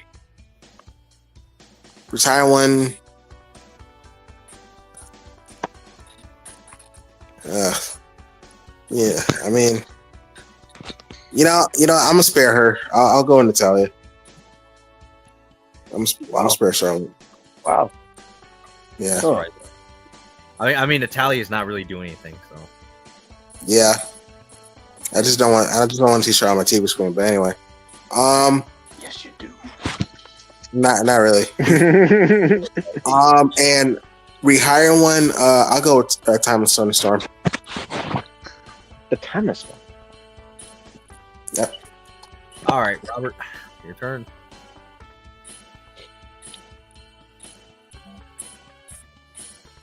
All right. Release one.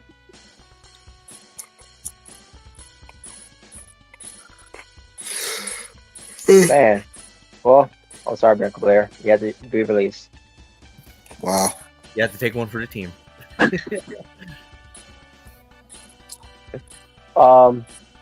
Retire one. Natalia as well. Mm-hmm. And as far as our fire one, Becky Lynch. Hello. Hey, Tia. rehire one, I should say. Oh man. But I'll rehire Timeless Toni Storm. Wow, All right. we're pretty much all picking the same thing. Wow. I think We'll so. see. Yeah. We'll see if Jordan is the icebreaker. Your turn, Jordan. Hate to say it, but release one, I'll go with Rhea Ripley. Whoa. Okay. That's a big one. Holy shit. The Simp singing like that. How dare you release mommy? Wow. You If Jerem heard that, Jordan, I think he might be on his bad side for a while. Mickie James will approve, by the way. Oh boy, yeah, Mickie James will approve. Yep. Wait, who? Mickie Mickie James will James. approve. Retire one. I'll go with Natalia. Yeah. Rehire one. I will go with Mercedes Moné, Sasha Banks. Okay. Well, actually, maybe that may be a benefit for AEW because she wants to be playing Hulk Hogan over there. Or Triple H. The Triple H Hulk Hogan, yeah. Yeah, AEW, they need Tony Storm. They really don't need Mercedes. I'm sorry. Yeah, they really don't. She's one of those people that, like, I'm sorry, she's not a game changer. She's not a draw. I mean, I know it's one of those things that's overplayed, but actually, this is one of the cases where it actually does apply for her. So. Very talented wrestler. Very she's talented in the ring. I never said she wasn't, but as far as promo skills, trash. Character-wise, trash. Drawing a dime doesn't like that. That's not maybe. I think she would have been a lot better if she went to TNA. And just to be honest, she's way overpushed as well. She's way too overpushed. Yeah, like I said, I think she would have been better in TNA, to be honest. I would have cared if they decided to give her the world title, like, as time goes on, but not like right away. Don't give her the TNT championship right away, and then all these other titles. Like, that's just overpushed, in my opinion. So, you guys just haters. You're jealous. Oh wow! Release Rhea, retire Becky, rehire Sasha Banks. Wow. Wow. Chelsea Green. Wait, I just noticed in the comment section, Tokyo said bacon, scrambled eggs, bananas, and apple juice. A kid's meal for Cora Jade. What the hell? Wait, what he said? What? He said a kid's meal for Cora Jade. Wow. What the hell? Wow. The Cora Jade cum sandwich. Oh, What? What is wrong with you? Oh, what? He's obsessed with Cora Jade, bro. Like, he's obsessed with her. I'm telling you, I think he is. Well, I mean, I heard she's single again, so I mean, they're girls. Yeah, I heard that she broke up with someone. Oh God! Harlem Lewis. Don't get Tokyo any animals. Yeah, I already know. So it's like a typical slight. Oh boy. She's not overpushed. You all haters. Sure, whatever. Oh boy. Sure. All right, but anyway, I assume this she's is wrong. Monday. Welcome to Chelsea Green. Yep. Basically, pick which is your favorite version of her. What comes to her, when she first appeared on TV, that's horrible story they did. Oh yeah, with Daniel Bryan. Like I've been in an affair with Daniel Bryan. Her time in TNA, her time in Lucha Underground, her time when she was in NXT, first run, or her current one. I'm going Megan Miller. Wow. But I forgot that was even her name. When they came up. Yeah. How many are we picking? Could be two. Okay. I'll go with her first TNA run. And I'll go with her current run in WWE. I'll go Reclusa. I think when she was in Lucha Underground, and I'll go with her current run as Chelsea Green, the hot mess. All right. Same with Omega. My will be Laura Vanessa. All right, Jordan. I'll go with Laura Van Ness and Reclusa. Honorable mention will be her NXT run. All right. And that does we need Reclusa back, by the way. We need Marty the Moth too. No, I don't. What? Wow. Hater. We need Mr. America back. Oh boy. Nah, you know what we need? We need Dream Match Team, Mr. America, and El Grande Americano. Oh, God. Yeah, that'll be a great team. Yeah. No, Thank you, brother. We need Mr. America. We need El Grande Americano. We need the original Sin Cara, and we need Curry Man. Oh boy. And we also need Shark Boy. And we need El Generico. Oh boy. Yeah, and you know what? You know who the leader of that faction will be? You know who the leader of the faction will be? Juan Cena. If you guys remember that. Juan Cena, bro. Oh God. Juan Cena. Yep. Oh, and bring back Los Matadores and El Torito. Oh God. and bring back Sin Cara Negro. You know. Bring back El Loco. You guys remember him? The guy is ugly. Yeah, the guy is ugly. That was so funny when Booker said that with the the black Sin Cara. The guy's ugly. Bring back the Metsicals. Oh God, bring back the Metsicals. Oh no. Yeah. You know, Santos. Heard Legado del Fantasma is going to be breaking up soon. Yeah, that's going to be a new gimmick. Oh wow. Oh no, he comes out with a lawnmower. No. Oh my.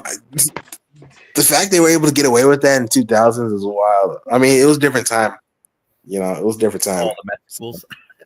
Yeah, that entrance, bro. It made it in the game too. It made it in one of the SmackDown versus Raw games. Like, bro. I think it was in 2K14 for America. Was it? The entrance? Yeah, I think it's in 2K14. Oh my God. That's wild. They need to put the entrance back in the game. Oh wow. Wait, what? They should put the entrance back in the game. Oh no. They should put what back in the game? No, bring back Hunico and Camacho. Bring that back. Wow. Oh, well, I mean, he's already in there. He's called Tongaloa. Well, yeah, he's already there. So just bring back Hunico, Sin Cara. There you go. Just dress him up as a Mexican cholo, and there you go. Yeah, pretty much. Wow. The fact that, dude, I couldn't believe when I found out that was Tama Tonga. Like, what? I was so shocked when I saw that. Tongaloa, I mean. Tongaloa. Bachaloa. You know what? Where's the GOAT nowadays? I miss him. He needs to come back. He's injured. Yeah, he's injured. Oh yeah, him and Bronson Reed. I forgot about that. Yeah, he literally injured himself in the same match. Yeah. I think Jacob Fatu almost got injured during that match too. Yeah, I think so. Well, lucky he's still here, so. Yaramin. Yeah, because didn't he get injured because they were jumping off the cage in the War Games match? Yeah, I think so. Mm-hmm. All right, Jordan, were you there when Robert went on that War Games rant when he was like, "Put a roof on the cage, put a roof on it"? Wait, what? You were ranting about the War Games cage, Robert? Yeah, he was. I was. Put a roof. Yeah, because obviously he's getting because you know wrestlers jumping off of it. You know. Oh yeah. But that's it. Put a roof on it. I'm sick of it. Well, come on, you guys! You guys didn't love it when Pat McAfee did that flip off, did a moose off the cage. You guys didn't love that? I loved cool. It when Pat McAfee went away, and he was away for like months. Oh wow! What about you, Robert? You didn't love it when Pat McAfee did the moose off the War Games cage? You didn't love it? That's what I remember much of it. We did live reaction to that. Remember? I do, but I just don't remember much of it now. You know what, guys? I'm going in. Oh yeah, I'm sure. I'm going in. Yeah. that terrible acting of his. The match was great, though. I mean, it was great, though. So. It was great, though. Yeah. The match was great. Since WWE always takes, WCW's match types, I'm surprised they haven't done a Thunder Cage match yet. Honestly, bro, I would have them bring back the Triple Cage. Obviously, just change up the rules. I was hoping they'll do that. Yeah, just change up the rules where whoever goes to the top. Guys, we're next year for Money in Bank. We're gonna have it in the Triple Cage. I mean, I mean, like, I would definitely bring back Triple Cage and obviously change up the rules. Like instead of having to go back down. Cody Cena's gonna have now WrestleMania. They're gonna have a Keno and Hell match. Oh god. Oh no, no. Oh we my don't need god. that. We don't need that. They're gonna have a Punjabi prison match. Jesus. Well, it'll probably be the first actual decent match, actual good match. To be honest, A Punjabi prison. it was one of those things where like it looked cool on paper, but execution just wasn't good. It was garbage. Cool cage, but just didn't work out. Yeah, because I heard that apparently the cage, the little cage they have in that match, apparently that's actually the original blue bar steel cage. Yeah, it was pretty much the blue bar, like the blue and black bar, cage. Just he just repainted it to brown, pretty much. Yeah. Or where it's supposed to be. Yeah, who knows? I think it was supposed to be like bamboo or whatever. I don't remember. Yeah, it was supposed to be made out of bamboo. Basically, that's what they, Oh yeah, bamboo. Yeah. Yeah. Like I said, it was cool cage. For Travis Scott at WrestleMania 41. Oh hell no. Fuck that. I think he's gonna get involved in that match. He's getting involved in some way, shape, or form. I think Cody should give him a stiff chair shot to the head. Oh wow. Nah, they ain't doing that. Nah, they ain't doing that. He's gonna give him a crossroads most likely. Yeah, that's not go too far there. But or stop him. Just give him a stiff ass give him a stiff ass clothesline or something like that. Yeah, I can see that, like stiff clothesline or a stiff slap, something like that. Or no, he should beat up that one guy. He should beat him up just like the Umaga beat up that one guy from Jackass. When he. Oh yeah, I remember that. Yeah, Steve-O. Yeah. Yeah, you remember that he gave him a stiff ass elbow and was actually power bomb. Actually, gave him a legit power slam. Remember that? Yeah, I remember that. Yeah. Like holy shit, he was beating the shit off him. I was like, damn. Yeah, he actually legit beat him up. Yeah, man, I was like, holy shit. He's going to screw off. Umaga kicked the guy's ass for real. Oh yeah. Oh yeah. Yeah. He's going to screw off Cody. Screw off Cody. What? I don't think you said it right. You mean screw Cody, not screw off.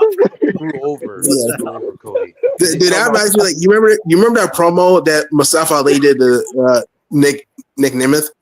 It was like when he's talking about Mike Bailey, like he screwed me real hard. Like Nick Nemeth was like, we don't need to know about that, brother. Like we don't even know about that. Why not? Whoa!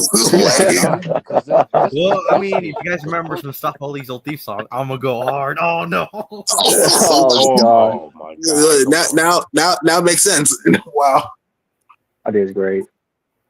Which, by the way, Mustafa Ali for I want to see Mustafa Ali as champion again, TNA. I want to see that. By the way, guys, I'm coming for your boy, and I'm coming hard. Oh god! Oh no! Okay, Brock. Okay, Brock. That's still so hilarious. Like freaking Brock was sweaty and tired. It's like Seth Rollins, I'm coming for you, boy. I'm coming hard. Like whoa. Is that the best of the best of the best of the best of the best of the best this world has to offer? I'm the beast and the best. Paul, say so stupid. Yeah, that was funny. I'm here. You're here. Let's do this. That's one of my favorite moments. Well, I don't know who it was. I think it was the Big Show. But when Brock got knocked out of the ring, he was like, "I will see you on Sunday." I think it was Brock on Sunday. Yeah, it was. Yeah, it was Big Show. Yeah. Was it when they had that match in 2014? Yeah, in the Royal Rumble, yeah. For Royal Rumble. Oh yeah, when Brock Lesnar completely just destroyed Big Show. Yeah, he destroyed Big Show first with the chair. Like I think it was after the match, but yeah, he destroyed him, bro. Yeah, I think like Big Show got like one punch. It was even before the match started, and then after the match.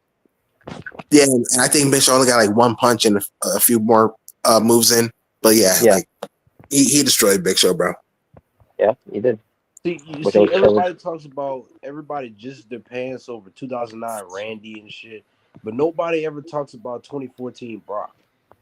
Nah, 2014 Brock, that's when he was really the beast, bro. Like he destroyed Big Show, Undertaker, John Cena. Like that was his year. Like that was his year, bro. And you know what's crazy? You know what's crazy? I'm glad it was Cena. Want to know why? Because if it hadn't been Cena, it was going to be Daniel Bryan who was going to destroy at SummerSlam. Oh yeah, which is funny because 4 years later at the time they actually finally got to face each other, and that was a really good match too. I was gonna say that was a good match too. Yeah, I'm glad it wasn't a squash like I originally thought it was going to be, but yeah. Yeah. I mean, obviously, Brock was doing his, usual, dominance, suplexes and stuff. But yeah, Daniel Bryan came back, low blowed and, the knee. Like, he was definitely coming back. Yeah.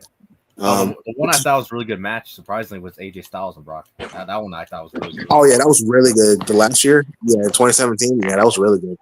Mm-hmm. I mean, Brock, I think even Brock even said it. He likes working with the smaller guys.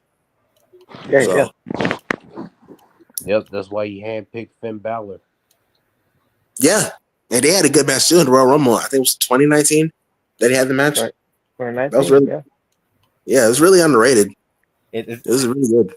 It's crazy how Finn Balor got a better match with Brock Lesnar than he did with Roman Reigns. When God saved him. When God saved him, yeah. Oh God. I mean, I remember they had a good match in Raw in 2016 because they didn't have a match. That match was garbage though. That when God said, I'm like, this is garbage. What the fuck? Now, remember when Finn Balor was switching in the floor, like and the red lights was coming on. That was remember what is going on? That was so funny, bro. Like he was just twitching. Is he having a fucking exorcistic orgasm? Like, what the fuck is wrong with him? Like, I guess the red light is making him twitch, he's having convulsions. Yeah, that was what the fuck?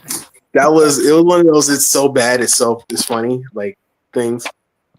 It's like Undertaker, right? Like when he does the raise up thing, but they instead of doing one gong at a time, they just keep gonging.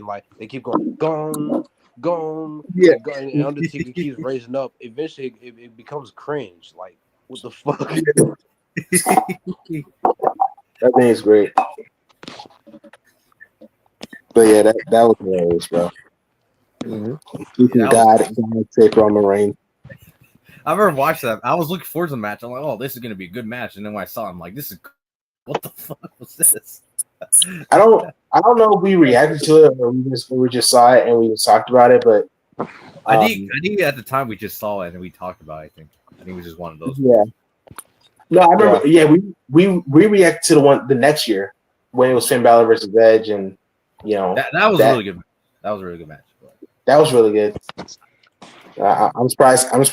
God didn't save Edge during that match. Well, I mean, he wasn't a demon, so I guess. Well, they had the Hell in a Cell match. Yeah. Balor and. I'm surprised God didn't help Edge during that time. So, well, I mean, maybe if you want to count the fact that Finn Balor got busted open the hard way and was bleeding all over the place. So I guess that was God's wrath, maybe. Yeah. He got 14 staples, right, from that match. Yeah, 14 staples. Yeah, they even made a T-shirt about that. Yep, they did. Shit, it's crazy. I think Drew McIntyre beat him because Drew McIntyre got 16 staples in his Hell in a Cell match. Yeah, Drew Staples. There you go. That should be his name. Drew Staples. Drew Mackin Staples. Well, he's DM Hunk. You remember? Yeah, DM Hunk. Yep. DM. Yeah. Well, all I'm gonna say is I hope he beats Damian Priest though at WrestleMania. I think he should. I think he is. I think he is. Nah, they're gonna have Damian Priest win again for no reason. What? I mean, he needs to win too, but I feel like Drew needs it more though. But Drew's going to be needed a lot more. Yeah. I think Drew should be world champion 2025. That'd be great. He should be the world champion. Yeah, or he could be the one to be Kurt Rose if he's not gonna lose to Cena. Yeah, I wouldn't mind that. But I could never see him it, get the world title. is Triple H actually going to book it though? Maybe. You never know. Why you think Cody's going to be the John Cena of this generation? Because I think he might be. I mean, he kind of already is. Wow. Yeah, you're on that boat too, Jordan. No, I'm just saying. I'm calling a spade a spade. Well, hey, maybe I'm sure they're gonna have Randy Orton versus Cody Rhodes soon. I think they will. Yeah, I'm sure they are at some point. Mm-hmm. It's gonna be great. It's gonna be great to see Randy Orton Punk hit Cody Rhodes when he turns on. No, that will happen. That probably will happen. But we'll just hope Cody sells it better than Shawn Michaels did that one Raw. Oh, wow. Oh yeah, when he was overselling. When Shawn Michaels pretty much sold it. When we pretty much oversold, like yeah, I remember that. That is great. Oh god, it's funny because I remember he's taken a Punk hit before, and he sold it like he got knocked out. But I don't know, maybe there was some backstage heat right there, and he pulled a Hulk Hogan in the SummerSlam. Well, if Shawn did that, he would have been flopping all over the place after you. Well, yeah. I mean, he kind of was like flopping around a little bit, but oh man, that's gonna be a fun match to react to. Hogan and Michaels for SummerSlam. Oh boy, oh yeah. My favorite spot was the big boot that Hogan gave a shot at, and then he got up and like he was just like spinning around like. That was my favorite spot. Yeah, that was funny. That was hilarious. My dad, the big boot. You know what I think of that match is one of those matches where it was so bad that it's actually funny. That's actually great. Yeah. But then again, I mean, Hogan got what he deserved anyways. That's what he gets for wanting to be a dick. So. Mm-hmm. No, you just being a little girl. Wow. So what for me, brother? Wow. Well then, Robert, anything else to talk about now besides us burying Hogan again for the 100th time? Well, I gotta bring up some about what cousin Gail Kim. More information about her being released from TNA Wrestling. Oh boy. And that was. Yeah, so basically, because she was, because her role at, in TNA was her being talent relations, which she was pretty good at doing when it comes to helping out. Yeah, she was well liked in that role. So. Yeah. And when it came to, speaking to the higher ups and all, apparently there was some issues, with the higher ups, where she'll butt heads with them. Makes you wonder if it was deliberate. It probably was. Probably. And then we came to, because it's just very interesting how they all want to get rid of all the Scott D'Amore people that he brought into power. Probably. And then we came to someone, because it wasn't just Gail Kim who was fired too. They also had other people as well. I know Gail Kim was the big one that everyone was talking about. Yeah. And talent are not happy about it either. So that tells you something right there. Talent aren't even happy about that. Yeah. And one of them, Gail Kim then and that person then were not fond of each other. So oh boy. Don't know for what reason it was. But, you know why she got you want to know why she got fired? Wanna why? Because I'm gonna buy the company off. Oh god. Well, obviously, I don't think that's what's going on. But I don't think that's going on. Because people say our teams are going to be sold to. Oh yeah, because there's some people think, oh, it's Triple H, he's taking over TNA. He's totally taking over. It's like, no, he's not. That's not. I don't think that's going to happen. I love the fact that they think it's Triple H. He's not really in charge. He's just a guy. Who's Well, he's in charge of creative. He's not in charge of the company itself. That's Nick Khan right there. That's all Nick Yeah, Khan. yeah, it's all Nick Khan. Yeah, if you are thinking that Triple H is the heir Yeah, apparent. wait, Triple H runs everything in the company, which I'm like, well, maybe he does some stuff, but I don't think he runs everything. There's a difference. Yeah, So.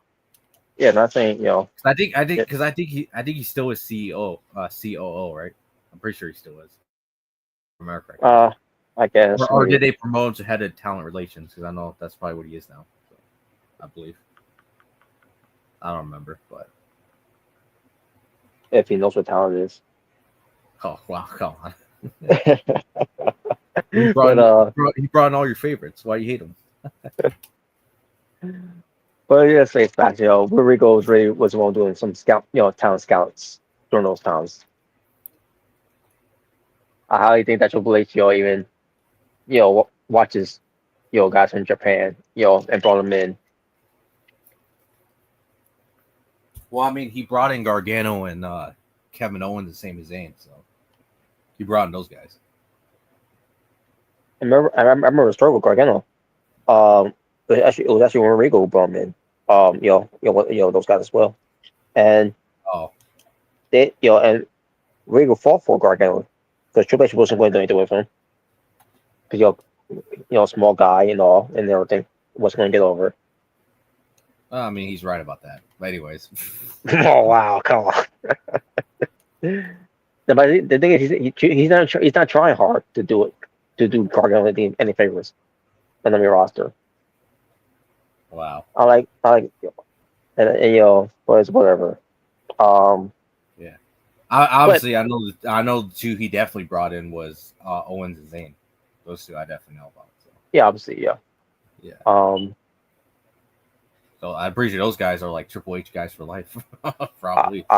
Obviously, yeah. Yeah. And also Black, he liked the also Black. It's a shame that he couldn't, he couldn't do anything to help out also Black, Oh yeah, Triple H liked Aleister Black. That's right. He liked him too. So. Even Shinsuke. But obviously, not. But nowadays with Shinsuke, that the damage has been done. Yeah. It's probably one of those things where maybe he's like, oh, maybe he's doesn't have it in him no more. I don't know. Yeah, you could tell by watching how he moves. He's not the same as Shinsuke anymore. Yeah. Even if you do bring back the old Shinsuke, wearing the leather jacket again and all that. So you can see Shinsuke having a retirement match soon. Pretty much one of those things. He probably will. He's probably gonna be done after that. What's it? Because I think he may have mentioned it before. It's gonna be a time where he's gonna be hanging up. Because he might not have much left in the tank anymore. Yeah. Well, at least he's not doing what Kota Ibushi's doing. With all my legs are gonna give out one day. So, but I'm still gonna wrestle. It's like what? Oh my god. You ever hearing that for Kota Ibushi? Oh, my legs are on my limit, but I'm still gonna wrestle. It's like what? Why would you do that? Yeah, you ever hearing about that when he said that? Well, it won't surprise me. Because Cody Bushi, man. And that's another thing too. Cody Is Bushi, he what? still in AEW? Yeah, but obviously, he's still recover. I guess he's still recovering. I guess which that's his fault for not getting surgery instead of doing it the way he wanted to recover. Yeah. Yeah, my legs are to give out some, but I'm still gonna wrestle. Yeah. But back to Gail Kim. So Gail Kim and this person, obviously, I guess, because of that whole thing with Gail Kim and him not liking each other. Don't know for what reason it was, but yeah, I don't know. Yeah. I think that was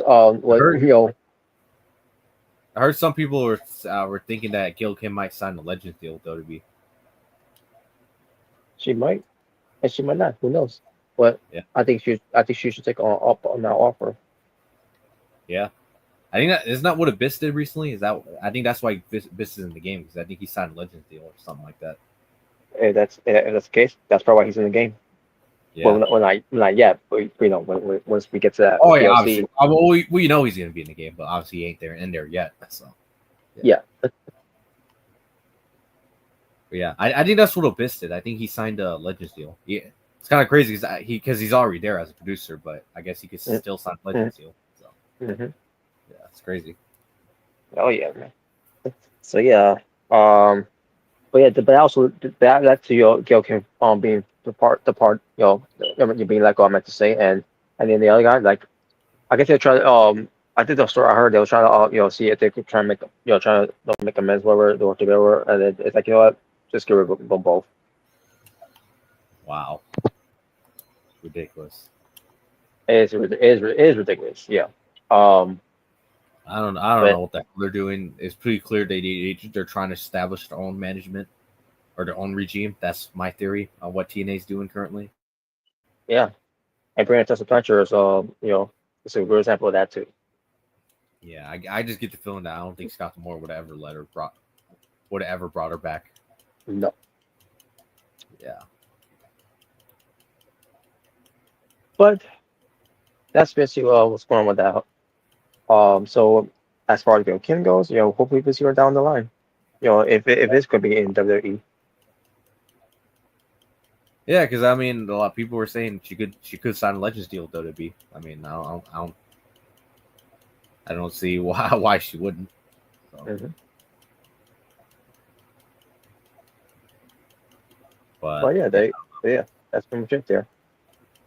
Also, because I think Abyss is the other TNA guy who did it, and I guess if you want to count her as well, Mickie James did it recently. She signed a Legends deal. So. Yep. Yeah, I mean, we'll see what Gail Kim does, though. As time goes on, we'll see. Yeah, we'll see. Well, all right. Let's quickly we're going to do or run through some stuff. Now I didn't watch the other stuff. We're going to do AWF.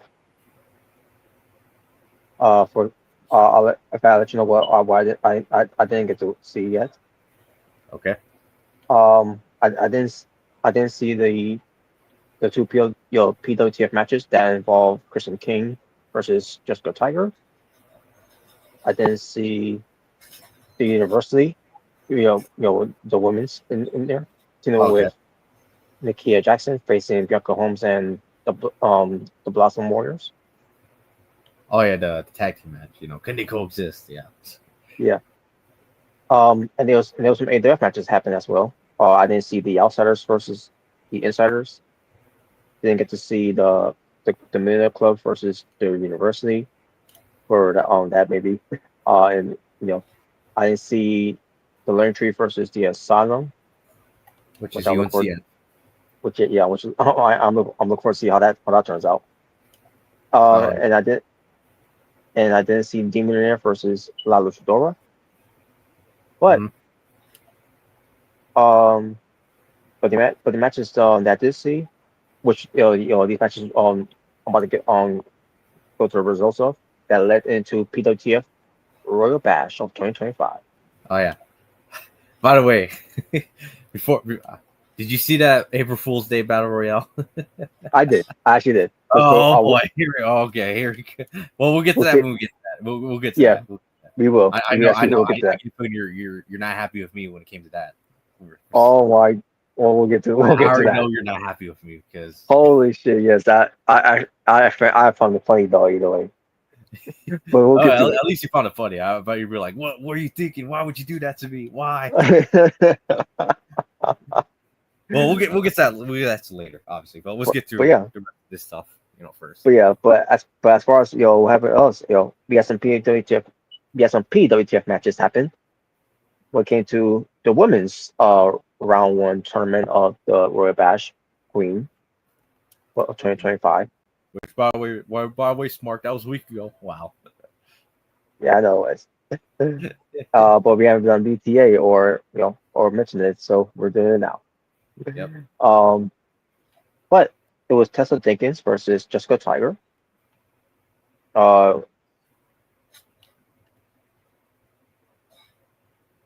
Yes, the first round matchup.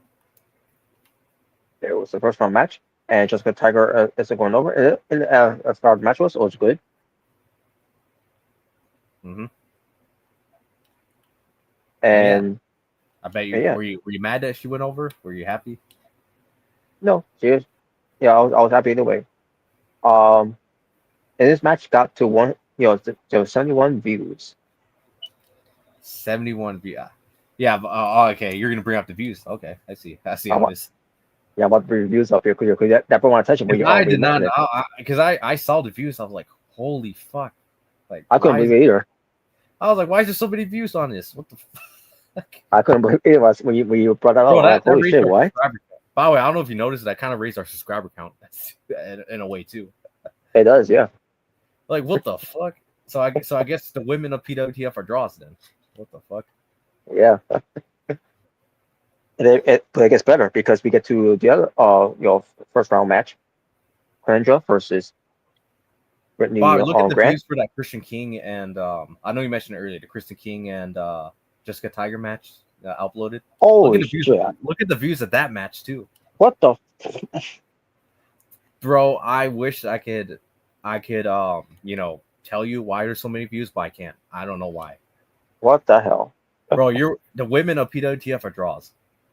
Whoa, ho, ho. Oh my god. Okay. I don't know why. I don't know if it's because how I made them look.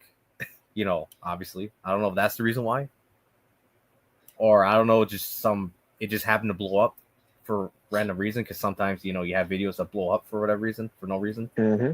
just randomly. Yeah, that's crazy. I mean, I think from experience. I mean, after all these years, you probably had some videos that just blew up randomly all of a sudden. So, Mm-hmm.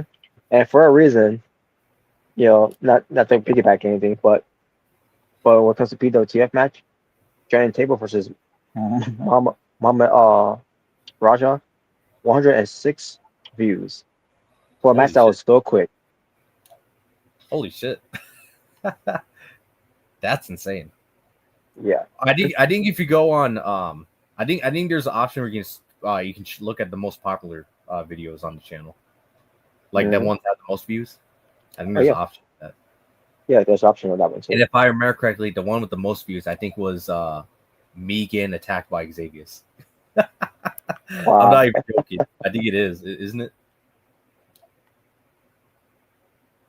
It is still the most viewed, right? I believe. Because I don't remember what it was or not. Well, it's easy to watch in a way too. So. Okay. Oh yeah, the CJ one. I think one of CJ's matches is one of the most viewed as well, if I remember correctly. Mm-hmm. Yeah. I guess me, CJ, and the women of PWTF are the biggest draws apparently of the federation. Apparently so.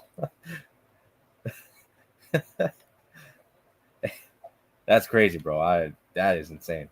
But yeah, anyways, continue on. But we just want to bring that up because it's like, holy shit. Yeah. Because I couldn't believe it. I had to show Robert this. I'm like, Robert, you have to take a look at this. And Robert couldn't believe it. What the hell? I couldn't believe it too. Yeah, like, okay. Because I was just random looking at the channel because sometimes I do that, and and I saw the views. I was like, holy shit! Like, wow. Yeah, but that's the biggest thing. Jessica Tiger, yes, but that's where it will start rolling in a way with 71 views.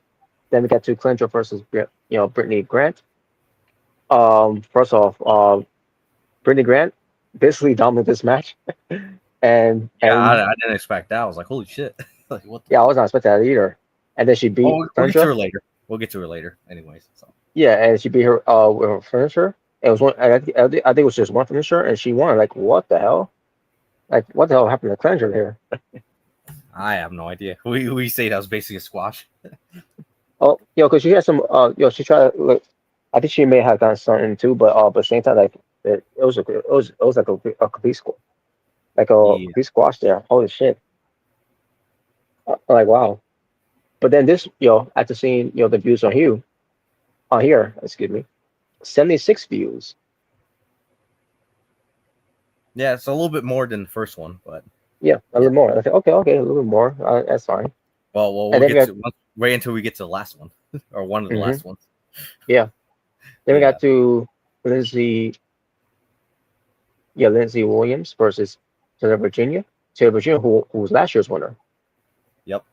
And they had a tremendous match here with Lindsay Williams getting the win. Like, oh shit, she beat the winner of last year. Like, oh, all right. She's going, and now she's going, and then she goes to to Royal Bash. And like, oh shit, not bad, not bad. And and the viewers from here was 96 views. Like, whoa. Oh yes, but wait until we get to the last one though. That last one's But gonna shock you. But then it gets better because Vicky Vale versus Stargirl. And they had a very good match as well. Now, unfortunately for Vicky Vale, she had her hand on the rope. Oh and yeah. And referee still counted it. I bet you're like, But what the hell? But Karma came back to Stargirl. We'll get to that when we get to Royal Bash. Mm-hmm. Yep. But yeah, Vicky Vale was screwed over by Stargirl there. But Stargirl wins and she advances either way. Referee's decision is final. Well, at the end of the day, whatever. Are you happy that Stargirl and Brittany Grant? It seems like the game is finally pushing those two. Aren't you happy? Oh yeah. And then we get to the view of this one. 119 views. Yeah, it's crazy. I'm like, holy shit. I wonder why they blew up. That's one thing I wonder. It's like, why did out of all the videos we ever done, why those ones specifically? It's kind of weird. That is weird. That is weird. You think it has to do with the way I designed them, the females? You think that's the reason why? I don't know what the reason is, but because obviously you could tell the way I designed them. I mean, I designed them to be eye candy as well. So, But yeah, that's what I was wondering. I was like, I wonder why he blew up. But who knows? Who knows? Well, Ace is working.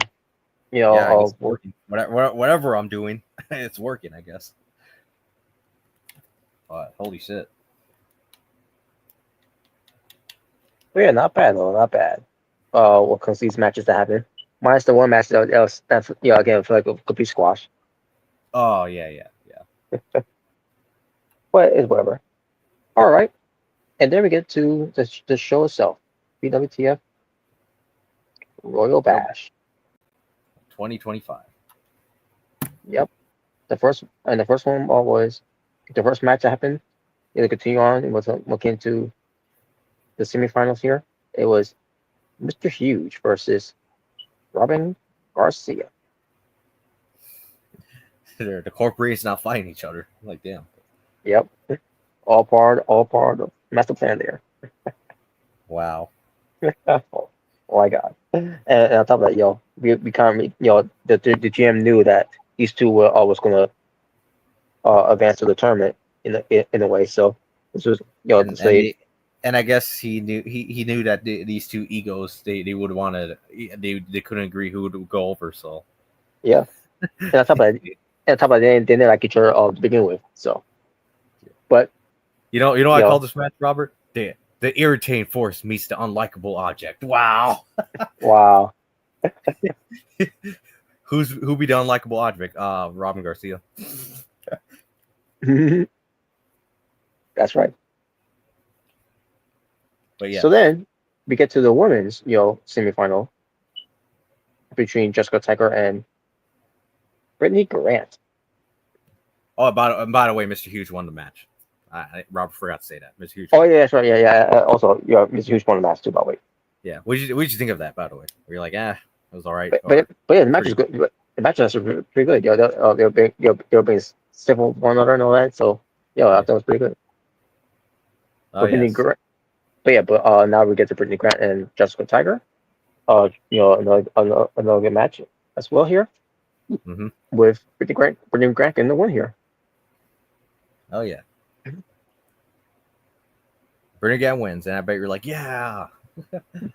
Yeah. And then we get to Jimmy King versus Roy Kawada. Yep. Yeah, Jimmy King was out for blood. Oh yeah. Kid you not. And this match was so indeed. And this match was tremendous, how it was done. Oh yeah, I bet you're like, holy shit, I love this match. Tremendous piece of work here. And then I gotta go with starting on purpose here because because they were fighting on the outside, and then Jimmy King was brought back into the ring by Roy Kawada. All of a sudden, when Roy Kawada's trying to get in there, to handle business, this distraction by Robert Garcia caused Roy Kawada with Jimmy King to go for his finishing move and goes for the cover. 1, 2, 3, and your winner to advance into the finals. And it's one of those things where like, wait a minute, I don't think Jim King realized what happened. I don't think he realized this. No, Jimmy King did not realize what happened because again, he would go back into the ring and not know what was going on. What comes to Roy Kawada being distracted some way somehow by Robert Garcia. Well, I got my thing for Juggle Gamer, but we'll get to that later once it gets to that. But yeah. Okay. Yes. Yes. And so Jimmy King advances to the finals. And we'll get to that later. Against Mr. Hughes, by the way. Oh yes. And then we get to Lindsay Williams versus Stargirl. Oh yes. And they had a very good match. Tremendous piece of work. They had one another. Definitely, I think in my opinion, definitely one of the best ones of the women's for me. So. Oh yeah, sure, it definitely was. Yeah. Yeah. And then in the end, it was Stargirl getting the win over on Lindsay Williams. I bet you're surprised. You're like, oh, this is going to be a very interesting finals then. Mm-hmm. I figured it was going to be. I figured that it was going to be Lindsay Williams advancing, but then the moment she got caught with by Stargirl with the finishing move. Yeah. And I'm like, okay, that's gonna be all short then, and it was. But then either way, it was tremendous match. The women's there, and there you go. Yep. And now Stargirl moves on to the finals. Yes. Yes, Then we get to. Yes, she does. And then we get to the no bar match between Foxy Knuckles and Jim Parker. This was a letdown. And yes, it was a letdown. It wasn't bad, but let's be honest, it was average as hell. It was mid. It was mid. Yeah. I was disappointed. I was disappointed. That didn't take long for Foxy Knuckles to win. He just punched him once, and there you go, 1, 2, 3. I was like, well, that was quick. Yeah. I guess you could say, for the newer term I'm using for him, he knocked him the fuck out. Pretty much. Yeah, pretty much. Right away, right off the bat, pretty much. I felt like in like what was the match, like 5 minutes? I feel like if you don't count the entrances. Oh my god! If it goes 5 minutes, like oh my god, this was just. I'm not the one with that. It felt like 5 minutes. Obviously, like I say, if you don't count the entrances being a part of that time, I think it was like 5 minutes long. Yeah, but it was a letdown match. Well, whatever. But at least Foxy won. That's all I'm gonna say. At least he won. So. At least he won, yeah, because you need that momentum going into the to WrestleMania. Yes, and I know he's looking forward to knock the fuck out whoever is going to be the world champion at Asylum. So, but we'll get to that later. And we'll get to that later. But either way, yeah, so much for that. Then we get to the finals for the Queen's Royal Bash Tournament between Stargirl and Brittany Grant. And the match itself, it was good, but it wasn't on the level of Stargirl and Lindsay Williams. Yeah. But it was still passable for it was. And the winner of the match. Yeah. And the winner of the match was Brittany Grant with some controversial finish there because the moment, she was taking care of Stargirl, doing everything that she can, to take her down, as she did. And then doing what else she was going to do. And then she did her signature move near the ropes to cover her up. And then once the referee got down, and then used the ropes for leverage and got 3 count to win, which I was shocked that she got the win because it's rare we see a win like that in the video game. Oh yeah. Hey, that was a freaking classic 1980s wrestling move she pulled right there. So yeah. So yeah, Brittany Grant, she won the tournament to win, and this was on karma to Stargirl because after what happened to Oh yeah, Vicky Vale. Yep. Vicky Vale. Yes. So yeah, this is Sorry, so you're Karma. glad she got a title shot before Brittany Grant ever did, or not Brittany Grant, Sophia Adams. My bad. Yeah, Sophia Adams. Mm-hmm. Yep. Boy, So yeah. those Sophie Adams just about this now. Oh boy. Oh boy. Robert always stirring the pot. Yes. So yeah, there you go. Here's your 2025 Queen's Royal Bash winner. Did she get a word crown? Wow. No, no. There's no need to wear a crown. So we get to that's the Queen's shop, Queen Rebecca. So yes. who knows? So, maybe one day we might do a Battle of the Crowns match. You never know. But anyways, get you on. it depends. Battle But then for the Crown, something like that. Yeah.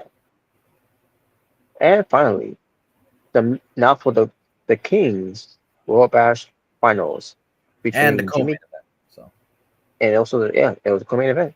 Jimmy King versus Mr. Huge. oh yes. And match itself was competitive, was decent. Not so much how this finished though, but Jimmy King, there's nothing he can do because obviously Mr. Huge, he's a big dude. Hard He ran back pick in him the ring. up to pick him up and get back in the ring. Especially one of those hard hits that he gets to him. So he's hoping maybe Mr. Huge will get back in. Like I said, But Jimmy King was unfortunately, out for blood. He made both of his opponents bust open in this which he did. in this show.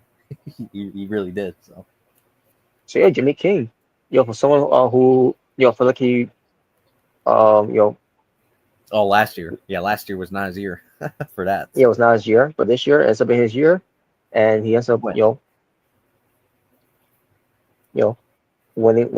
and now he's won the tournament, and now he gets a world title shot And shot Mr. Huge was in the foreseeable.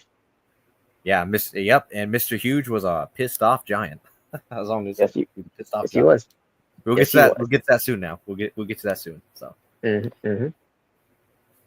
So yeah. finally, And finally the main event, which was the main last. event of the evening. That's right. It was the last man standing. Yes. For apparently it was not only gonna be for Mr. Not only for Jogo Gamers PWTF World Championship, but also JKP was gonna defend the World Heavyweight Championship from the WWE as well. Yeah. I'm like, okay. And also he's being covered by MVP, JKP like always. as always. JKP's own personal wise man, I guess you could say. Yep. And they had a match, and it was a tremendous match. They had last man standing. I think it was match of the night, but then again, I don't think you expect anything less. So. Oh yeah, definitely. It's definitely that match of the night. These two were at each other from one another. JKP, was out, to be champion. For PWTF again, because he felt like he's looking forward to become a what would it be 4-time world champion, since he's technically the third world title he currently has. So. Yeah. So yeah. So in the end, because there's been multiple times, they were being counted out. Oh yes, and I bet you're like, holy shit! Is this it? Is this it? Yeah. but here's what happened though. Technically, since it was the last man standing match, no DQ. Mr. Huge apparently ran into the ring somehow and hit Juggalo Game for a lead pipe in the head. So, because obviously those two, well, like I said, you really think those two are done for good? No, I didn't think so. After that, I was like, no, this ain't over. I don't think this is over yet. I just get that feeling this ain't over. This is far from over. That's what ain't over. And I know you had that feeling too as well. So yeah, because that happened, and JKP just stand there. He's like, you couldn't believe it. He's like, and that's what happened. You got Juggalo Gary counted out, and your new PWTF champion. And I know Robert was mad. He was like, no. It is JKP, and he's now double champion. So yeah, Now he's a double champion. A double world champion, by the way, not just any other double champion. A double world champion. Yeah, he's set to be a champion. To capture all the gold. Yep. Even if it's not in the company that he works for. That he works for. Yep. And by the way, he changed that your PWTF championship belt back to a spinner. Just letting you know. Yeah, yes, it is. So now all we got to hope for is for Foxy Knuckles to win the belt back and to bring back the prestige of it. Mm-hmm. Yeah, I know that's weird. So what do you think now? Asylum Man's going to be JKP and Foxy Knuckles for the first time ever. First time ever. That's right. Oh, once in a lifetime. Oh God. That's not too crazy. No, we're not going to go that crazy. Well, speaking of once in a lifetime, I do have a match for JKP in the future. When it comes to once in a lifetime, since it can only happen this year. I think you know what I'm talking about. So. Mm-hmm. We'll talk about that in another time because that's not the main focus now. But anyways, yeah. I think you might know who I'm referring to with once in a lifetime, and it can only happen this year. I think you know who I'm referring to. But anyways, yes, JKP is the new PATF World Champion, and Robert hated it. Robert got mad. He threw his phone. He's like, I'm watching. Wow. No, I'm just joking. He didn't do all that. But yeah, Robert, what's your thoughts on that? JKP is now a double champion. A double champion representing for PWTF. I like. First of all, the spinner ain't doing much. But wow, you think the spinner brings disgrace to the world title? It brings disgrace to the world title and to the brand. So he must be stopped by Foxy Knuckles. Oh yes, he should be. But on the other hand, though, despite your personal feelings to JKP, I mean, you got to be looking forward to that match, though. I think it might be a great one. So. Yeah, I agree, and it sure as hell will be. Yes. All right. Yes. Then we get to some PWTF matches before we get to the Battle Royal. Yeah, Robert's and favorite. I think this is gonna be Robert's favorite Battle Royale of all time. Oh yeah. And before we do, we got this Millionaire Club. Oh yeah. Nathan Matthews and Austin Wright versus the United States champion of PWTF, Jordan Williams, and coming from AWF, because let's face it, also Millionaire Club also from AWF, but because Bruce Wheeler is throwing his weight around, especially Nick Matthews. He started a wildcard rule. No, I'm just kidding. He didn't do that. Oh wow. Yeah. Wouldn't you love that? Yeah, wildcard rule. Oh hell. A wildcard rule.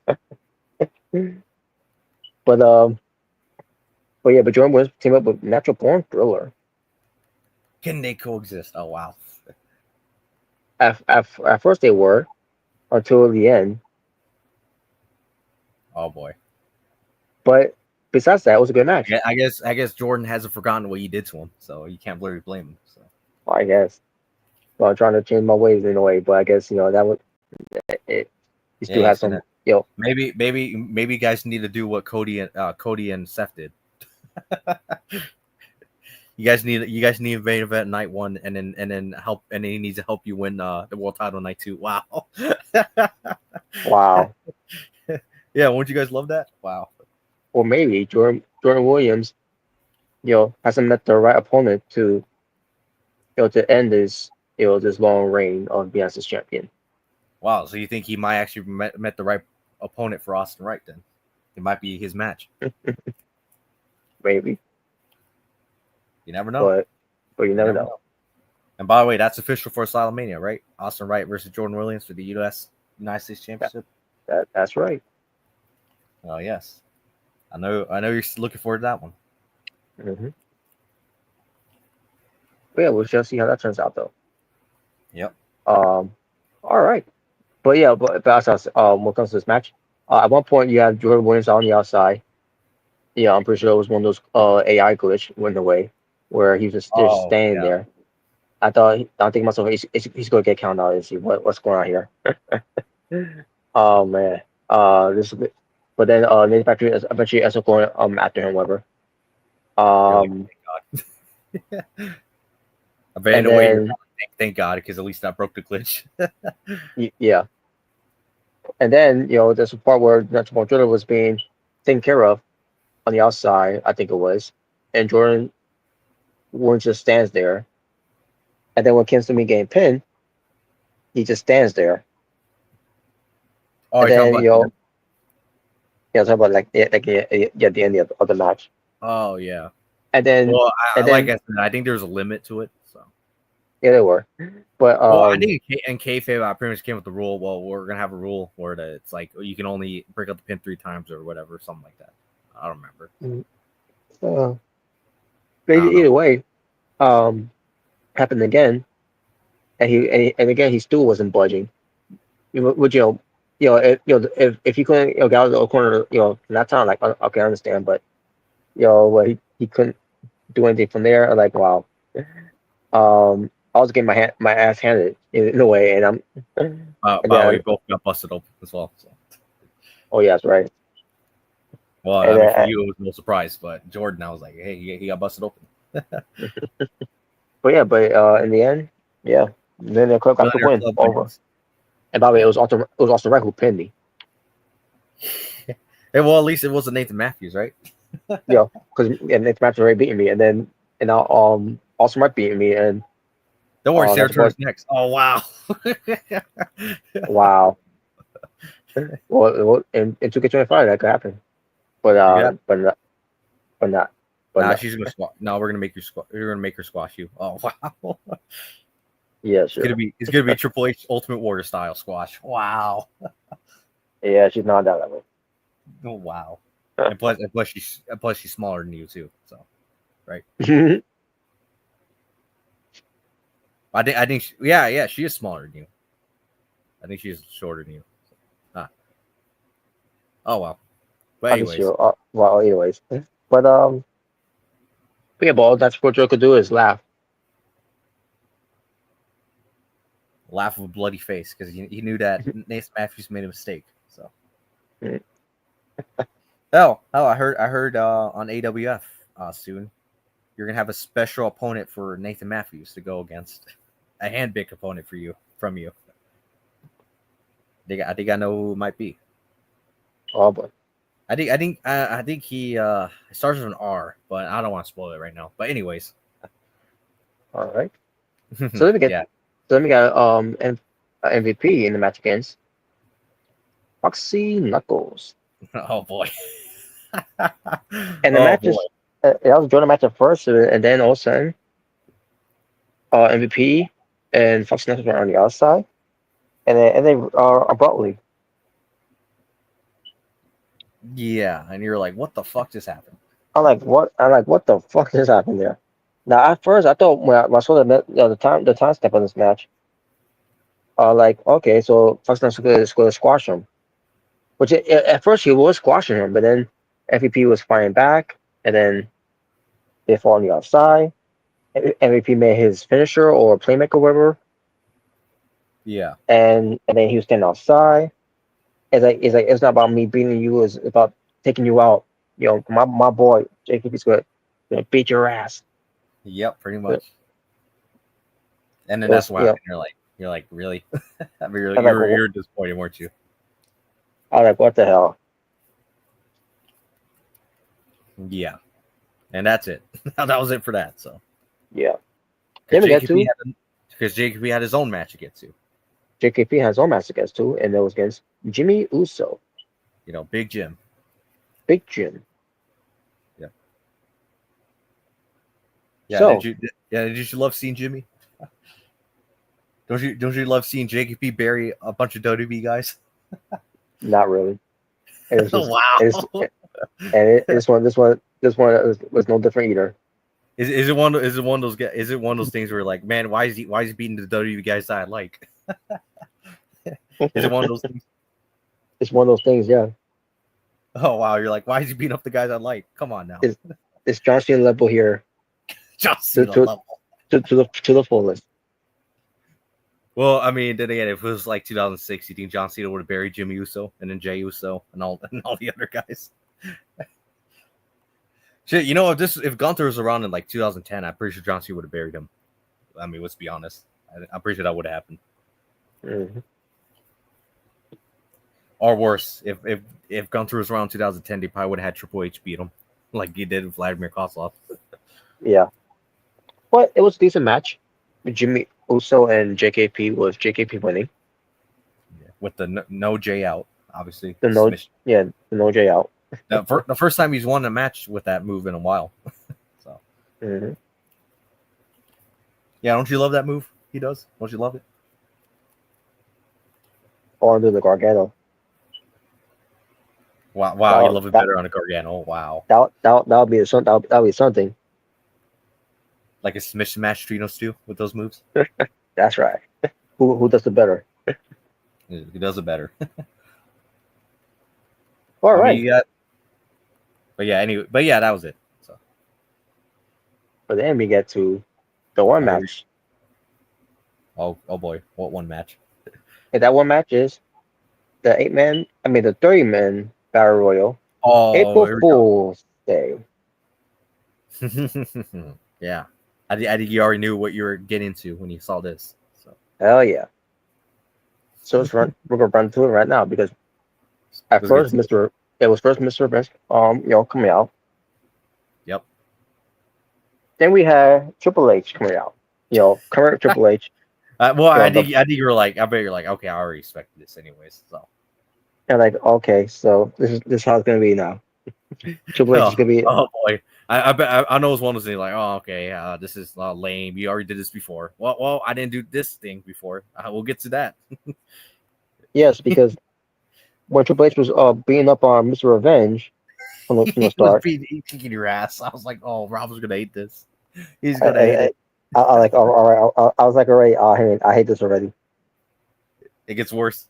It gets better for you, I should say. But then it gets better because then we get 2008 Triple H. I'm like, what the fuck? I'm like, really? Okay, I think you were expecting the Triple H one, but I don't think you were expecting the other Triple H, weren't you? Yeah, Triple H with long hair, by the way. and he was also kicking your ass. I was like, wow, they're kind of double teaming on you. Yeah, I was like, oh my god, this is the worst thing that could ever happen. Oh, it gets even better.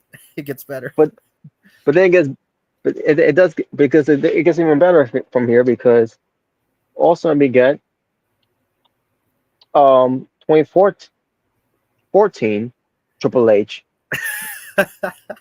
Shaved head, or in a way. I'm like, oh come on. Not his beard wasn't that long at the time. But yeah, I'm like, oh come on.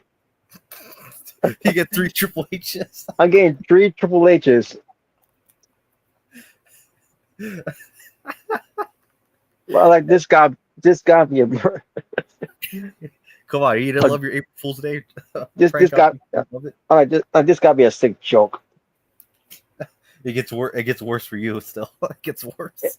It does get worse though, for my characters. But holy shit, before we get to that, 2008 Triple H got eliminated. So. Yeah, 2008 Triple H got eliminated. By 2014 Triple H. Well, I don't think you really gave a share. Like, well, I mean, they can. I was like, yeah, I could care less. I mean, it's still funny though. I mean, it's funny to see, but still. Yeah, and then we get. Yeah, it gets better. We get Seth fucking Rollins. Robert's like, "Are you shitting me? Are you shitting me?" I'm like, we're getting WWE stars. It's just too much cameo of WWE stars here. This is all the ones you don't currently like. It's the ones you don't like. Oh my god! Oh, it gets worse. It gets worse. But then it gets worse. Because next was 2020, with John Bradshaw Layfield hairstyle, fuckboy buckethead, shit factor of professional wrestling, John Cena. Holy shit, man! Like, what the? Robert's like, I hate this match. I hate. I was like, I hate this match already. You're like, I got all these guys who want to bury me. What in the world, man? You know I did that shit on purpose to mess with you, right? Oh my, yeah, I know. I did that on purpose to mess with you. I'm like, I'm gonna mess with Robert today. You know what? I'm gonna mess with him. I'm gonna make him so angry. That's gonna be so funny when he rants about it. Oh my god, horrible. You know, it would have been something if it was at least like the top current guys or whatever, but no, or the top guys of the past. But no, I decided to put in all the guys you hate currently, like all the guys you have that's on your bad side, right? That was crazy, man. And then finally, Starboy comes out. Like, okay, finally we get someone. Don't worry, it wasn't all just WWE guys. Don't worry, it wasn't just all Yeah. WWE guys. So. Oh my god. I'm pretty sure at that rate you were worried about that, but no, don't worry, it wasn't that. Yeah. And then we got AJ Anderson coming out. Okay, finally we get. Yeah, after all those guys, the rest of these guys were random. Like they were just random order. So I didn't know who was coming out after that. Right. And then Roman Reigns comes out. Yeah. The tribal chief Roman Reigns. Obviously, yeah. And obviously I don't think you have a beef with him. So I don't think you really got that mad over that, right? No. Yeah, I was gonna say I don't think Roman's on your bad side. At least I don't think he is, but yeah. No, he's not. He's not on your bad side like Seth Rollins is currently. So, no. Yeah. And then his revenge gets delivered by Seth fucking Rollins. Well, that was unexpected. I was like, it's probably gonna be Triple H or something, but no, it ended up being Seth Rollins. But it ends up being Seth fucking Rollins instead. You're like, Seth, fuck you, Rollins. Yeah, fuck you, Rollins. Fuck you. Oh, I was like, oh, that's gonna make up your hatred for Seth Rollins even more now. Yeah, I was gonna boost it up. Unbelievable. So then we get to Shawn Michaels coming out. Not just Shawn Michaels, but Shawn Michaels in 2009. Yep, from WrestleMania 25. That's right. And then we had John Cena getting limited by AJ Anderson. Like, thank God. Yeah, get him out. Thank God. By the way, where you're like, he's shit in the ring. He's shit in the ring. Is that what you're saying? Even in the video games, he's taking ass bumps. Oh my God, they didn't to incorporate that for John Cena's because in video games taking ass bumps. Yeah, that would actually be funny, but yeah, ass bump. But anyways, and then we had Triple H from 2014 being made by Roman Reigns. Yep. Good. Payback, by the way, what comes to that. And then we had CN Punk. Yes, CN. The Grown. Like a Mussolini. Oh, wait, not that one. No. Viva la Raza. Yes, Viva la Raza. And then we had Austin Wright. Yep. I bet you thought it was Drew McIntyre first. We'd be like, oh, wait, never mind. It's Austin Wright. I was like, yeah, I thought, okay, it's Drew McIntyre. Which I wouldn't mind either way. Yeah. And then we had AJ Anderson being made by Roman Reigns. The tribal chief. Yep. And then we had, from 2015, Randy Orton. I was supposed to put the I meant to put the current one, but I guess I accidentally put the 2015 one, but whatever. Same thing, I guess. So Oh, okay. Yeah. Yeah. But yeah, wait. Yeah, it was Randy Orton from WrestleMania 31. Yep. Then Starboy got eliminated by Triple H. Yeah, you hated it. That's Triple H for you. Very your promising young talents. But by the way, Triple H lasted so long in this match. He did. It was annoying the shit on me. Well, that was unplanned. I wasn't thinking he was gonna last. Yeah. Hey, but here's something though. You busted him open at least. So. Oh yeah, I did. I didn't even notice it at first. And then I realized, oh shit, he was bleeding. Yeah, he was bleeding. Yep. But then Shawn Michaels got eliminated by CN Punk. Yep. That was for Bret Hart. Wow. Wow.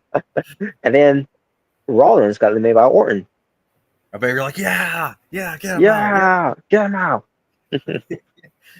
Yep. And then AA Omega comes in. Yep. The greatest of all time. And then you got your revenge or Roman Reigns. Because you eliminated him from the match. Yeah, I was like, yeah. I don't acknowledge you. You hear that? I don't acknowledge you. Wow. I remember he eliminated me before. Yeah, I won the Yeah, he holiday. eliminated you. Yeah, he did. Yes, this is your payback here. Yeah, pretty much. Yeah, pretty much. So then, X Parker comes in Yep. of the United Kingdom. And he's being a powerhouse as always. So. Mm-hmm. And then we have Strange coming in. Yep. It's Strange. Yep. Yeah. And then Orton got eliminated by Triple H. Great. That brought back some bad memories for you. That brings back some bad memories. PTSD. Unbelievable. Triple H burial PTSD. That's what we should call it. Triple H burial PTSD. Oh man. How long did he last this match? Like half the match, I feel like he lasted. Holy shit! Like that's what it felt like. My God. I bet you're just like, why the hell is he still in here? Why? My God, man. And then we got CJ the Long One coming in. Yep. And then Jordan Williams comes in. Right after Randy gets eliminated. How ironic. Mm-hmm. And then Jordan Williams gets eliminated by Axe Barker. Like, what the hell? He just got in. But again, he did I think he made his spear, which is why he got it. Yeah, I think that's what happened. Yeah. And then Strange is eliminated by Austin Wright. You're like, wow. And then finally, Triple H got eliminated by Austin Wright. They're like, good. You're like, yeah, get him out. That's too long. My expectations. Well, at least he was bloodied. Wow. and then CM Punk got eliminated by CJ. The irony of that. Oh yeah. I think in a way, if I remember, CJ was eliminated by CM Punk at one point. In some one holiday battle roast. I think it was the last one actually. Funny enough, he was the last. Yeah, I think so. Yeah, I think so.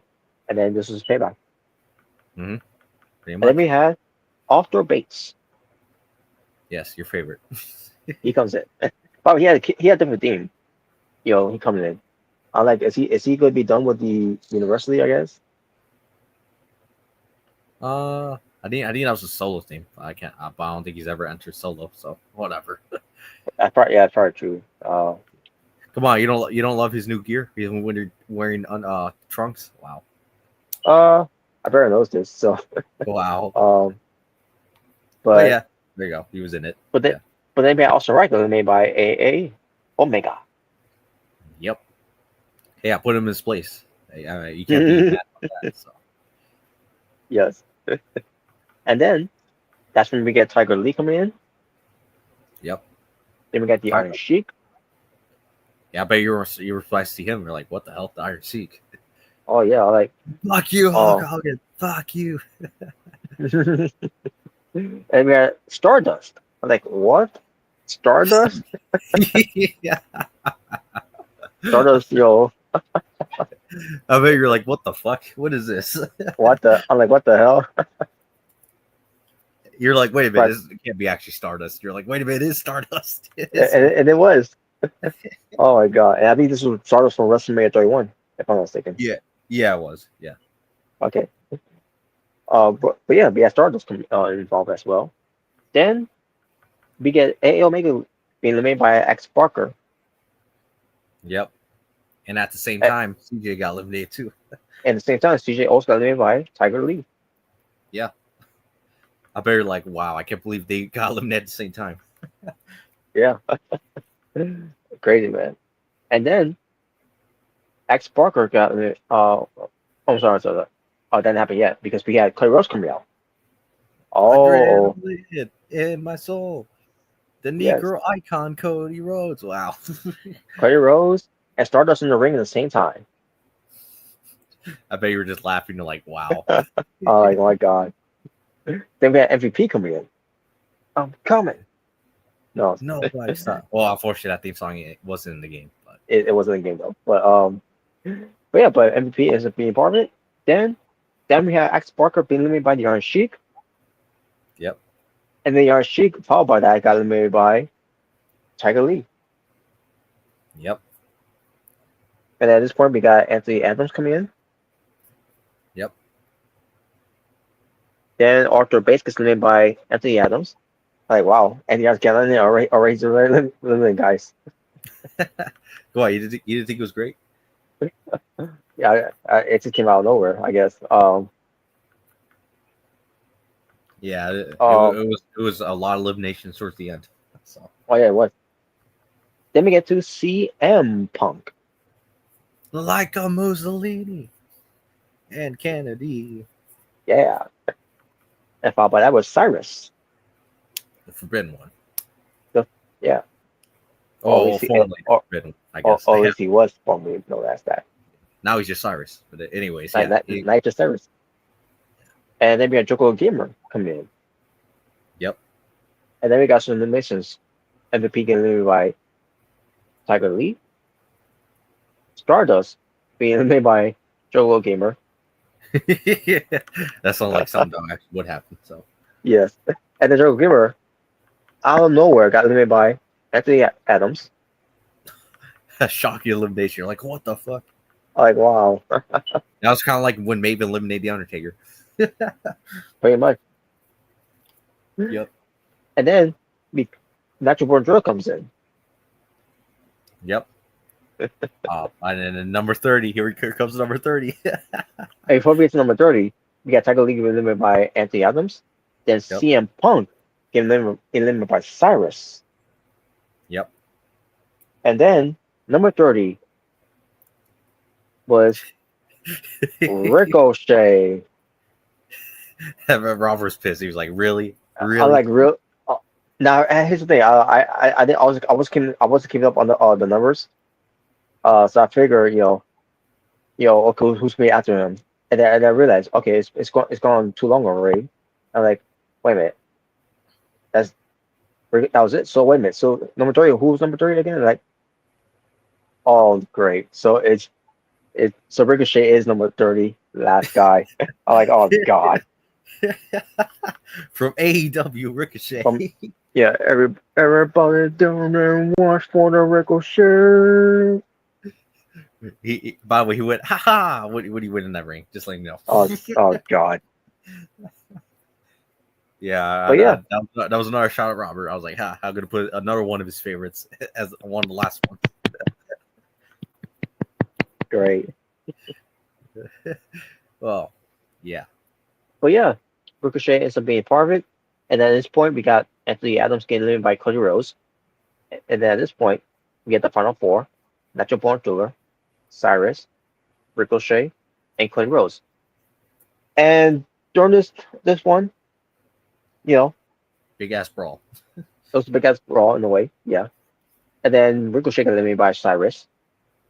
And now it was a final three here with Nacho Born. Pretty much immediately after that. Mm-hmm. Yeah. Nacho Born, Cyrus, and Cody Rhodes was the final three. But then that ended abruptly because Cyrus gets eliminated by Cody Rhodes. And then it was the final two between Nacho Born He got married. and Cody Rhodes. Oh wow. Bloodied up Cody Rhodes. Now me hoping that it was gonna be between me and Cyrus. So we could have some back and forth. Yeah. But I ended up having a back and forth for Cody Rhodes instead, which was a pleasant. Yeah. But at the same time, I was worried too. By the way, I was worried too. I was worried too. Oh, that Cody was gonna bury you. He's gonna bury me. Oh God. And by the way, he was all bloodied up as well. Yeah, I was. Yeah. No, he was. Cody was. So. Yeah. I'm sorry. Yeah. He was. I remember. Yeah, he was. But yeah, yeah. So we were having back and forth. It was tremendous. I enjoyed it. And in the end, I was a happy camper because it didn't matter if there was no titles on the line. What came to it because Natural Born Driller has won a battle royal, not just any battle royal, but a battle royal in his favorite month of April. Yes. And he eliminated Cody Rhodes to do it. And I literally Kurt Rose to do it with the adrenaline in my soul. Yes, and he win the battle royale. So yes, I win the battle royale. With all the odds stacked against you, you still won. Yes. My God. So yeah, so I had a big smile on my face for that. At the end of the day, despite dealing with the bullshit along the way. the intentional bullshit. And the triple bullshit. The literal triple bullshit. Literal triple. You mean that figuratively and literally. Yeah. Well, yeah. I bet you couldn't believe his back-to-back Triple H's. I couldn't. Oh my God, that was just horrendous. Yeah, and Seth Rollins and John Cena were just the other appetizers in there too. Oh, I was worried. I was wondering if there's going to be 100 Soundsley in there. Well, he was in 2K24. Well, he's in 2K25, so just saying. Oh God. Oh joy. Yep, pretty much. Well, either way, but yeah, even though it was irritating me, I still enjoyed it. So yeah, annoyingly frustrating entertainment, pretty much. Yeah, it was. Yeah. Did you? And there you go. Here's a question: did you have a concern that Triple H is going to last until the end, at the rate he was going? Oh my God, I was thinking of that too. I've seen a lot of Royal Rumble gameplays, from other channels. Look, and it rarely you'll see, number 2 or 1 make it to the end. Oh yeah. Because I seen 1 or 2 do make it to the end, and then they sometimes they win it, sometimes they're the runner ups. So. Oh yeah. So yeah, I was very worried. I was very worried with that one too. So. You were worried, like, oh no, don't tell me Triple H is going to be one of the final 3 or 4 or hell, God forbid, the final 2. Pretty much one of those things. Pretty much, yeah. No, you would have been happy if you won it. Oh God. Oh God. No. No. I was gonna make a women's one, but I was like, God damn it, I don't know. I can't think of any women that would troll Jalen right now, besides Charlotte. Besides Charlotte, yeah. I think there's like 3 Charlottes in the game, so maybe I should have done it so I can troll that. But then again, that's even if you even watched it. But who knows? Yeah. Don't worry, I'll get Jalen one day. I'll get Jalen with 2K24 since there's intergender matches now. So. Mm-hmm. That's right. Yep. All right, JKP, you're number 1. Who's number 2? It's Charlotte. It's the other Charlotte. It's another Charlotte. Oh wow. 3 Charlottes. That will be great. Yeah. I know you thought it was ridiculous with the 3 Triple H's in the game. Oh, 3 Triple H's. 3 triple headaches I had. No, I should have put all the John Cena's in the game. Oh God. That's even worse. Like, oh God, there's more shit factors of pro wrestling. My God. Yeah. Doing triple ass bumps of galore. Oh wow. Anyways. But yeah. That was it. And Natural Born Thriller has finally won a battle royale after so long. Yeah. Yeah. And it was April Fool's Day of all holidays, I guess. Yeah. Yeah. Yes. But yes, I did upload the rest of the first round matches for the Dusty Rose Classics. Yeah. And I'll check that out. later on. I get feeling the ones you're probably interested in seeing is probably the Outsiders, Insiders, and the Asylum and Learning Tree, right? Hell yeah.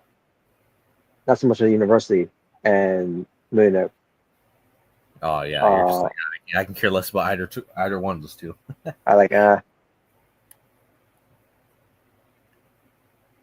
because I know you hate Nathan Matthews now. yeah. and I like, you hate James Adams. So. get a double count, get a double, time to draw. I care. Oh, wow. But as far as no, you want Wonderful Old to win against you. Oh god. Oh god. Well, can we see how that turns out? Oh yeah. Yeah, but I'll check it out. I'll check it out later though. Especially I'll check it out, while riding the train to work. Oh yeah. Which, by the way, Mr. Mrricanjay later on tonight. I don't know what time. I'm assuming he's thinking, doing it. Actually, I really don't know what time, but Probably but sometime earlier than we did being the asylum. So yeah, probably. So so yeah, I'll give you guys a heads, obviously a heads up on things when it comes to, because I don't know how long I'll be at work still. All right, but yeah, because I know he wants to do Drake and Dross again. So yeah, which is good too, because because Drake and Dross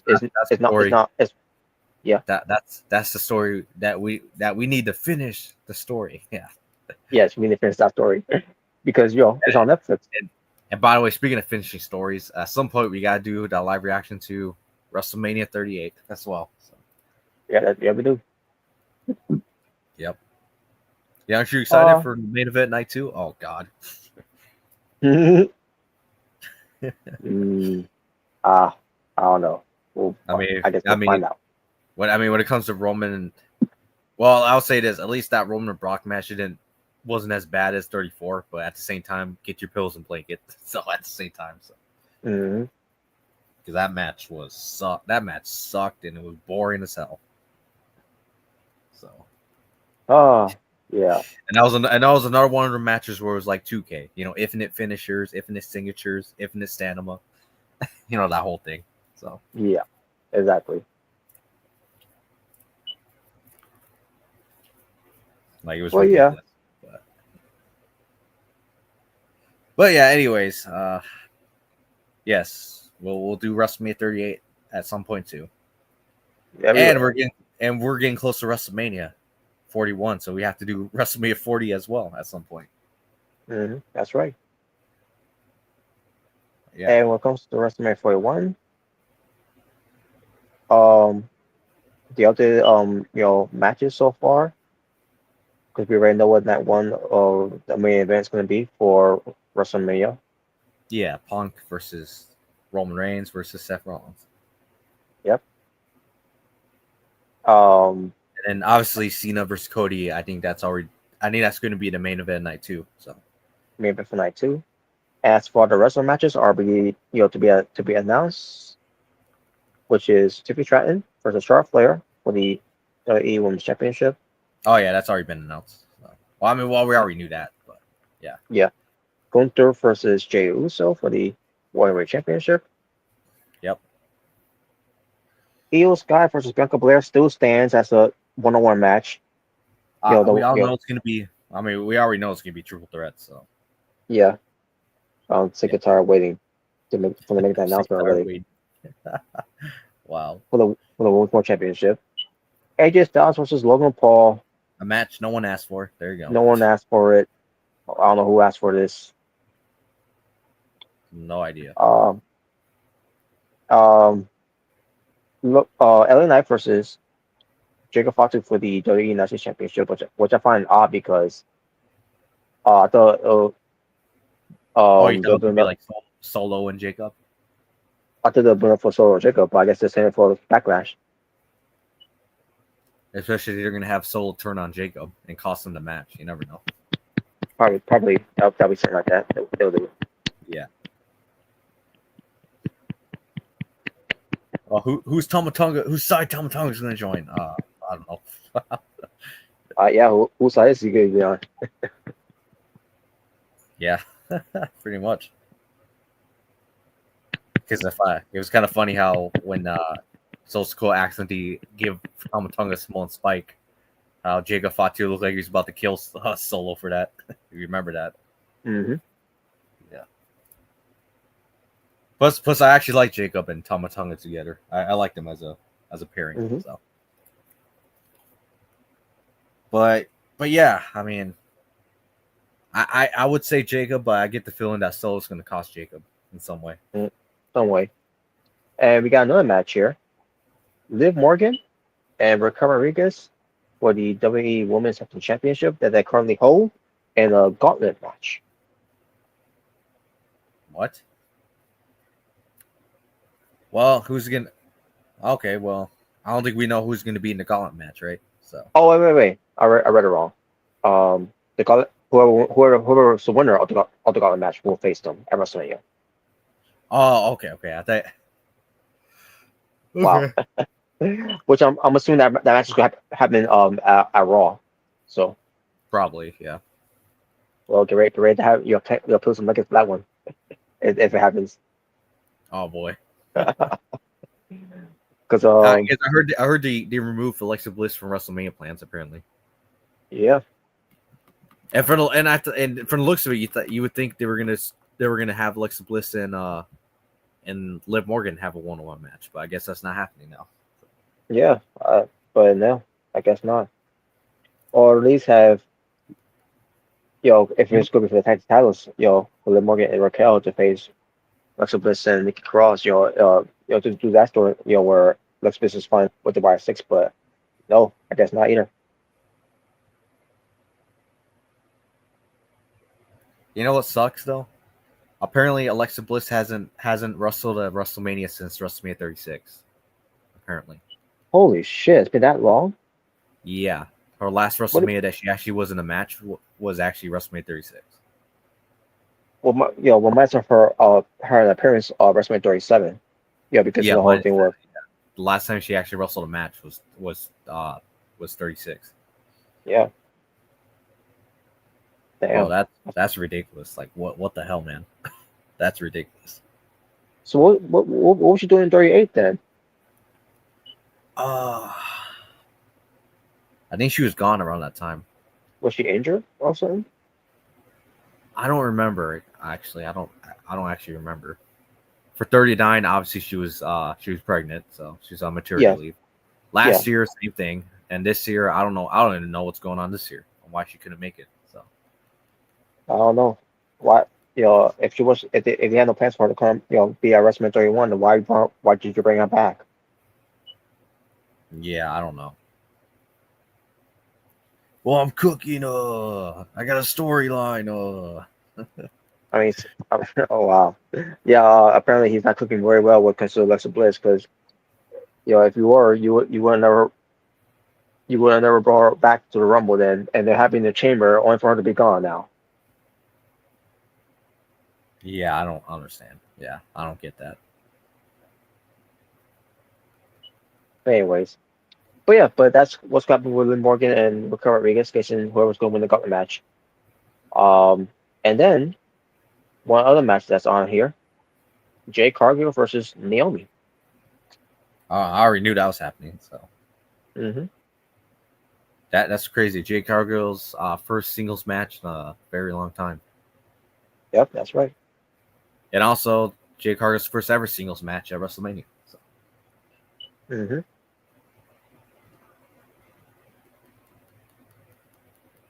And there you go. That's your card for WrestleMania so far.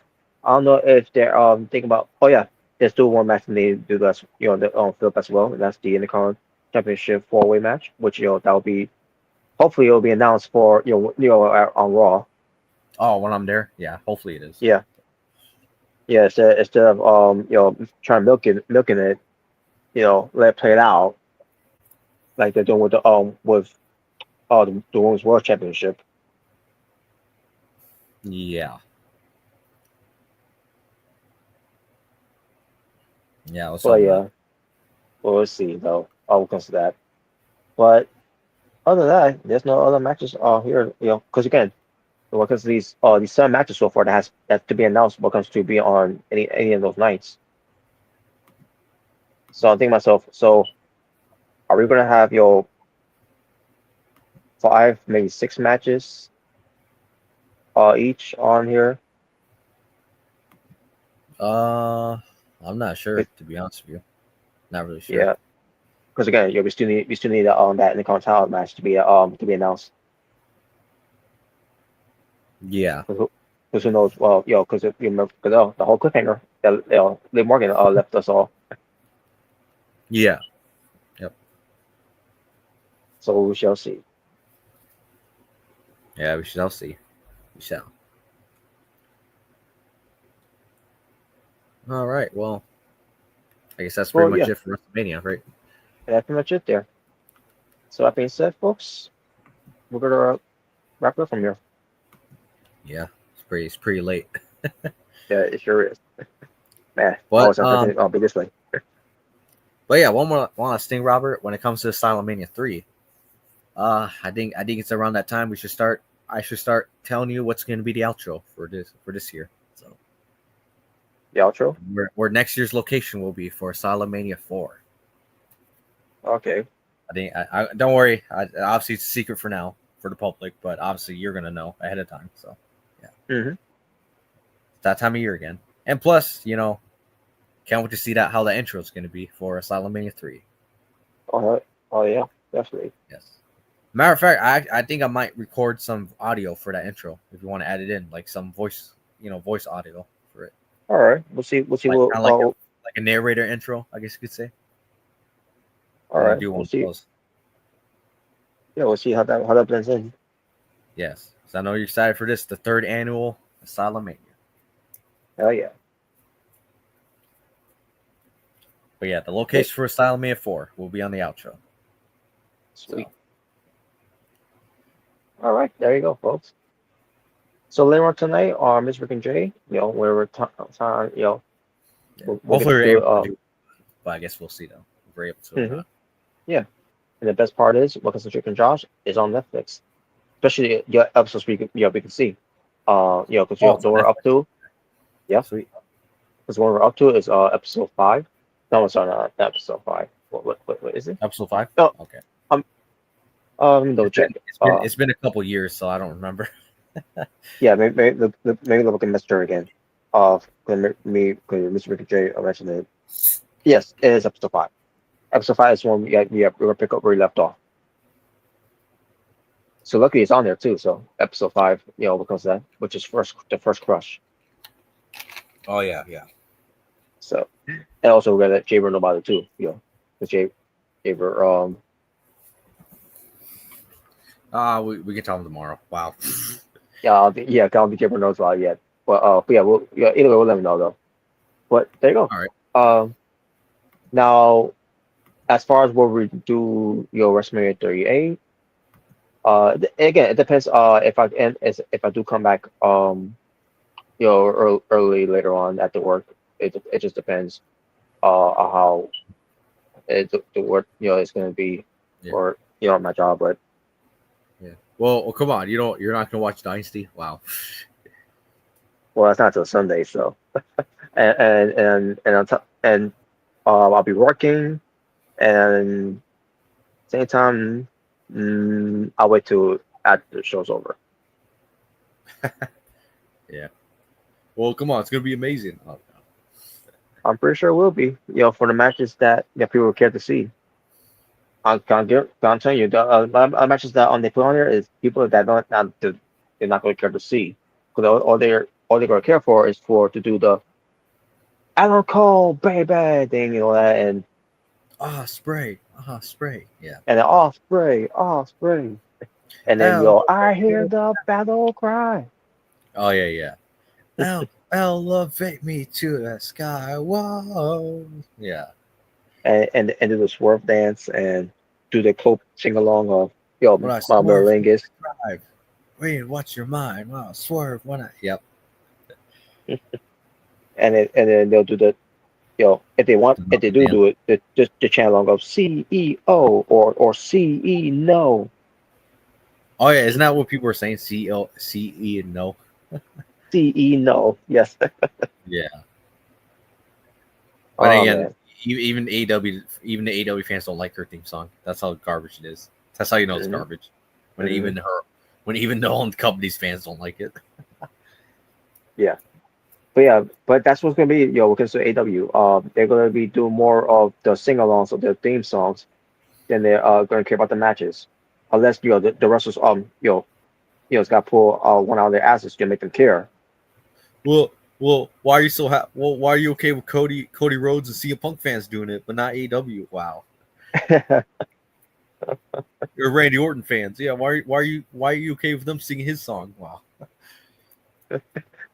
That's fine. You want to sing the songs and all, but then again, look who else was in the match, on the show too. Gerald Hogg. Oh yeah, and he doesn't even have Judas anymore, so people can't even sing along to that. Nope. It was played out either way, so no one cares anymore. Wow, so you love his current theme song more. Wow.